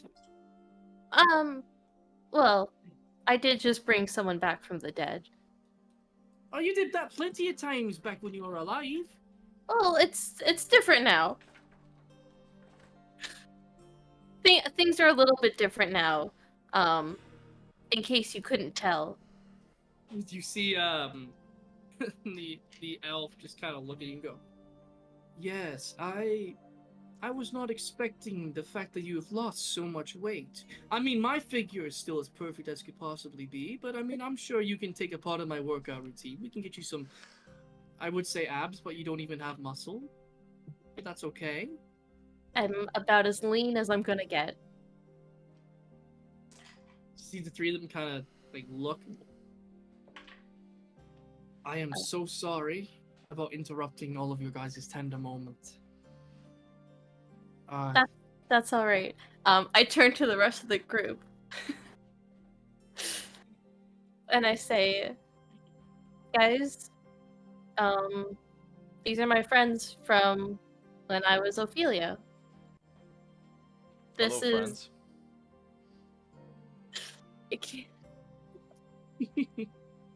I think I heard two of them one of them being so far and the other one being behind or something like that. Behind Blue Eyes. Uh-huh. You see the dwarf kind of like goes, like gives a small little salute and goes, "Nice to meet you all." This is so far so good. See the elven person kind of like rough like affixes their attire. "So lovely for you all to meet me." Charming. And I grab the halfling's hand and I look at him and go, "This is need I say more?" Say this. Hello. Need I just kind of looks and goes, "Hello." It's nice to meet you all. It's been a very long time since we've seen our compatriot here. And you see Need-Eye kind of like pats her hand like very carefully and then holds his hand on hers for a little bit and then just kind of like backs off a little bit. Sorry.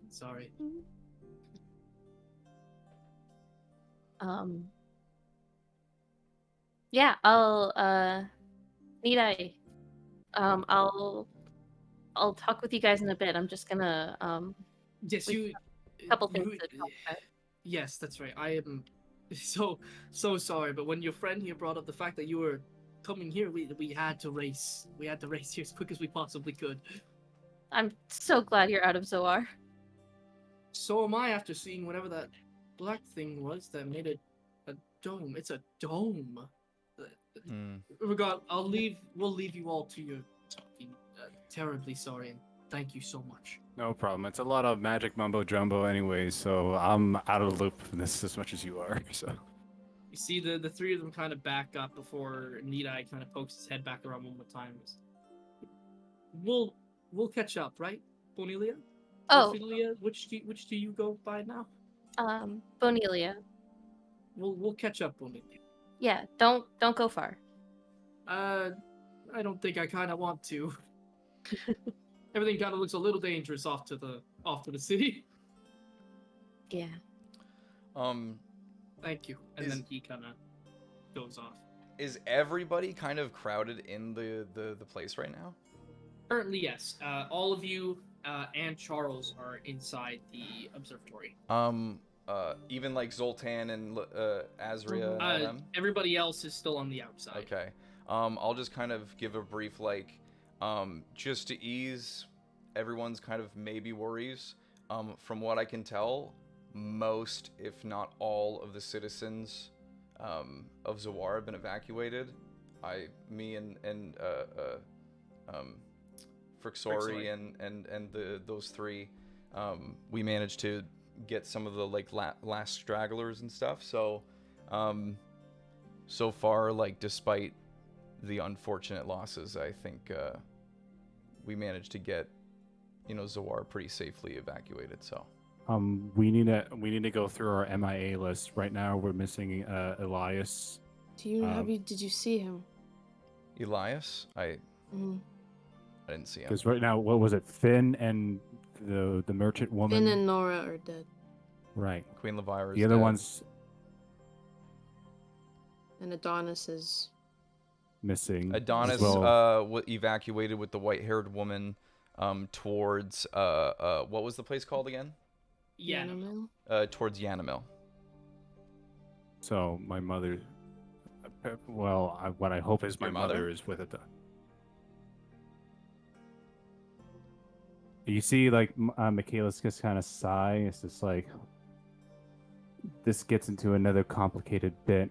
I am like 99.9% certain that it is my mother, but she does not remember me. And I don't know if it's to do with lost trickery or something else going on. I think it is Zahir that was altering the minds, and I think she was working with him. Is that correct? She was. That makes sense. Oh shit! So that puts this whole thing into another pickle. Then we'll find her. We'll figure this out.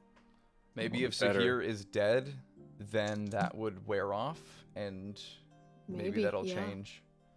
Again, I don't have a complete understanding of this kind of magic. Like I'm hoping that whoever is the host dies, like a necromancer, that it just fades off. But sometimes that shit lingers, and I'd rather find her sooner than later. But we also need to find the main council members too that have apparently survived or are MIA. I think a silver lining in all of this, though, is that if Zahir is dead, I don't think there's any more gods that Lolth has to pick from. Unless another one sprouts out of you. Well, it's demons. It's been demons, and they've been on my side, it seems, so... Everyone... I did kind of just give them Tequin. Well, you didn't... We don't know if you gave them. It's possible, but... We'll fucking kill him. Whatever. Mabel's gonna pull out the pocket watch. Oh, yeah. The hell is that? Though I found that on Kate. Yeah, it's not just a pocket watch. Ah, Jesus fucking. I'm so sorry.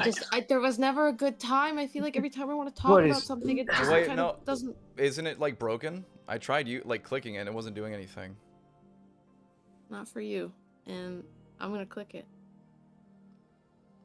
Take it a Mabel, you click the pocket watch, and everybody sees the dials begin to glow, and they kind of circle around a couple times until eventually they both hit the 12 mark.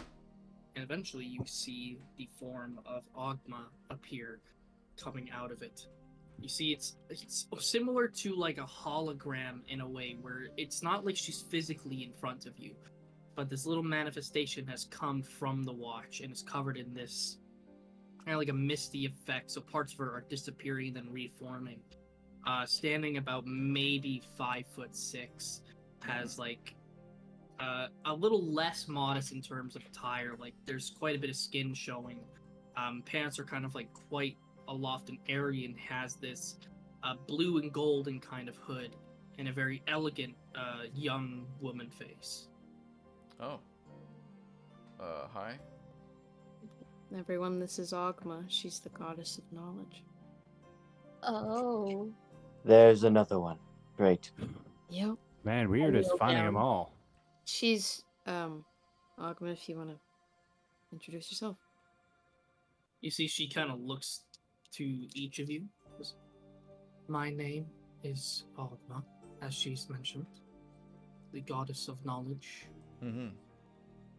I tend not to physically be a part of this world all that often, hence why none of you have probably ever heard of.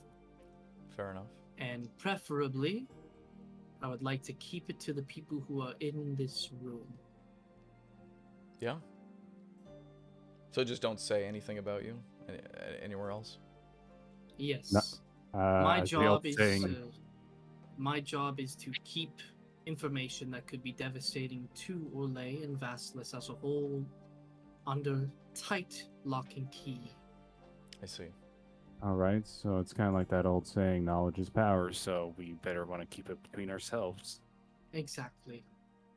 As if Mabel wasn't a target already, from the likes of what I've seen. If Loth and her compatriots were to find out that she has the Goddess of Knowledge in a stopwatch in her pocket, I'm assuming she would be targeted much more frequently. True. Hey. So, do you live in that pocket watch? It is part of my domain, yes. It is more roomy on the inside. Wait, what's that? What are those beings called? The one that live in lamps? Genies. Genies? You could consider me No. similar to a genie or a djinn, but A djinn, yes. I do not grant wishes. Well, I don't want to demean you anyway. I don't want to compare you to any other, like... No, it was a very fair comparison. I do indeed live in a stopwatch. Wow. Well, better than the rest of the old lamp. Mabel's little pocket monstrosity. No, don't say that. But listen, Ogma, if I'm going to tell my friends, Ogma has been passed down. She was first with Pacey himself, and then Kate Liotta as, I guess, apprentice to the Grand Banisher, and now I have her. I have found out, as I kind of always suspected, and I sort of give a look to Charles, that there is more to Imperia than we thought, and there is a vault underneath everything, holding original copies of scripts, books, anything you can think of. All the really rare and important artifacts, and I can only imagine how much information is down there that not many people know. That could help us a lot. Maybe, if we can head back. I don't see that Of course, being a bad there's- idea. Yeah, if we can, I'd like to go. I think we'll definitely find something. Do you think that we might find a base set up by Loth? Well, considering Orlais himself did not have access to this information, and neither did Kate, I'm under the assumption that you all and Pacey are currently the only people who know of it. Well, I don't mean necessarily of what that holds. I mean that we literally had to evacuate because she destroyed it. Do you think it's possible that she could have made it a base of operations, and if we go to it, we're potentially walking into a Loth, base? The possibilities are high, if what you say are completely correct, which I do believe. It could be really worth it. I don't doubt that, and I'm not saying let's not do it. I'm just saying, I'm just making a point of it.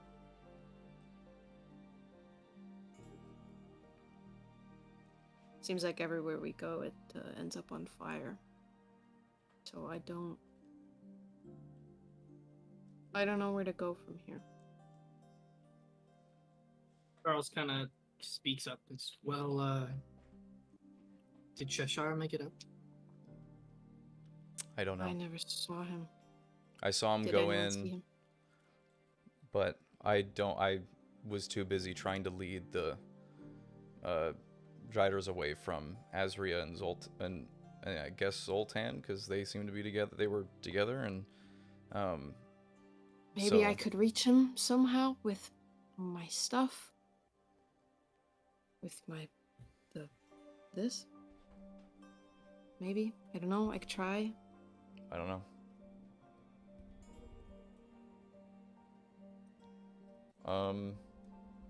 I was also thinking, because I have Bane's head, I was talking to Cheshire about this, that maybe if we were to go to Gamora, because apparently it's in a bit dire straits at the moment, that maybe I could convince the orcs to stop fighting whoever else they're fighting, I forget, and maybe add that to our roster of people to fight against Lolth.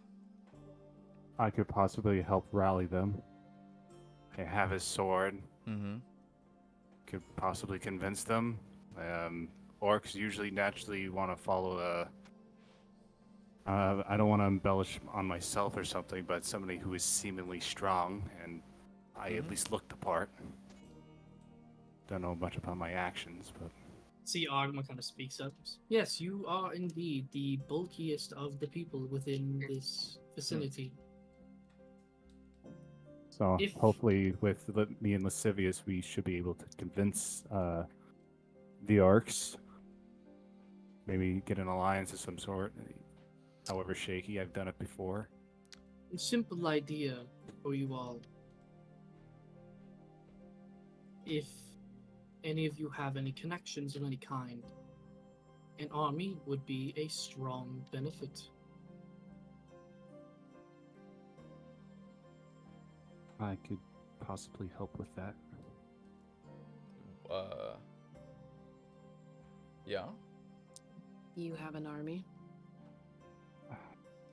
Potentially. That's take a lot of convincing and a lot of quite a lot of digging up of the past for myself. I'm gonna pull out the letter since like this is a reiteration for people to know. But it's like when my father died, he gave me his final will and testimony. One such part of his testimony is that he abdicated the rights of leader of the general armies of Ekrim to me. So that is a very tall order. The only problem is that I was banished about 15 years ago. I don't know how well people remember me, but I'm sure they'll remember your name. it's a very poignant name, but I think it is quite tarred over there. But I possibly still have connections there. I'm sure your father's final will should hold some weight. It holds better weight than my own words, so I'm hoping his honor will supersede my dishonor to Ekrium. So we have like 2, maybe 3 clear directions right now. The kind of not direction, but maybe, is Adonis and your mother. And then there's the secret cache and Ekrium. And then maybe Gamora by proxy. So what do Either way, it's Gamora or Ekrium first, specifically Not with first. And I'm gonna look over to Cyrus. Right. I'm just saying, no matter the order if we like within the list that we the Gamoran and Ekrium list things could be interchangeable, but I'm saying one could benefit the other because over in Ekrium, more so half orcs, but the half orcs, from what I remembered back in Ekrium, were able to form some sort of rough alliance with the orcs there. If I'm able to convince them, then we'll have an easier time bringing them over to Orlais, and they can help convince the people in Gamora to help. Or vice versa, if we convince the Gamora people first, and then we bring some representation from Gamora, whichever. It's not the worst idea. One of the representations from one of the Whatever provinces helps. will help, at least with the orcs. I know for sure. With the elves and such, I don't know. Some of them have sticks up their asses. No offense, to like the general. I mean, I'm half, so like Mm. they can be very, very difficult to work with. But I know with orcs, like they're very, very brutish and honor bound, and very, very simplistic when it comes to their wants and needs. That's not necessarily a bad thing with this, at least. Right. We'll It's just think committed on the that. other faction to the battle. That's the question. But Um, I guess for now we should address everyone else, and I guess maybe set up a little like makeshift interrogation room. Mm-hmm. With that, I'm gonna look to Ogma, kind of look back down at the stopwatch and be like, "We'll talk later." Of course, mate. And you see Mhm. she goes back inside. With that, I would like to walk over to my parents and my brother. Mm-hmm. I would like to walk over to Charles when she does that. We'll go with Mabel here first. You see, walking outside, you see William and Amelia are kind of like helping. Like William is using a small amount of magic with gust in order to kind of help get fresh air going to Magnus's face kind of often. You see like he's shuffling every now and then, but he's still pretty much out. Amelia is kind of looking just very sorrowful towards them, but also kind of like looking around because she's terrified having what's happened. Yeah. I'm just gonna walk up to both of them, maybe place a hand on Will's shoulder and ask them, "Are you both okay?" See, William kind of like jumps a little bit, and then subsumes. Oh, yeah, I'm doing all right. Mom though, however, and you see, Amelia is just kind of looking over Magnus, like spotting every little detail because of the fact that William was a doppelganger. Now Magnus was an illusion for a little bit. Like it looks like she's scanning for any kind of a flaw to make sure. I'm gonna put a hand on her shoulder as well, and I'm gonna be like, "I'm sorry I didn't tell you. I didn't know how." She just kind of has a little exhale and eventually kind of stands up. No, it's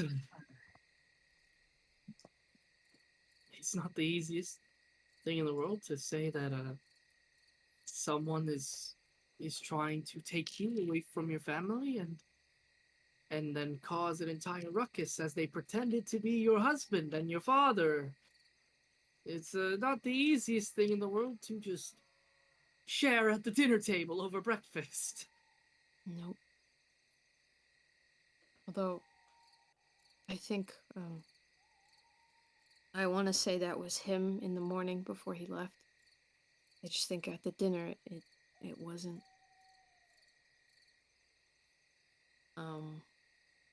And I'll crouch down to my father and kind of place a hand sort of on his face. And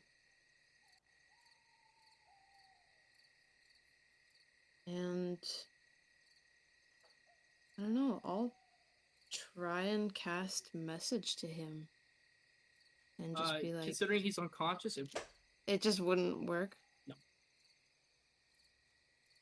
Can I cast? I don't know if I have a slot. I don't know. Can I like shake him a little? Be like, hello. You can attempt to shake him, but he's out. He's probably gonna be out for the night. Damn. Okay. Amelia just kind of looks at you, says, if he wakes up, you'll be the first to know. Of course. I doubt he'll have anything else on his mind, to be honest. I'll kind of glance back up towards the stairs and then to William and be like, he can take one of the sleeping bags. He won't like it, but... See William kind of roll his eyes, like, it's definitely not a king-size mattress. Nope. And then I'll look back to my mom and be like, this is the observatory, with the notion that Mabel and William have never told their parents about this place. Didn't know it existed. Didn't know anything. We kind of took it over when it was out of commission. You see, Amelia just kind of looks to you both, to yourself, and then to William. Mhm. We'll talk about your secrets later. For now, this is the least of my troubles with you both. I'm gonna bring him inside if that's all right. Yeah. William will show you where you both can stay for the night. Thank you, Megan. But she kind of like stands up and kisses you on the forehead. It's like, whatever you have going on, just please be safe. I'll try. She gives you a small little nod, and William and her work together to kind of lift him up and bring him inside. Lascivious, you wanted to speak to Charles. Yeah. So, going to him, what would you say? I kind of just put a hand on his shoulder, and I kind of subtly cast message at him. Okay. And I'm gonna say, "Thanks for the help earlier," and then just put a finger over my mouth. He just gives you a small little nod.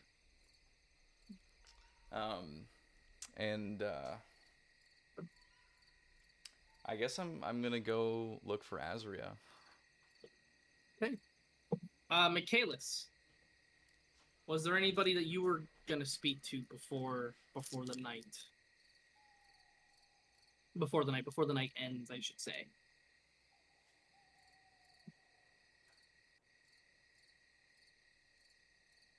Huh.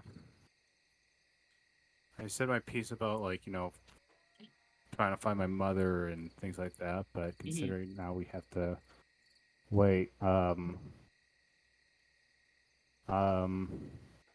gonna just simply go over to Sonnet, just because I didn't have the time to say beforehand, and just go to him and just like, I know you wanted to bring your sister back through Tekawin, but at the same time, I'm glad that he's not a part of you anymore. Yeah, I was pretty desperate, and still am. I guess you guys are just now my new curse. Well, I think that's a better curse than the one you had beforehand. I will, I'll be the judge. Well, I'm hoping that we can prove to you that we are the better choice. I'm hopeful. Well, that's better than desperation. Is hope. So. I suppose so. I'm just gonna give him a pat on the shoulder and just say, get some good rest. I think you're gonna have a really nice sleep for the first time in a while. I think. Hey, hadn't even thought about that. I'm a little bit excited now. Get the snoozing then, bud. Get the snoozing. I will as soon as you all shut up. Bonelia. Yeah. Is there anybody or anything that you wanted to do before kind of like a nightly rest or something along those lines? She's just gonna go talk to her old gang, but I don't really have anything specific to talk about. Just flavor-wise, just kind of catching up here and there. Exactly. Okay. And Joe, was there anybody or anything that you wanted to speak to or about in a moment? No, Sonnet is now excited for bed. He's just wondering where they're all gonna sleep. Okay. You got that hay bale? For now, I'm just gonna say that everyone kind of does their little small catching up for now, and we will reconvene with this next session. Dude, I don't want this session to end. I just wanted to keep going, dude. All right, so let's go interrogate Cyrus, and Yeah. then Right now. Go Right on now. for another hour. That was. I know I keep on